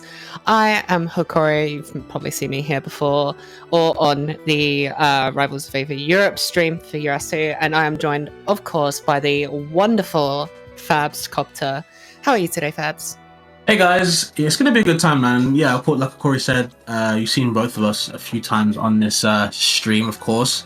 Shouts as always. And yeah, man, another EU RCS kind of coming along, another chapter in the EU RCS circuit. I think what's really cool is that, like, even though I guess like some of the top dogs aren't here, like your Kingus, your who else am I thinking of joining the ranks? Generogs, Don Cascones, stuff like that. We still have these heavy hitters. We still have Neylax, still got Deer, of course. But then we've also got these big guys like Guthix, like Saols, like Show, Fishing Man, stuff like that are still going on in bracket, and they kind of get their chance to shine. And of course, Impasse, right? I feel like Impasse, with respect, only plays in Italy. He barely plays in these other brackets. He doesn't really travel too much at the moment, maybe because of other stuff, of course, but it's good to see them in bracket as well, because whenever they are in bracket, they always do really well, and they're in winners finals, which we're about to see. So, Corey, I'm excited. I think Neylax and Dia both being in losers, to me, is hype.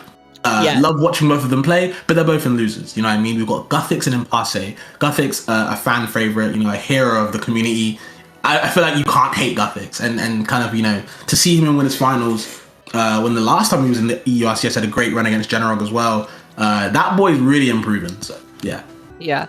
Honestly, the only way you can hate Guthix is if you're on the receiving end of some of his, like, dumb plays.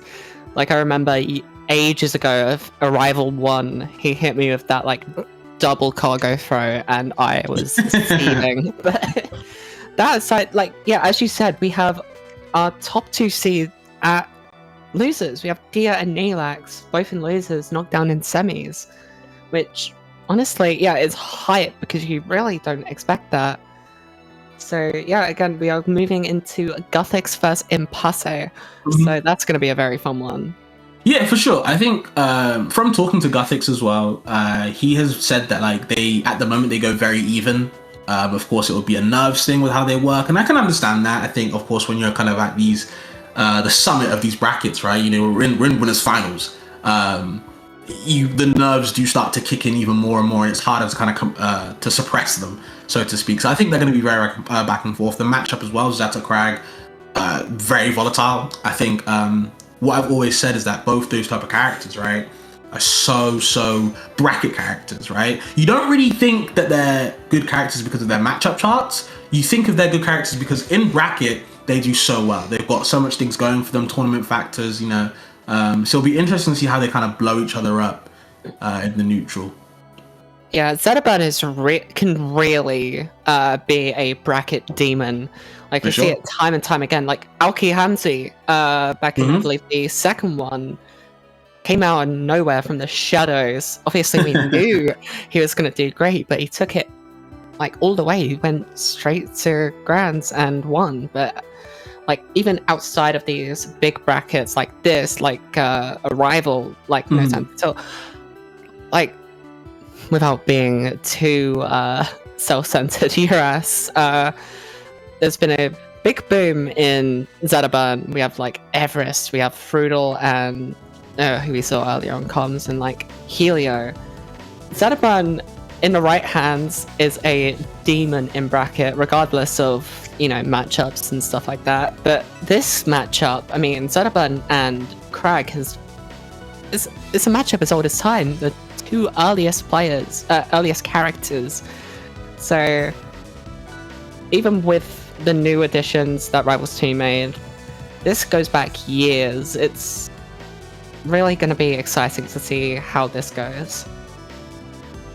Yeah, I mean, I think with the way that these guys play as well, I think if any of you guys have played Guthix and Impasse, they definitely have some very unique playstyles to how they play both their characters. I think Guthix, I think a big joke people like to say is that you're not really playing against Krag, you're playing against Guthix. Yeah. That guy really embodies, I think, what the devs want Krag to be. A lot of these setups, as well as kind of abusing the insane normals he has. The CQC goes crazy, but so does Guthix's setups. And then, of course, for Impasse, a lot of these down strongs you're going to be seeing. You know, these ledge hop side Bs from the ledge, stuff like that you're seeing from there from the neutral. Really just kind of soften you up, puts you on fire early, and even if he doesn't get a kill, the damage output Impasse puts on, as we saw against Neylax earlier, is pretty insane. So. And already, like, just a nice back and forth, and Impasse already just putting on the percent, trying to put Guthix on his back foot already. Yeah, like I said, the down strongs. Yeah, but honestly, even in disadvantage, you have to take Guthix seriously. He is a wild animal when put against a wall. Yeah, I do like the way Jackie described it. When you're playing against Crag, you want to kind of tame the wild beast, but I feel like sometimes Guthix can go run rampant. But right now, getting the chains put on that boy right now, can't really move too much. Impasse might be the tamer so far. Yeah, I mean, holding on to that grab for so long on the low pillar really made Guthix with no option. Impasse really trying to make the same thing happen twice, but Guthix just didn't even need to do anything about it. Greed might be a sin. This is what I talked about. This is why it's so volatile for you, right? They are going so far out for each other. They're not letting each other get back to stage. They're not watching each other, you know, standing on the ledge to ledge trap. They want to go out there and kill. You see Impasse going out there with the charged shines, not wasting any time, no fear. And look at that, he's dying for it. Set the bait and got it. Going that low just to bait out Impasse. Oh. No, of course I think not. right now, how Corey's, I think Impasse, right, he's experimenting what he can do off the stage, which is kind of smart against Crag game 1. You want to see what you can do, what's the lengths he can. The thing is, though, Guthix, he makes that beetle fly. Unfortunately, finds the blast on that time, but I think most of the time it's very unwise to challenge Guthix off stage. He knows what he's doing. There's the grab. Nothing from it, though. Yeah. Oh, it goes for the up throw of all things. But, yeah, with Guthix, he's so good at mixing up when he starts to recover with the pillar that you really have to be careful. As we're seeing here, going all the way bottom corner and still making it back, even without ledge. Yeah, you'll see a lot of Crags, you know, go for the rock pools just because if they throw it downwards, they can get like a little boost jump off it. Didn't even need to that time, but still gets forward off the sides. Needs to be careful how he's recovering. Goes low, pillar to the ledge, and still Impasse interrupts it. Still had double jump. Okay, yeah, Impasse really looking for that closing interaction here. Okay. The thing is, though, against Crag, the longer he survives, the longer he's able to get a confirm, but no confirm available. Instead, Impasse is going to take the first game, but a very close one, by the way, very back and forth. Like I said, Impasse so happy to just fling himself off stage and just see what he can do against Guthix, see if he can kind of, you know, offset him in a way. It's really on Guthix to be like, you know what, if I can get a reversal, maybe I can snatch these games away. Because he's getting beat up in the neutral, right? And I think that's fine for Crag. He don't mind getting beat up. It's really about how can I really impact myself on that advantage state? How can I get that kill at the early percents? And at the moment, Impasse was kind of doing it to himself. So we'll see what game 2 holds for us. And on Rockwall, geez, this game's going to either fly by real fast or just be, in general, very volatile, because this stage, stocks go flying or the characters just stay on their own corners. But with these two, it's definitely going to be a fun one to watch, Fabs. Yeah, no, I absolutely agree. You know, like you said, on Rockwall, I think everyone knows it's an infamous stage for a reason. You really want to kind of offset, again, see how you can do off the stage. And that's going to be kind of, you know, the go-to right now. We're seeing the way Impasse is playing, very passive this time, as opposed to the first game. Just want to make sure if he wants to get the damage in, it has to be kind of vital, right? Yeah. Yeah, again, Impasse really not looking to add much flair. Just really going into not a flow chart, but really just making sure he's locked in, going for the right things at the right times. And Guthix, again, just doing what he does best. Yeah, putting you in the air and keeping you there, keeping your advantage state, no matter the character gets on the ground. Can't be in shield against Guthix, you just can't. If you're in shield, you're losing at any point. It doesn't even matter if you're far away. Okay. Oh, gets clipped. Yo. Hell yeah. Gets clipped by the rock shot. Doesn't waste any time. The dash attack as well. The down B. All the hitboxes. Just wants to make sure Impasse is in a bad position. The up tilt. No grab though. You can see Guthix looking for something, fishing, but no bait allowed. But the double down tilt Hikori. Poking at the ankles of Impasse, but can't get anything substantial. Yeah, again, Guthix, type of person to just put options out there in the open and see if you fall for them. And if you do, he is making sure you fall for them every time. He's a note taker for sure. He's like, oh, this worked this game? Okay, cool. I'll keep that in the back of my mind. I won't let it, go just yet, but I'll keep that for the sets, the stocks that I need it to count. So, I mean, Guthix holding strong onto that 89% there, but Impasse, they're going to do anything about it, then going to have to do it without going for the special pummel. Guthix a bit too forward with that roll re-grab, just couldn't find it. Impasse escaping the parry on the grabs. Again, no grabs allowed. Don't want to be too scared. You see, Impasse will keep going for the uppercut. Maybe the third one will work, but can't get it just yet. I don't know if Impasse has much traditional fighting game experience, but they're playing like a gold Shoto. Crazy. Dragon Punch. I think if Zetterburn had a DP, I would not be happy. Is a better way to say for the stream. Either way, rocking the hands, yeah? Nothing to be happy about there. Doesn't even need to throw it down, just throws it away and takes the second game. Even set now, okay. Yeah, I mean, both of these players pretty even in seeding, if I recall correctly.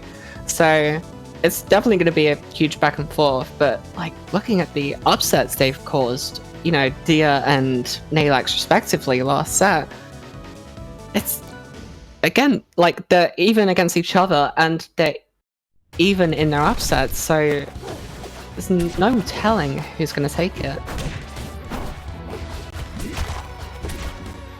Fire capital now, bigger stage. Of course, Crag can work with it. I understand this pick from Impasse, right?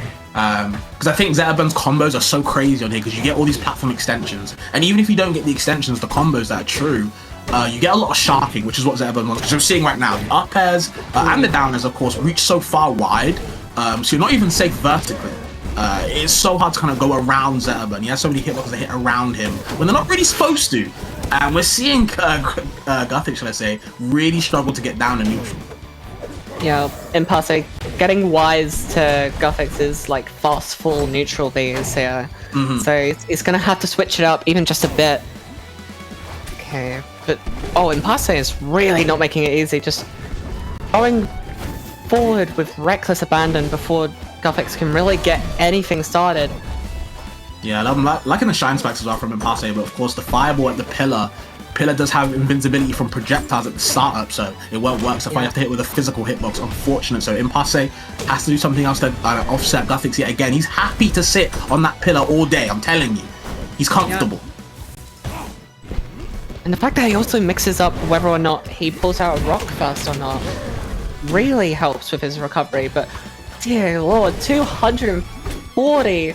Yeah, well, this is the thing I was kind of scared about picking the stage, because yeah, you get all these strings and confirms, but if you can't hit Crag substantially, in a good position, he just lives forever, Yeah, it really does.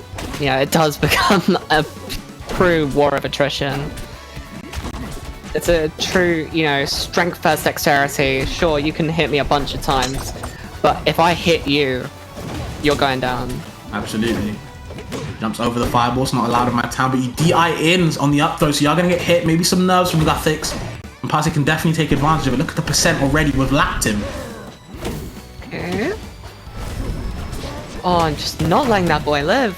Yo, he's too fast.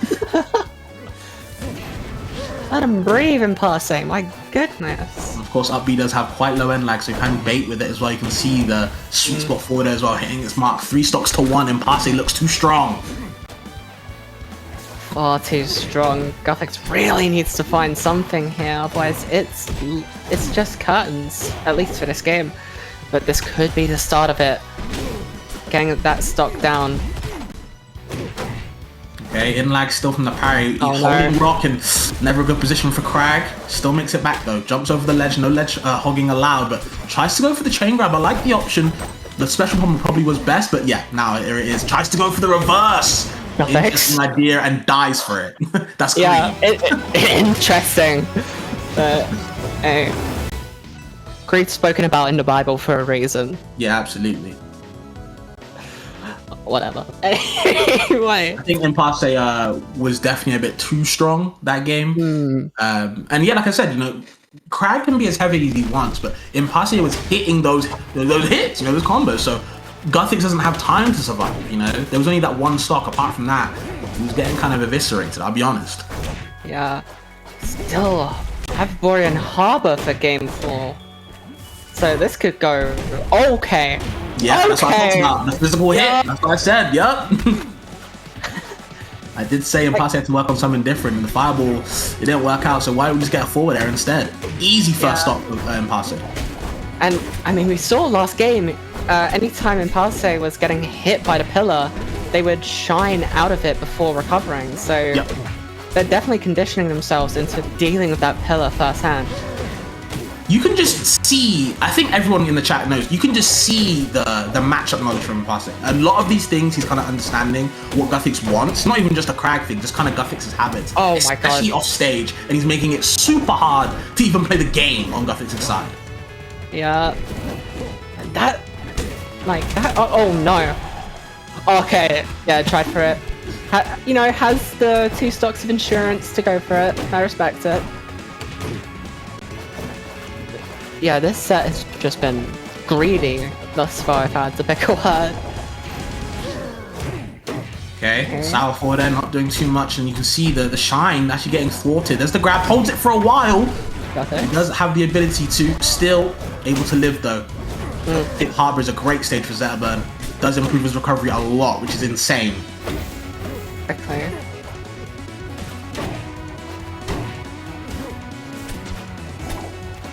Okay, Guthix kind of just retreating, doesn't even have time to pull out Rock, knows it's an unsafe position. Yeah, really just having to wait until Impasse's been hit to pull out Rock. Really limits his options. Oh, Impasse just going deep for it. Like I said, he has no fear. Yeah. No fear in a stock lead, so... Good tech. It is so hard to edgeguard Zero on this stage. You have to make sure he can't get to the wall, and even if he doesn't, can still make it back somehow. Look at this. That boy's flying, and still gets the up smash. 2 stock for an Impasse to take that 3-1 and move on to winner side grands. Hell yeah. Like you were saying, the matchup knowledge that Impasse has is insane. Like you can see. Yeah, that second stock he took on Harbor was insane. Like just going side to side with it.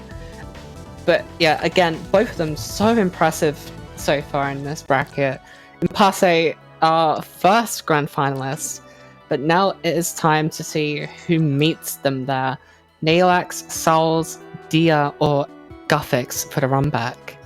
Yeah, I think it's going to be an interesting one to see who kind of gets back to Impasse. I think it's probably looking like Dia.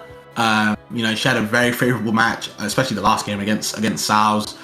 She's very, very good against Neylax at the moment, and then I think it will see if she can kind of handle Guthix, because Guthix kind of handled her before, but we'll see. Yeah, I was watching during that set for Dia and Guthix. That was insane play. So we really are gonna just have to see how this goes. Like we've seen time and time again, Dia just pulling out the works in a bracket. So surely this is just one misstep towards her victory, but you never know. Yes, I don't think she can. I agree. I don't think she can kind of, you know, think it's a guaranteed win, because again, the Guthix set was tough, and I think everyone knows that the Crag has been definitely a thorn in her butt for a bit. So we're going to see how she can handle that. But you know, she has to wait for Neylax or Saols first, who definitely have an equal chance of beating her. You know, it's just that I think she would be more favored. But it's an interesting set, of course. Neylax versus Saols. Saols pretty decent at Olympia, I would say. The Atlas Olympia matchup is pretty interesting as well, and I think even though we've seen him take Neylax to the brink, it does seem like Neylax is always on top so far, so we'll see. Yeah, but that being said, Neylax has been playing out the Force Burn this bracket. So He will not be pulling that out No. in this matchup, I promise you.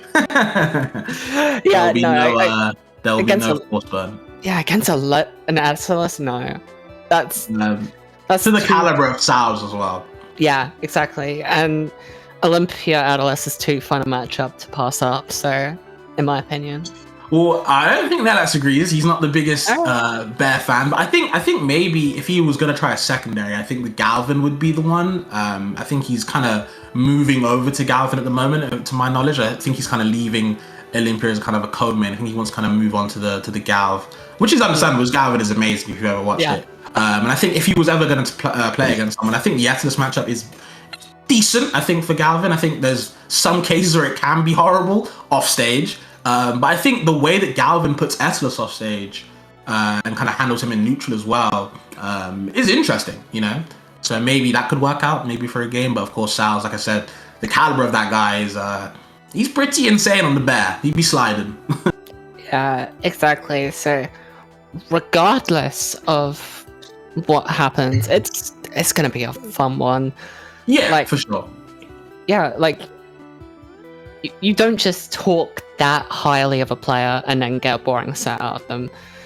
Like, What? someone can be really good, but if they're really good and boring, people aren't going to hype them up as much as if they're really good and fun to watch. So Yeah, I can agree on that. I think the way that both those guys play, Neylax and Saols, is pretty interesting, pretty fun, I would say. Maybe it's biased. I think Saols is pretty fun to watch, you know, as much as Atlas can be. And I think Neylax is kind of a fan favorite in EU anyway, just because of, you know, how high he places, how, you know, aggressive he is no matter the character.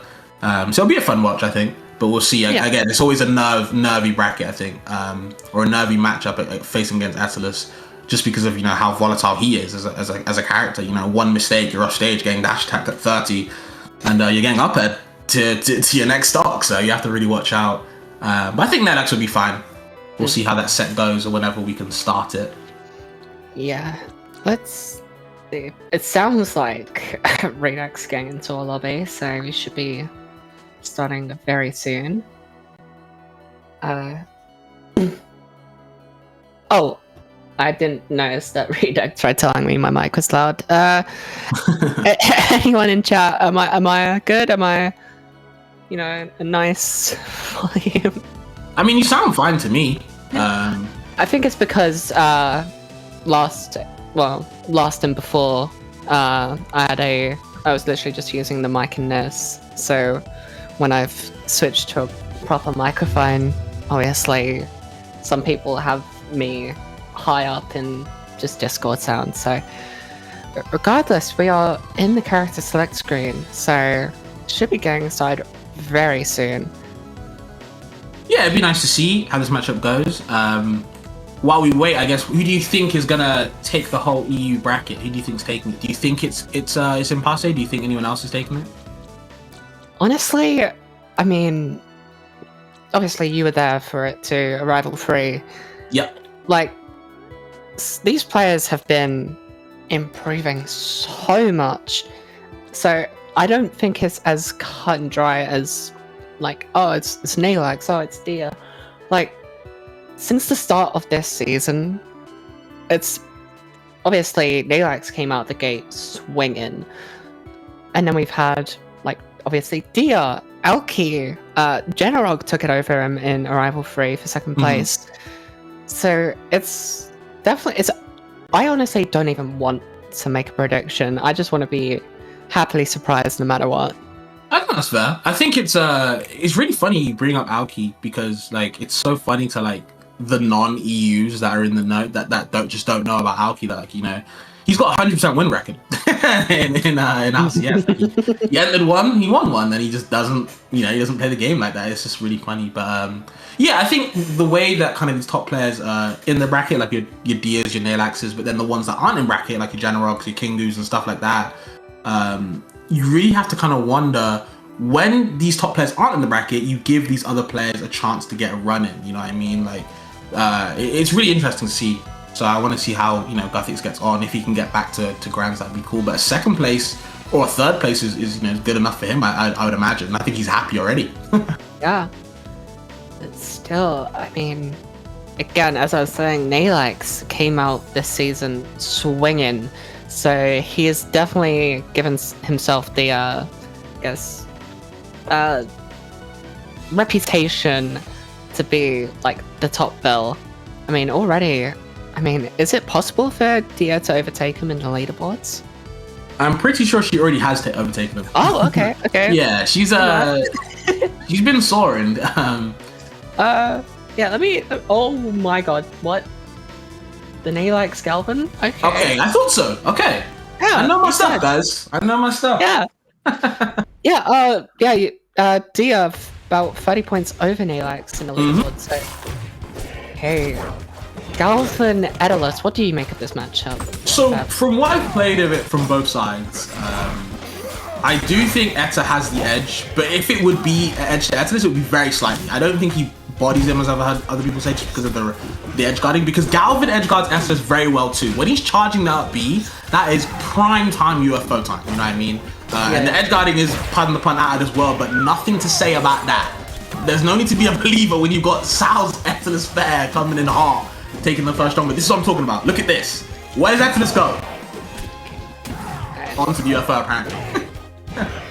Alright, if you excuse me, everyone, just for a moment, I'll be right back, but I'll leave you with Fabs for this game at least.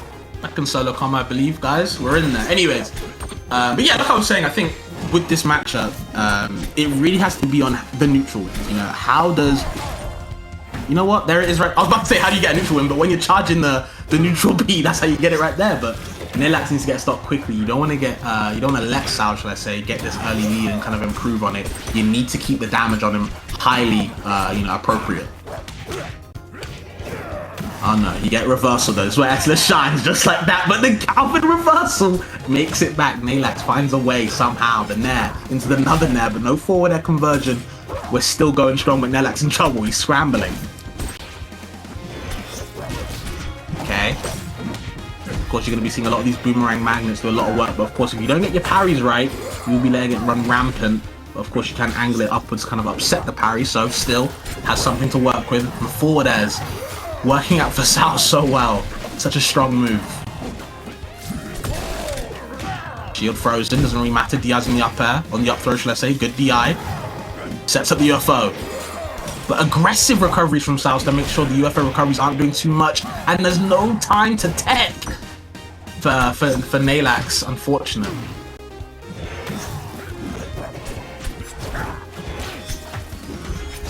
Okay. Yep, just gonna fake out with the forward air charge. I like that. Just the armor approach as well. All Saols right now, but Galvin can definitely make it back. Should I say Neylax? Double up air. Magnet conversion, but no scar jump. You're gonna be seeing a lot of these scar jumps, the drop down wall and wall jump back to get an air dodge. You do get a lot of momentum with that, but can't abuse it just yet. Okay, I am back. What have I missed, Fabs? We've seen Neylax do a lot of work with this Galvin and actually bring it back to even after losing these stocks early from the edge guarding. Sets up the drills as well, but only gets one available. Very nice, very nice. Okay, I mean, yeah, last stock. Sure, Saols does have the lead thus far, but if Neylax is bringing it back, who knows when it's going to stop. Okay, yeah, of course, Aetherless dash attack does go through projectiles. You have to watch out where you're throwing that magnet. Up throws him, but great DI yet again. Doesn't opt for the down there. Oh. And he might die for it. Yep, with the UFO. Should be death. Goes for Nair. Oh, okay. There is just no way. Bro. Bro. Neylax was stuck in shield on the UFO, scared, and Saols had the opportunity to get a back throw and went for down there instead. That has to be greed or a misinput. One of the two. Surely. Honestly, those go hand in hand, so... But, I mean, we've been seeing work from Saols, so... That one game, it could end up just a write-off. If Saols wins this, we ignore that game. But if Neylax wins, we don't let him forget. For sure, but yeah, I think just a very unfortunate one. I think thinking about it, he probably went for down tilt on the UFO. Sure. And probably just got a fall off. But either way, yeah, this is what I talked about. This is why I think the matchup isn't as bad. because UFO handles a lot of these things which a lot of characters can't do. You know, you can edgeguard Etalus when he's at the wall, but if you go out there, it's a commitment. UFO, not really the same dynamic, you know what I mean? So Galvin does have some things that Neylax is showing us in this matchup, and it's really nice to see. But by the way though, Hokori, this is the first time that Neylax's secondaries has got a game, so I like it. Okay. Wait. He didn't take a single game with Force Burn and kept going back? You want to prove something, man. Alright. Well, he's definitely proving something with Galvin right now. I mean, look at this. Galvin is nice. I won't lie, man. Like I said before, Neylax's Galvin is very nice to watch. And to play against, well, we have to ask Saols after the match, because at the moment, it's looking like a little bit of a beatdown so far. Yeah, I do think those first two stocks last game was definitely Neylax just getting it warmed up, you know, revving the engines. And the engine definitely revved up right now. We're going at very fast miles per hour, I'll say that.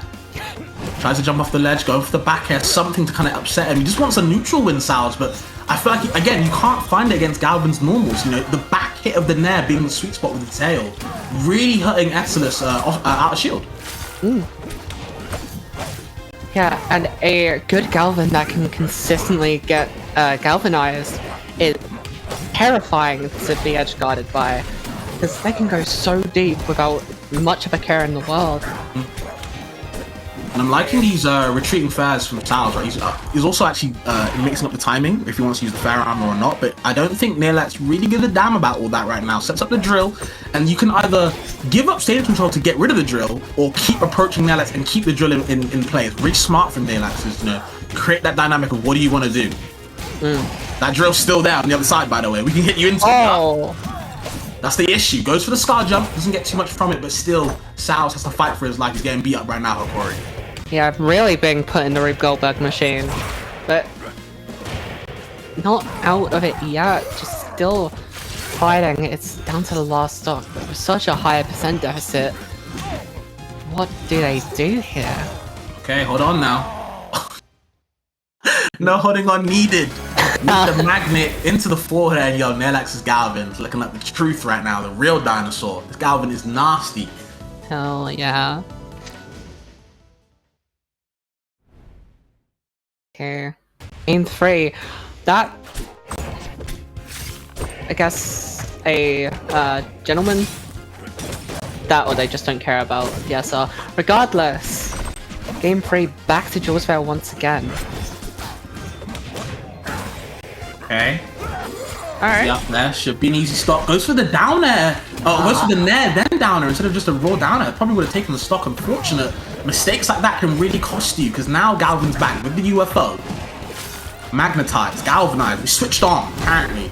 And something I'm noticing is whenever Neylax gets the UFO that close to ledge, they do this micro movement to give just a little bit of space between it and the edge. So I think that's just automatic, by the way. I think what? You have UFO too close to the stage, I think. Oh, damn.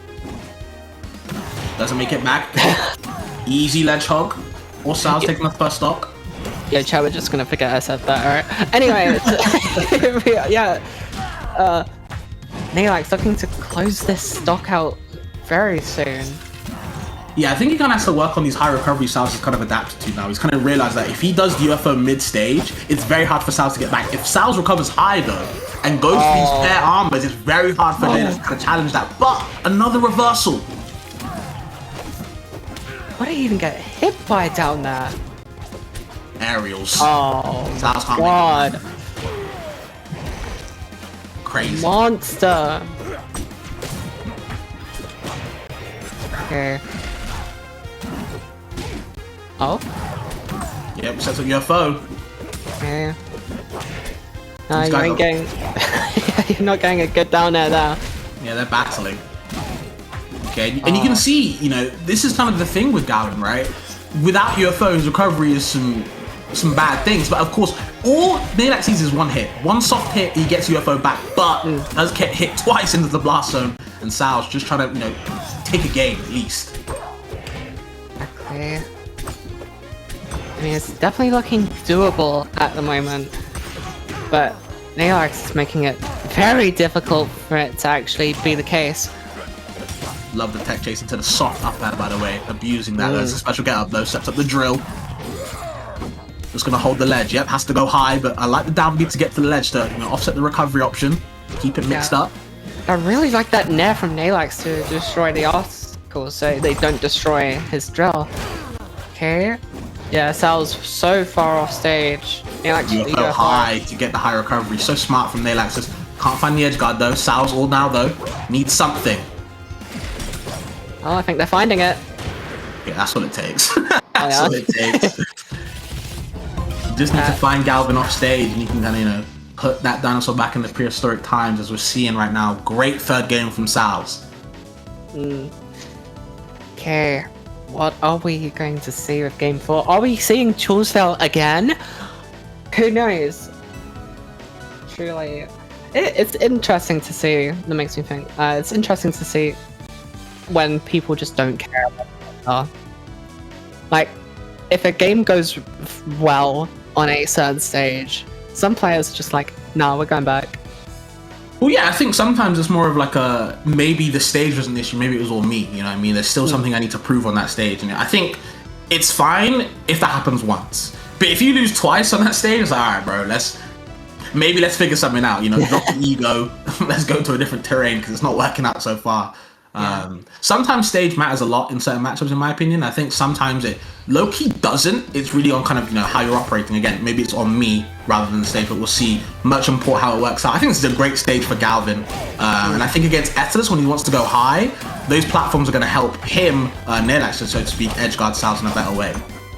And it really helps limit the ways Saols can get ice on the base of the stage, and really makes grounded a bit more difficult for them. But that does not matter. A very nice edge guard from Saols. Yeah, you have to be careful. I thought he was going to get the soft nair up air, but didn't even find it. But again, Neylax now starting to struggle getting back to stage. Saols doing a really good job again. Sets up the UFO. Air dodges to cut the recovery, but just can't make it back. He actually scared him. You don't see it too often at this level, but it is very easy to get scared out of recovering. Absolutely. I think Neylax's issue though is he keeps going for shield grabs on these spaced F tilts from Saols. So in neutral, Saols winning a lot of these things off these micromanagements. It's really smart, but has to go for something else.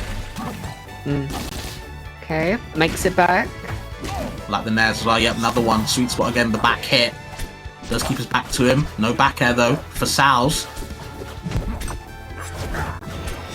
Yeah, no more shield grabs. Really smart from Neylax. I think he's listened. Yeah.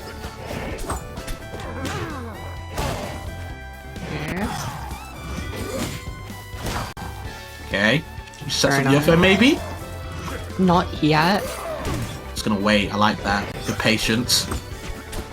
And I'm liking the F tilts angling it up, by the way, to make sure there's no jumping allowed. And that forward air does reach very high vertically, so really smart from Neylax to catch him out. Saols in trouble.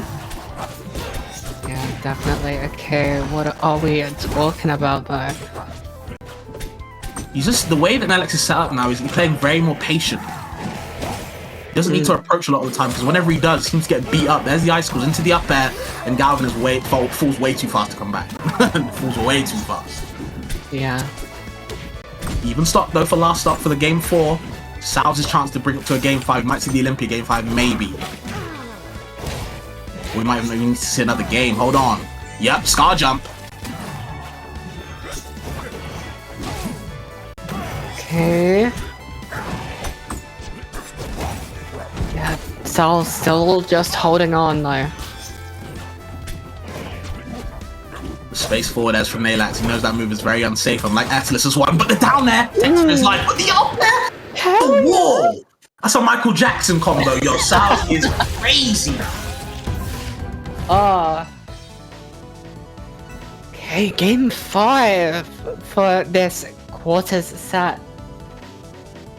Now, is Neylax gonna switch? I don't think so. I mean, Galvin's been putting in the work, but it has, but it's I think the adaptations are coming in more and more. Saols is limiting his time off stage, so Neylax doesn't have time to edge guard him, and he's winning a lot of these trades in the neutral. But of course, like you said, game 5, no need to switch. We're gonna see how this last game finishes, Akori. yeah.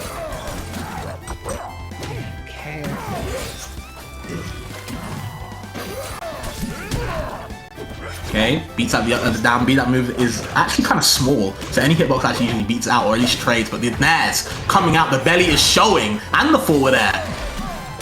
Okay. Keeps air dodge, can survive, but down there. Nowhere Very to go. That nice. move is active. Okay. Yeah, when you get all these edge guards in a core, the matchup does look very Atlas's favor, because you can win neutral as much as you want, but if you're not killing the bear, you're not doing too much to hunt him. Exactly. It's like with any close frag matchup. If you're not killing them, you are losing. There's like UFO if he wants to use it, yeah? Goes high. Very nice with the up air. I was scared the up air wouldn't kill off the top, but thank God it does. Okay, gets a Saols hit down strong, doesn't get too much. The up throw, but good DI from Saols.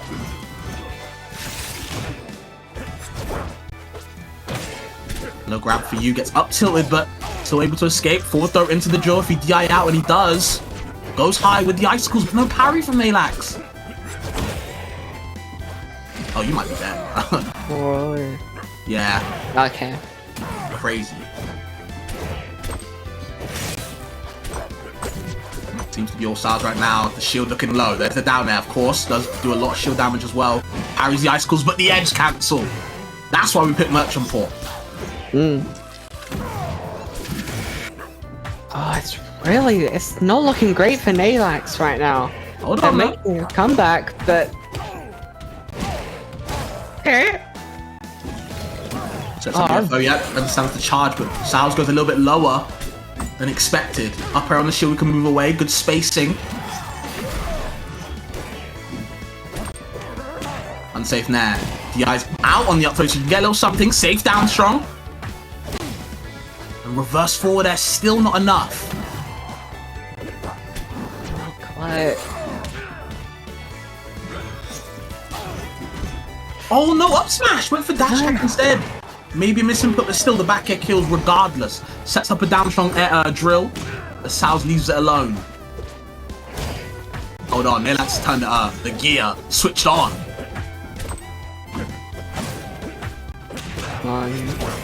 Hold on, the forward air though with the icicles, maybe. Yep, there's done, but sets up the side B. Oh, okay, nearly Wow. wiped out by that downer. I would be terrified. Oh my god. Hold on, wasting the up B. Getting grabbed, Oh, snatched away. Saols goes for those. It always gets you once, at least once or twice. That's got a sting, but of course, Saols is that B. But you know, making a great reversal right there to kind of upset Neylax. You can't be comfortable with the ledge versus character. Exactly. That was insane. Neylax out at 5th with a pretty substantial upset from Saols. At Absolutely. least on numbers. Like, Saols was moving. You thought Neylax kind of had it with the momentum he had as well towards that last stock. Just a lot of great recoveries, good patience. But again, that reversal up air catches a lot of people out. You really have to watch out how you're edge guarding Atlas if you can, if it's even a good choice to. Sometimes you have to respect the bear, let him come back to stage and work on it there. But Neylax really wanted to kill the stock, but unfortunately got himself killed in the process. I mean, yeah. Again, Neylax out this low. I think this is the lowest he's gotten in an R2CS bracket. Online, yeah, I think he got lower than this for Somnia. I do not remember Somnio's placements. Let me fact check that. I know for a fact all other ones he was at least top 3. So Yeah. no, Somnio knocked him, he won. The latest one he didn't know. Dia got upset. Oh, no. Yeah. Sorry, I was looking at the Iron Man for some You're reason. No, first place was Kingu, yeah. Yeah, let me take a look at that bracket, because, yeah, Kingu taking it was insane. It was a very fun bracket. But yeah, I think for this bracket, so to speak, I do think Saols played that, very well, making a lot of these, small adaptations towards the end of the set. I don't think really Neylax played anything worse. It was just more so Saols was very comfortable recovering and playing neutral more as the games were going on. I think he was getting a lot more grabs. And of course, when Ethlis gets grabbed, if there's ice on the ground on these fast forwarders, does get a lot of the time that 50-50 of, you know, forward throw to up air or forward air, depending on where you're DIing. It felt like he was putting Neylax in some bad positions a lot of the time.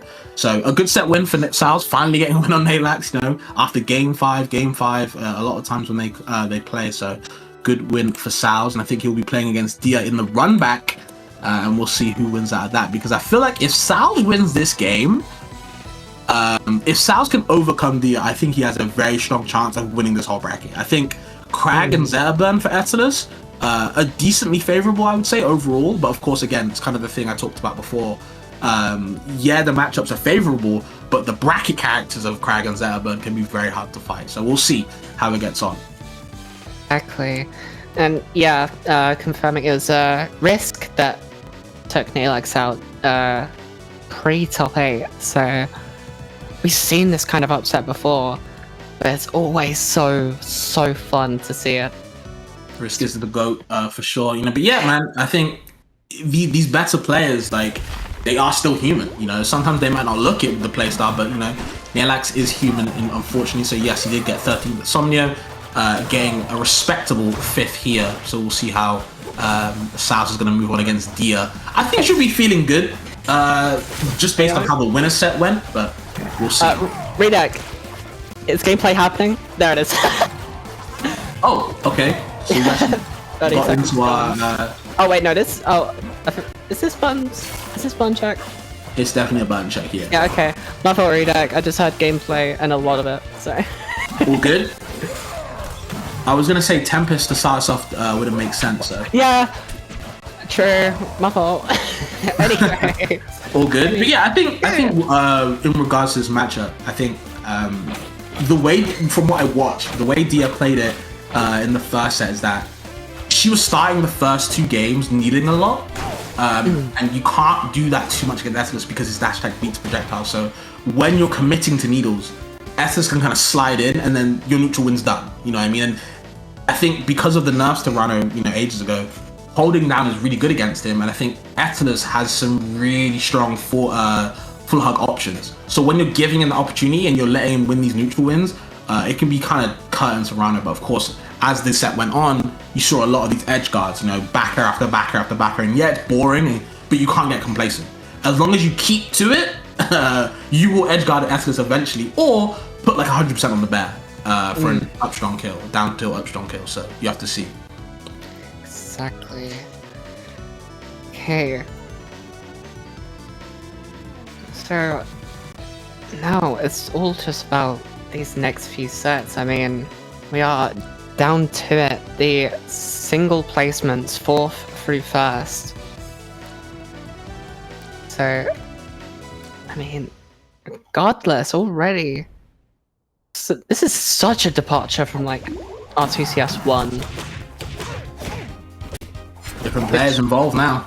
Yeah, I mean, it just shows how quickly a player base can evolve, how quickly singular players can improve. Still, Jules failed for game 1, and already Dia putting on the percent. I can understand Jules well for game 1. I don't think you let either of these guys go to Hodojo or Ethereum Forest, so No. when I think about it, yeah. Okay. Pretty fast-paced game so far. You can see a lot of these nairs from Dia in neutral to make sure you're not allowed to slide. Okay. This is where it starts. The edge guarding time. Yep. Waste those up Bs. The parry as well. Yeah, you're in a bad spot. Yeah.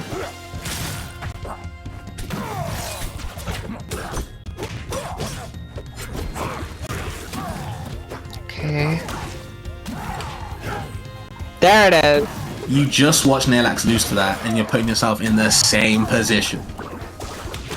Crazy. It's rough. Yeah, but this was really showing that. I mean, yeah, you gotta be more careful around these bets. All good though, still picks him up with a down tilt. Sets up the bubble probably to, you know, for a safety net recovery. Has to go high, but yeah, the back has there, lingering too, so waste another up B chance, does get lower each time.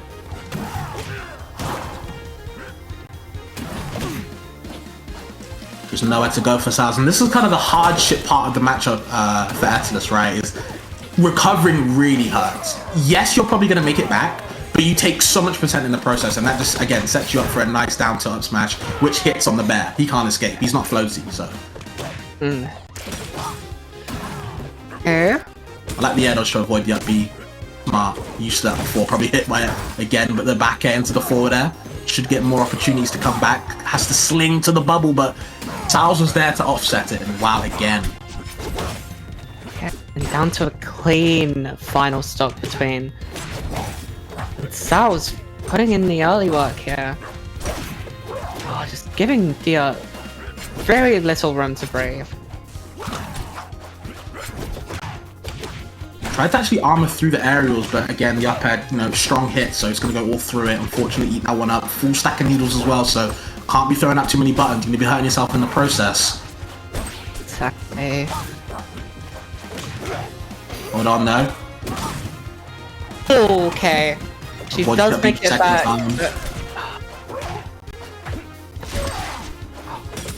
Goes for the cancel. Yeah. Yeah, and actually cancelled off the ledge. And I think that was intentional based on how the way Saols played after, but the forward air doesn't get rid of Saols just yet. Yeah. Dia really needs to watch out, by the way. She could have got up there right there. I saw it. I don't know if anyone else in the chat saw it, but I saw it. Up air or up B? It's a sour down strong. Interesting to go for that option. Avoids the up B. Holds the ledge, just needs to hold it. Just needed to hold it, that would have been the game, but unfortunate. Dia makes it back. Parries it, yep, into the back air, just gifting Dia a really favourable position. Okay. What are we talking about here? One of these guys are gonna have to finish this out soon. Oh, I saw that up strong Saols. Gets clipped by the icicle. In a terrible position, no bubble. Still makes it back, but these guys are trading high percent. And just a nair. Just a nair is what it takes. Oh, that's a Rivals 1 classic right there. It's just a really hard kind of position to be in, because this is what I talked about, is that when you're edge guarding Atlas, the key is to not get complacent. You're going to be back airing a lot of the time, over and over. But as long as you keep it going, he's not doing anything to you and he's taking hella damage. But the issue is, when you get that little bit complacent, you let Saols get back on the stage, I mean, he leads to the game off that, or he gets a reversal.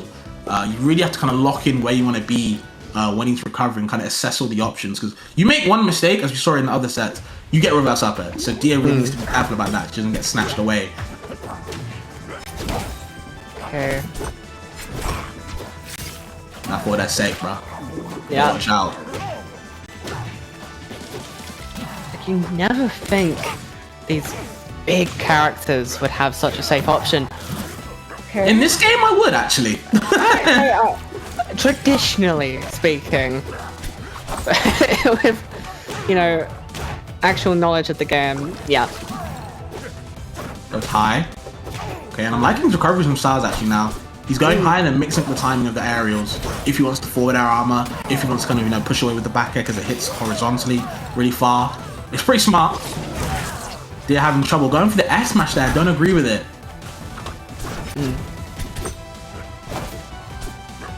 Okay, wants to find a way to get back down to stage. Just goes for the forward air off the ledge. Really hard move to challenge. Sets up the armor as well. We're heavier. But that heaviness does come with consistent knockback, so I agree. it's a double-edged sword. Sure, you're not going to get sent as far, but that just means you're going to stay in the combo for as long as Dia needs. Up throwing DI's in, so you're in the bubble now. I like the sour forward airs to keep you in that bad position. Bubble set up as well. Where are we going? DI's all the way out, but we can still extend. Atlas don't really go anywhere in the air, so we can abuse it. Just keeping Saols exactly where she wants them. Yep. Gets a grab though. Jab's not really going to work out. Trips from the down tilt, doesn't get too much from it. And yeah, just pressure with the needles. If you can't commit to the dash attack, you're free to spam needles. Okay. Where we landed. And with the nair. Yeah, puts him in a bad position. Has to go to the wall, which Dia can cover. Burns the air dodge. That's gone. Oh. You're in there. What? So long. Yeah. All the poison. Okay, these nairs are just... Okay, Saols down to the last stock of game 2. Just where do you go? Like, where are you supposed to actually go for Aether's side? Again, Di's on the up throw again. That might be nerves, but you're just gifting Dia better combos, I would say. Now you're getting parried for the icicles. It's all going wrong for Saols. Truly. No upper available. Dia really has to be careful here. Though at the same time, I think Saols saw that work on a game 5. Maybe they're going to be trying for it a bit too much, but that's just for time to tell. Alright, final stock. Saols could potentially bring this back. But Yeah, Dia it's Aether's talking about. Yeah. But Especially in a character like Rano. yeah, Dia just needs one good interaction to close out this game. Can't be shield grabbing the forward air. Okay, gets caught in shield. Slowly but surely, Saols is coming back into this game. You're giving him more chances. You have to kill him now. There's the forward air. Still survives. Probably has to go to the wall. Damn. Okay. Double up air. I like that from Dia. And she's kind of picking up where she left off from the first set, man. She's kind of running them over. Okay, now, where are they taking us for game 3? That was a very quick turnaround between games. But Julesville it is. Okay. Liking the early dares from Saols as well. Set you up. It's very hard to flog that move. Of course, it is a spike, so you get a lot of reward off that if you want to hold down. Liking the space forward as well from Saols, just to make sure no shield grabbing allowed. You're seeing Dia going for these grabs and swinging and missing, but the charge forward smash not going to work out. No, I mean, it was a wild option, and it definitely had me confused at least, so... Okay. Saols off stage. Commit to the back air though. Again, you got a little bit complacent. Now you're getting reversal. Could be a stop, but Saols a bit too early with that ledge hop recovery. Oh, very nice little late nair there to get Saols off stage. Now they're available. They're exactly where she wants them. Yep. You just have to do this over and over. Just keep looping him. But the second you let Saols get back on, could be the stop. Goes for the down air, but no tech from Dia. Still able to live. Okay, these down tilts really putting Saols into a sour situation.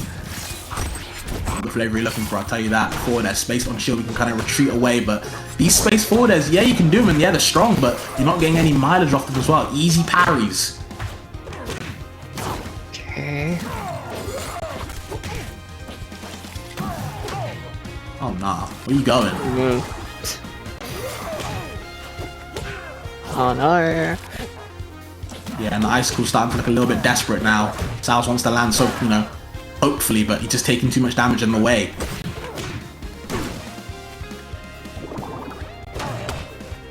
I mean, what are you supposed to do here? It's really about your neutral wins as Atlas in this matchup, because you're going to get edge guarded regardless. You know, like, there's nothing you can really do to stop that. It's more about how do you win your neutral wins. And at the moment, I think Saols is kind of just relying on forward air, which I understand why. You know, crazy button, but it's just not enough against Dia. Exactly.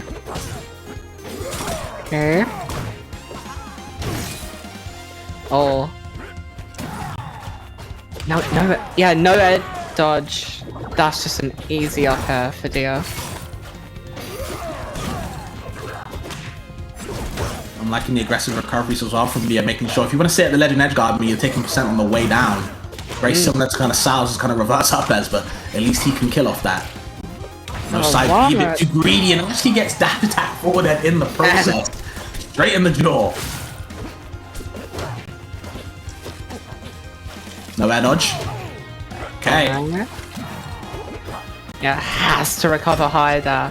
Yeah, had to save the jump. Really smart from Saols. Watch your shield, please. Looking a little bit cracked, but okay. Saols coming in now. Forward air as well. Okay. You're in a bad position. This should be it. Eternus does a really good job edge guarding the frog, but doesn't get time to. A bit slow on the mark. That could have been a back air there.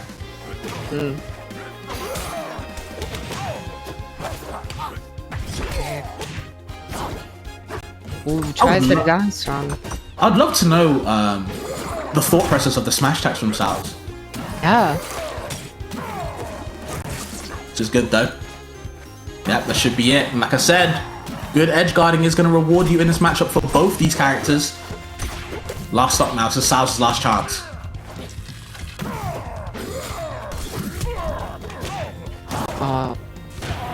Yeah, that's gonna do it. Dia takes semis with a 3-0 victory and moves on to face off Guthix. The run continues. She does get the second set win over Saols. She will be facing Guthix yet again, hoping to get the run back because Guthix kind of handled her in the first set. We can be honest.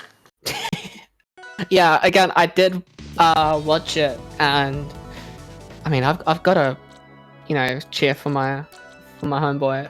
Yeah, of course, man. Guthix, like I said, he's the hero of the community, man. If I know there's one person that no one can hit, it's Guthix. You see him in tournament, great guy to talk to. You see him in online, very fun to talk to about anything going on. Just a happy and joyful, whimsy guy all the time, man. But he don't show that way in Crag, I'll tell you that. Yeah, it is. He is definitely a gentle giant of a bracket. Because he'll be the nicest person you've ever met. But if you meet him in bracket, it's terrifying. Truly. So all the little Crags will be, hoping their boy can do it, but maybe this is the run Dia needs, maybe this is the confidence booster, because I think if she can take this set against Guthix, it might be a wrap for Impasse, but who knows, he's also playing really well, they're playing super well, but of course Dia is right there, but Guthix could be the one to stop her again, Could be. We just have to see as we get ready for this set. I mean, I said earlier about how different this top 8 is compared to the first online. How do you feel about how this season's gone? Now we're coming up to the end. I think it's been really interesting because as characters, get better and get worse through balance patching, through development, through people just realizing things, it is very interesting to see who kind of stays on top. Some people have kind of quit the game or play less, shall we say. But then there's also people that have kind of come onto the game, that are playing more as well. And then there's also people that just come in once, leave. So it's very interesting to see how people go. But I think I personally like who our top players are right now for EU, even if some of them aren't in the bracket, like Dom, Kingu, General.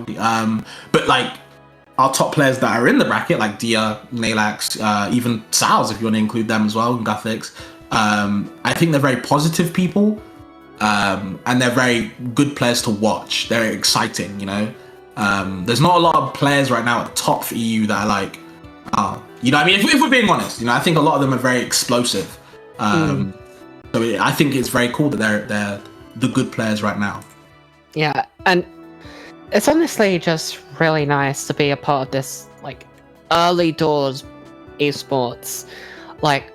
Rivals 2 has Rivals 1 had a long history that kind of settled into just one player with Fire IC before the Drip Collector came along and shook things up. But so being at the start of an esports is just so fun because you get to see these stories being created, get to see the game being shaped by the esports rather than the other way around.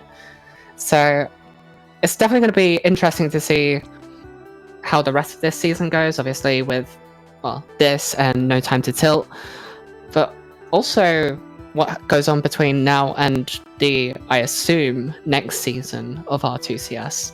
Yeah, I think there's talk of some players not playing after the first season. They want to drop the game because it's no longer fun. But I think those players will probably be back eventually, just because I think with the next season, I think there'll be improvements to a lot of things people have complained about. You know, the meta will shake up, there'll be more characters. So I think you just got to give people some time. I do think it's cool about how the start of the season so far has been really good, and I think, you know, we've got so many things to go on. As someone who's been to the NA community a lot and also seen with the EU community a lot, there's a lot of like differing opinions of like who are the good characters, you know, who are the characters kind of in the middle, who are the potential man characters, right? But I think a lot of things that people agree on is that the game is nowhere near to what people want, right? There's still game mechanics still being changed, you know? Floor hug is still being changed a year into the game, you know? And that's kind of like the big thing about this game right now, is how holding down is, you know, vital for the better players. So while that's still getting handled, you can definitely see that the game is admittedly not finished, but, you know, still there's some things to kind of enjoy still about the game, which is cool in my opinion. Yeah, like, I do admire the spot you found yourself in, being able to, you know, flip-flop between the two communities.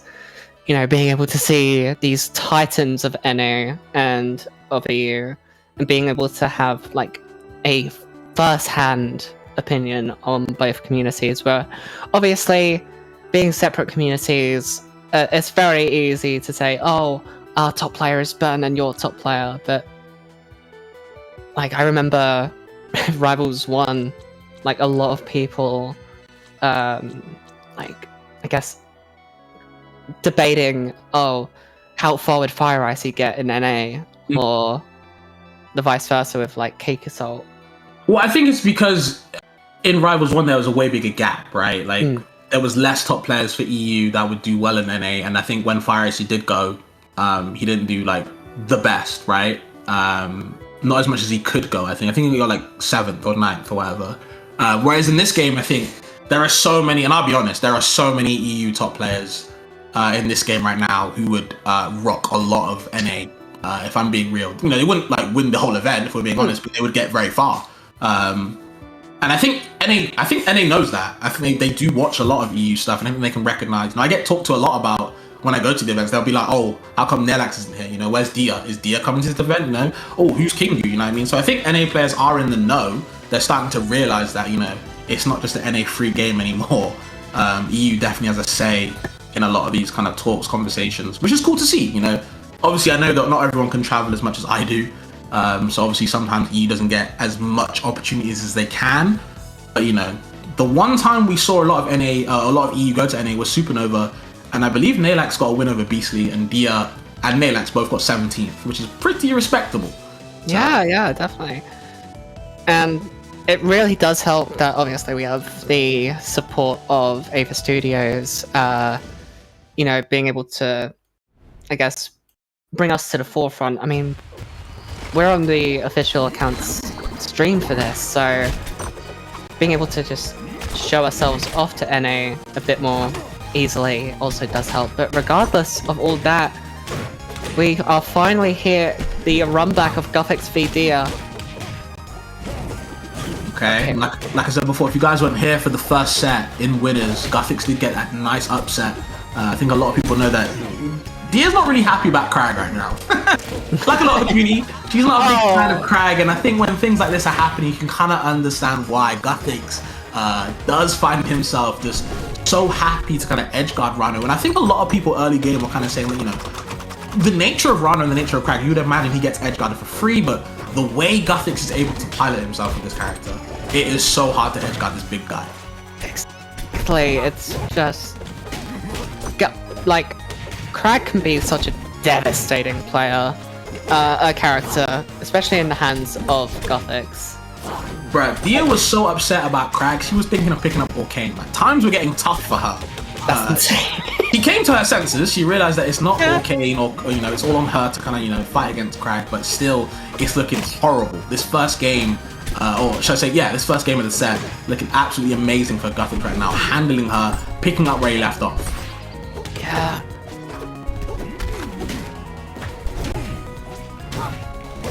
Okay. Jesus, the damage. Where are you going? Taking in place is not helping you. Yo. Guthix. So we talk about the gentle giant, not being gentle right now. Has pillar, but of course the others chase him and doesn't make it back. Wow, a commitment. Okay, but what do you mean Guthix is still sliding there? I don't know if you saw, but he was sliding off the stage a bit too long. I think he didn't realize he was still going off stage when he buffered that neutral special. So, but regardless, yeah, Dia going deep to cut off Guthix, but just went a bit too deep to make it back. Okay, yeah, I think when you're kind of putting yourself in those positions, you know, I think that's kind of a lost game in my opinion anyway. So sometimes you gotta see, again, experiment how far can you go to get rid of Guthix, because of course you're gonna need it in these later half games right now. As we're seeing the second game now, Guthix 1-0 up, step closer. Oh, that's very nice, but not enough. Guthix still lives. Off from there, I like that to the jab. It's kind of upset. Maybe like a throw kind of option right there was needed, but a throw is going to be the one for Guthix yet again. You can't be in shield against Guthix. I say it all the time. As much as you want to be. I'm the same as well. But again, it's never a good option. Yeah. Trust me, even just playing friendlies against this man, he will teach you a life lesson. Okay, something to be taught there. They're recovering a different way. Good option from Dia to take that stock. Good start. Okay. No grab. Yep, has to run away. Don't shield. Abuse the movement. Side B though does get caught. Yeah. As soon as Guthix sees you doing a specific option multiple times in defense, he will make sure you keep doing it, and it keeps putting you in disadvantage. Yeah, he's a note taker, like I said before. Like, he understands. Oh, you done this option? Cool. I remember that. Goes low. Yeah, we can get a recovery, and yeah, nice. Dia, wow, great start to the second game. Yeah, we are seeing a reversal of last game. I mean, 3 stocks to 1 already. Beatdown for beatdown, apparently. You can, Guthix can spam all these moves far away. He's full stack of needles. He's taking percent. He doesn't need to. Like the retreat from Guthix, actually. Side B cancelled. Kind of escape. Good tech read. Yeah. Oh, that forward air. Scary move.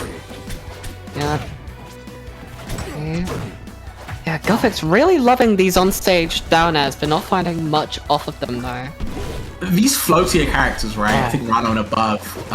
The down air sets you up into up air so nicely, but so does the down B. Nowhere to go. Big headbutt. Takes at least 1 stock. We're on the board. Okay. Sent so far away. Okay, Yeah, very late here.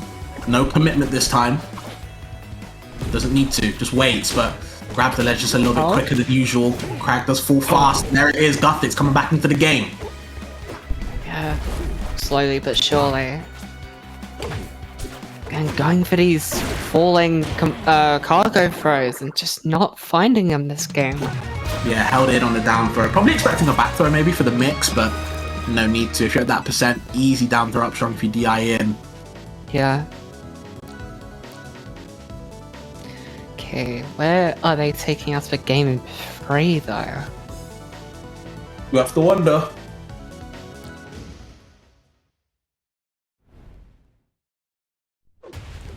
Oh, to Tempest for game 3. Okay. I think this is a stage, that's very common against Rano, just because of the way Rano jumps very irregularly. It kind of upsets them against the platforms, but oh my god. Come on, man. Another brutal stop. Yo, these guys are beating each other up. Guthix is done now. Yeah, Guthix stocks are up, the Gothinomics don't stop. Has Dia done her homework at the moment? She failed that mock exam in the first winner's set. The real test is now though, and Guthix going all out right now. All the aerials. One of the down Dias right now would have been crazy. Oh, but gets punished for his greed. Didn't have a jump, so unfortunate. Spot dodges. I think Guthix getting a little bit scared now. The habit's coming out more and more. Double rock.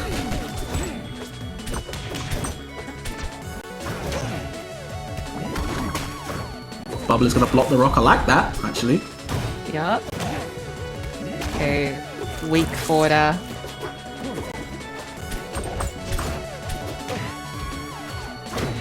Attack gives Dia a bit of leeway. No back air available. The nair from Dia. She's right back into it, by the way. Oh, the up strong from the weak forward air. Yeah. The eyes out this time. Good from Guthix. Recognizes it. No mix needed. Gets the grab on the pillar though. Okay. Good stall. Good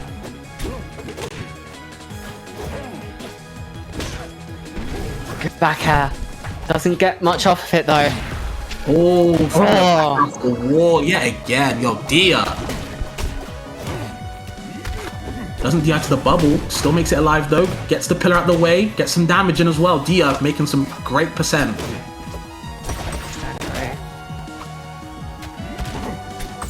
Guthix isn't letting this go just yet. He might not have a choice in the matter with how Dia's playing. You can see Guthix so hungry to get these down airs. Just needs something. Okay, good grab. Shield. Yep.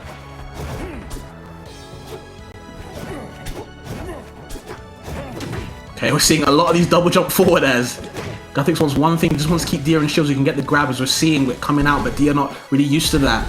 Understands where she wants to be, gets the nair, no jumping allowed. Stuck on pillar? Yeah, she just waits for it. Yeah. Who knows? Okay, that is 2-1 so far for Dia. I mean, Guthix isn't out yet, but clearly Dia has taken notes from last set and is trying to stage this comeback with force. It seems the goal for Dia, right, just from watching the first and second set to now, it seems that she wants to make sure that he can't side B cancel to the ledge. He needs to be pillared, because once he pillars, then Dia can mix it if she wants to go for the lingering back air or the grab on the pillar, right? That's where you want to be. You want him to pillar. And it doesn't matter how far he goes on stage. Rana can chase you. But of course, if he side B cancels, then he's kind of free to, you know, get away from the mix. Okay, already Dia putting numbers on Guthix. Needs to answer back quickly, he's in trouble in hot water. The side B getting thrown away. Doesn't really do too much. Has time to pick up rock though, but you're in a bad position. Yeah, and Dia's so quick to get rid of these on-stage pillars. Dear God. Double weak fair into the strong one. That was the toe pokes coming out into that big foot to kind of finish it off. And it's all Dia right now. This is crazy. Has the pillar. Should be good for Dia, but gets grabbed. But throws her back on stage. Interesting. Sure, why not Guthix? Okay. I think Guthix is starting to lose steam here. Like, not as explosive as he's been these past few games. It does seem like he's running out of steam. He might be burnt out, and Dia's taking full advantage of that. The down strong as well. Guthix has got nothing left in the tank to kind of fight her right now. Okay, makes it back to pillar. Oh no, that's a dead bug. Yeah, he can come back Surely. to stage. Yeah. That could be it. Yep, 3 stocks to 1. It's all but over for Guthix right now. Has to do something else. Needs to pull out something out the bag.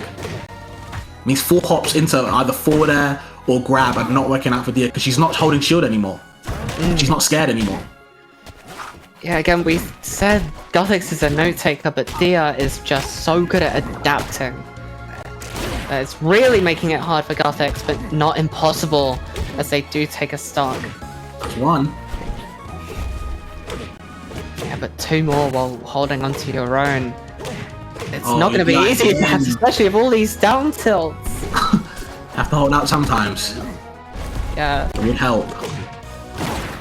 Oh yeah, Dia on the down throw as well. Just wasn't ready for a lot of things going on. Dia taking full advantage of that, kicking up that gear up a notch, and she adapted well, I'll be honest.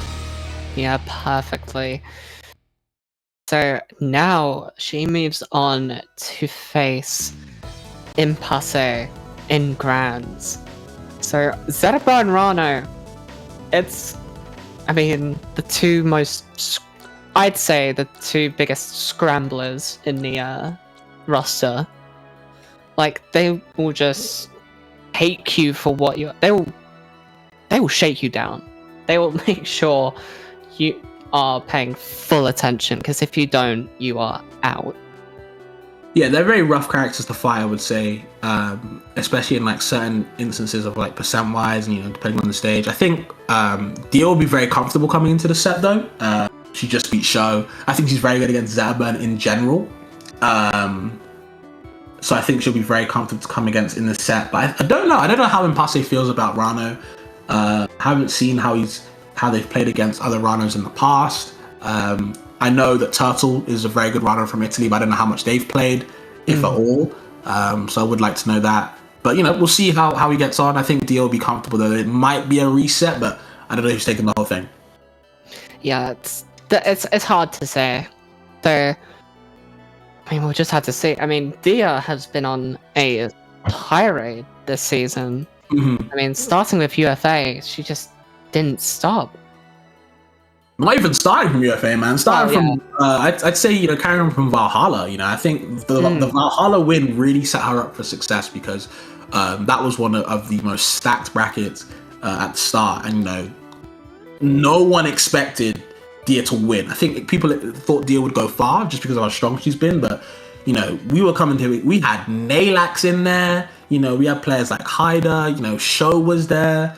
And General was there. A lot of great players were there, obviously, and somehow Dia came out on top. And I think going on from that, winning, of course, UFA, and then of course, Arrival, that run was crazy as well. Yeah, it really does feel like sometimes she is unstoppable. And I said myself, right, at Arrival, is that online she can be kind of shaky, but offline is where she shines. But it feels like online might be good for her too, Hokori.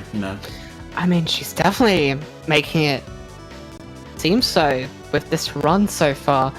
Sure, she was knocked down to losers earlier, but she beat the one who did it, so I think it's all uphill from here.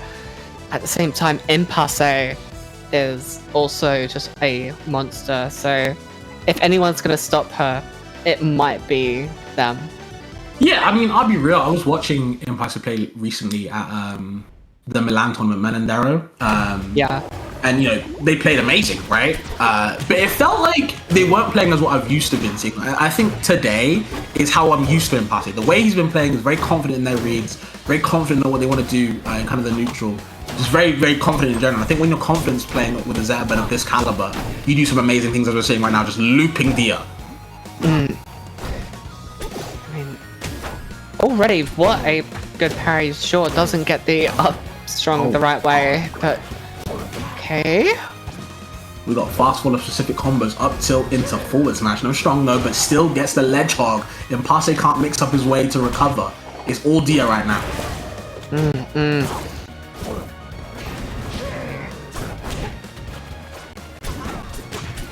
A very nice tech chase, but just a bit too slow on the trigger there.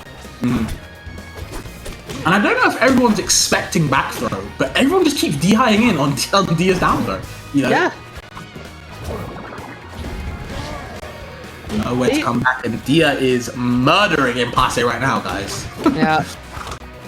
I mean, come on. I mean, DIing out scary. That's where the boss zone is. Regardless.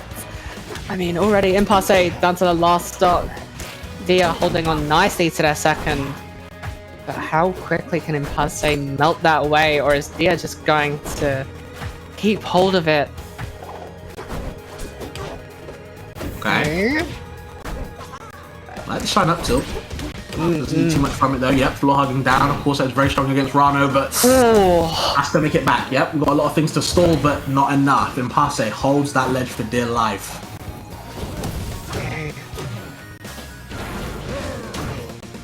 Very nice. Very nice. And Dia taking game one. Now, if we see a reset, that is gonna be very fun. I mean, again, both of these players are doing so impressively. Yeah, I think we're probably gonna.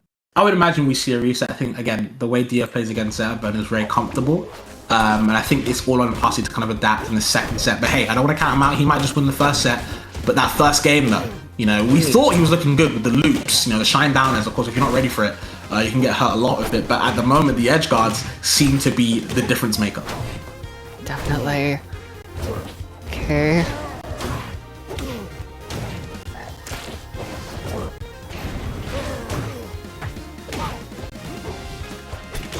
It's like Impasse spawns the game at 100%, you know what I mean? And then you're getting down to up smash. It feels like Impasse is just losing stocks very quickly, but still keeping onto the stock for now. Needle pressure though, gets a grab.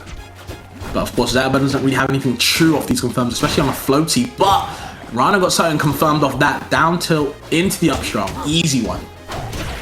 Okay. Oh, very nice.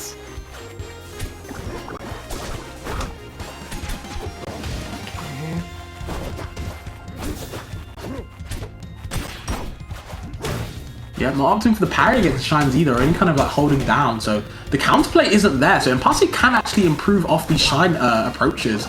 But right now, just opting for aerials instead. There's the forward air, no jumping allowed, no bubble either. Should be able to kind of offset the stall. Yep. That's one stock.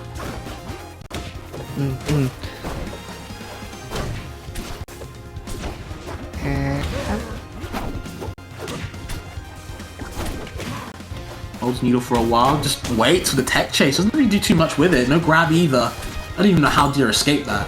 Crazy. Both these guys scrapping as well, but like you said before, Corey, you know, the scrapping character is very scrambly, right? But I feel like Zetterburn wins that trade just because of the nature of Shine. Having a frame 2 move puts you on fire is helping him win these kind of trades against Dia.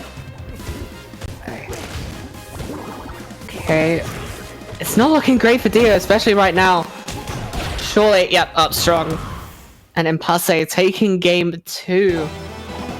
Making sure it isn't clear if we see a reset or not.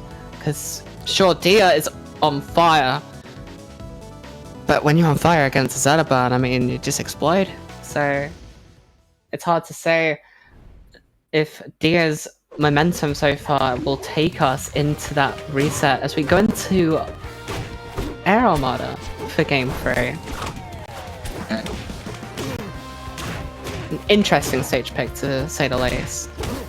Yeah, I kind of like it as Rano against Zetterburn, especially because Zetterburn's recovery, yes, is still a good recovery even after the nerfs, but of course it's very limited. Not very limited, but it's limited now where he wants to go on a stage like this, right, with no wall to kind of abuse the wall text from. So still, Dia can do something about it, but the shield pressure from Impasse, insane, and the parries as well. Where are you going?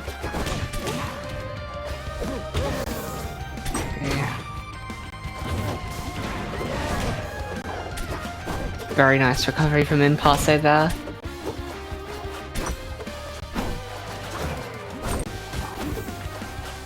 Yeah, again, both these players just scrambling right now.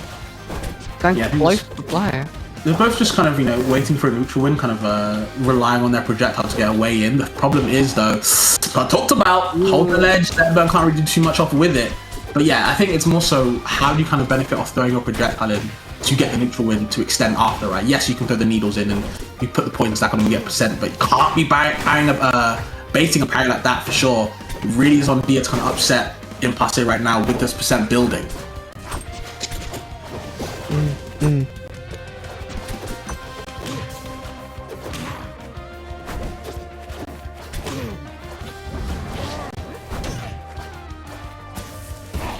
Charge Shine, yeah, but like that, lucky so against Show as well. But I think, you know, since Dia did beat Show 3-0, no disrespect, I think he's kind of used to what he's kind of looking for in that charge time regard. And it's not doing too much merit, too much with it either. Yeah, he's out, yeah, no down. Can't tech chase with it, but still, again, these mixes that Dia's putting you in these 50-50s constantly, you have to keep guessing. And Impasse gets wrong right there. Okay, good parry, and yeah, just a raw up strong is definitely gonna be enough. A full stock lead for Dia. This is gonna be Sisyphean for Impasse to get past. Good word. I'm with you. Okay.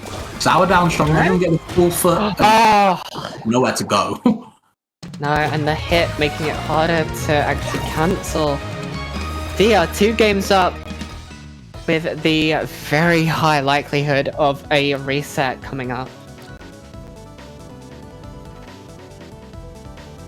Okay. Now, if you're Impasse, where are you banning? I don't know what Zeta wants in this matchup, so to speak, like stage-wise. So I don't know what Zeta wants, like where to go. So I actually don't know where he'd go, but apparently he wants to go to Fire Capital. And I can understand why they want to go here, because I think we saw it against, I believe, Neylax as well. The platform extensions with Zeta work really well, and I don't think a lot of characters can escape it. Even the floaties still get a little something off the uppers that Zeta can put out. So maybe on a less floatier character, we can see a little bit something more. Okay. I mean, already Impasse is kind of making it work for them. 100%. And then, oh, okay, that kills. Sure. Even on big Fire Capital stage, I understand. Trying to approach the charge shine, yep, like the Bureau's as well, getting a little bit fancy with it, but of course that doesn't really matter. Dia just getting scratched on the ankles with the down tilt.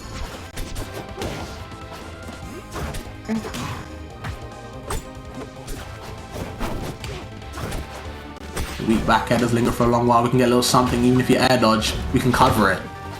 Text the down tilt. Very nice. I'm liking the chase with the side B. It puts you on fire, but no F strong.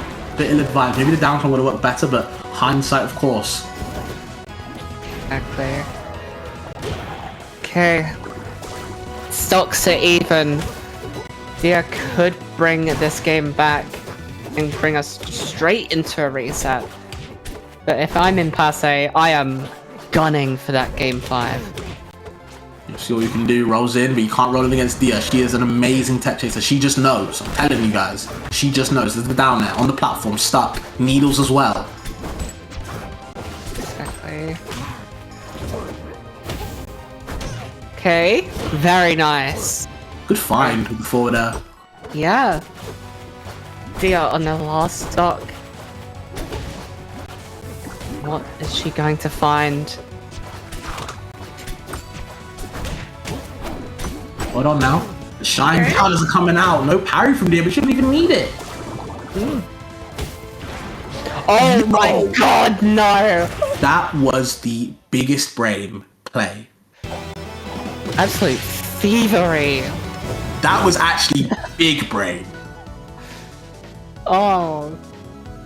Impasse running her for everything she has.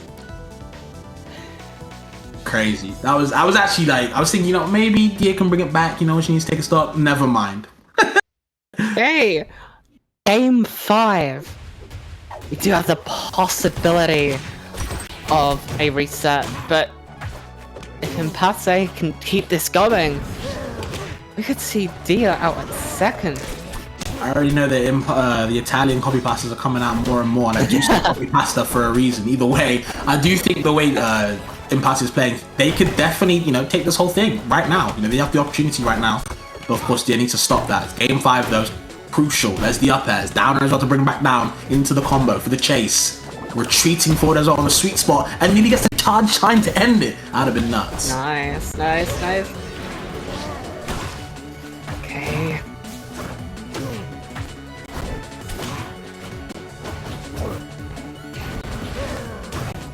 Okay, forward air. Rolls in them. Dia doesn't cover it, but still gets a little hit. But the reverse forward air, sweet. Doesn't kill though, has to survive. But Impasse goes off the whole stage to find it and actually committed to it. And they might find themselves using the spot they do indeed. These commitments are costing them, I swear. Definitely. Surely Impasse closes out the stock soon. Just one more interaction from a Zeta burn. Can easily wipe out that percent, but I don't think Dia's really giving them the chance to. He's got down tilt into the up strong off the dash attack. That reach. Okay. Crazy. Sure, why not? I guess. If it works, right? Exactly, that's what we've been saying with this game.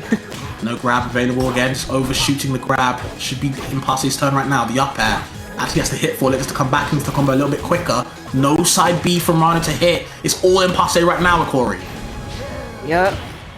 Okay, one stock. This could be the reset. This could be everything. This could be curtains for Dia if Impasse just keeps playing like this. Oh my god, yo, this guy's been amazing. Up tilt as well. Where are you going? Parry, oh, yo. Oh my god. This should be it very soon, unless Dia can just bring this back from the edge.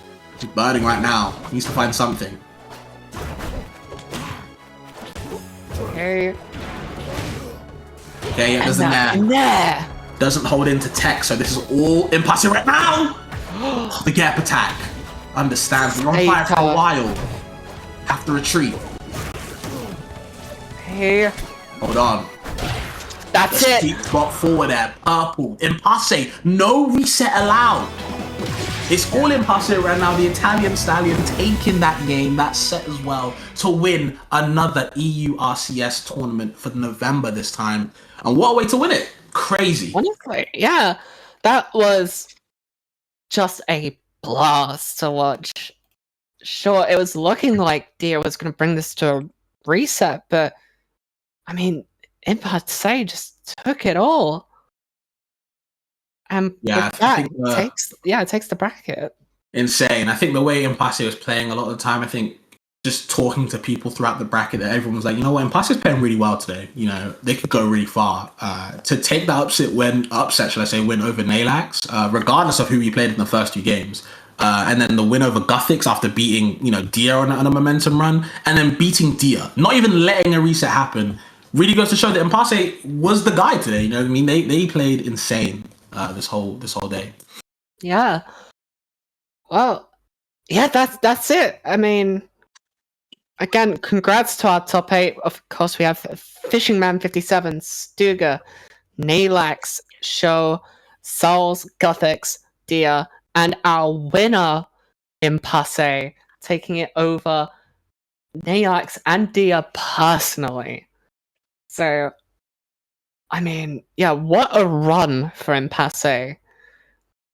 Yeah, an amazing one. And I think I'm actually pretty sure that Dia losing that really helps Neylax if he wants the Genesis pass, because just looking at the points, I think if Dia won this, she would have been soaring.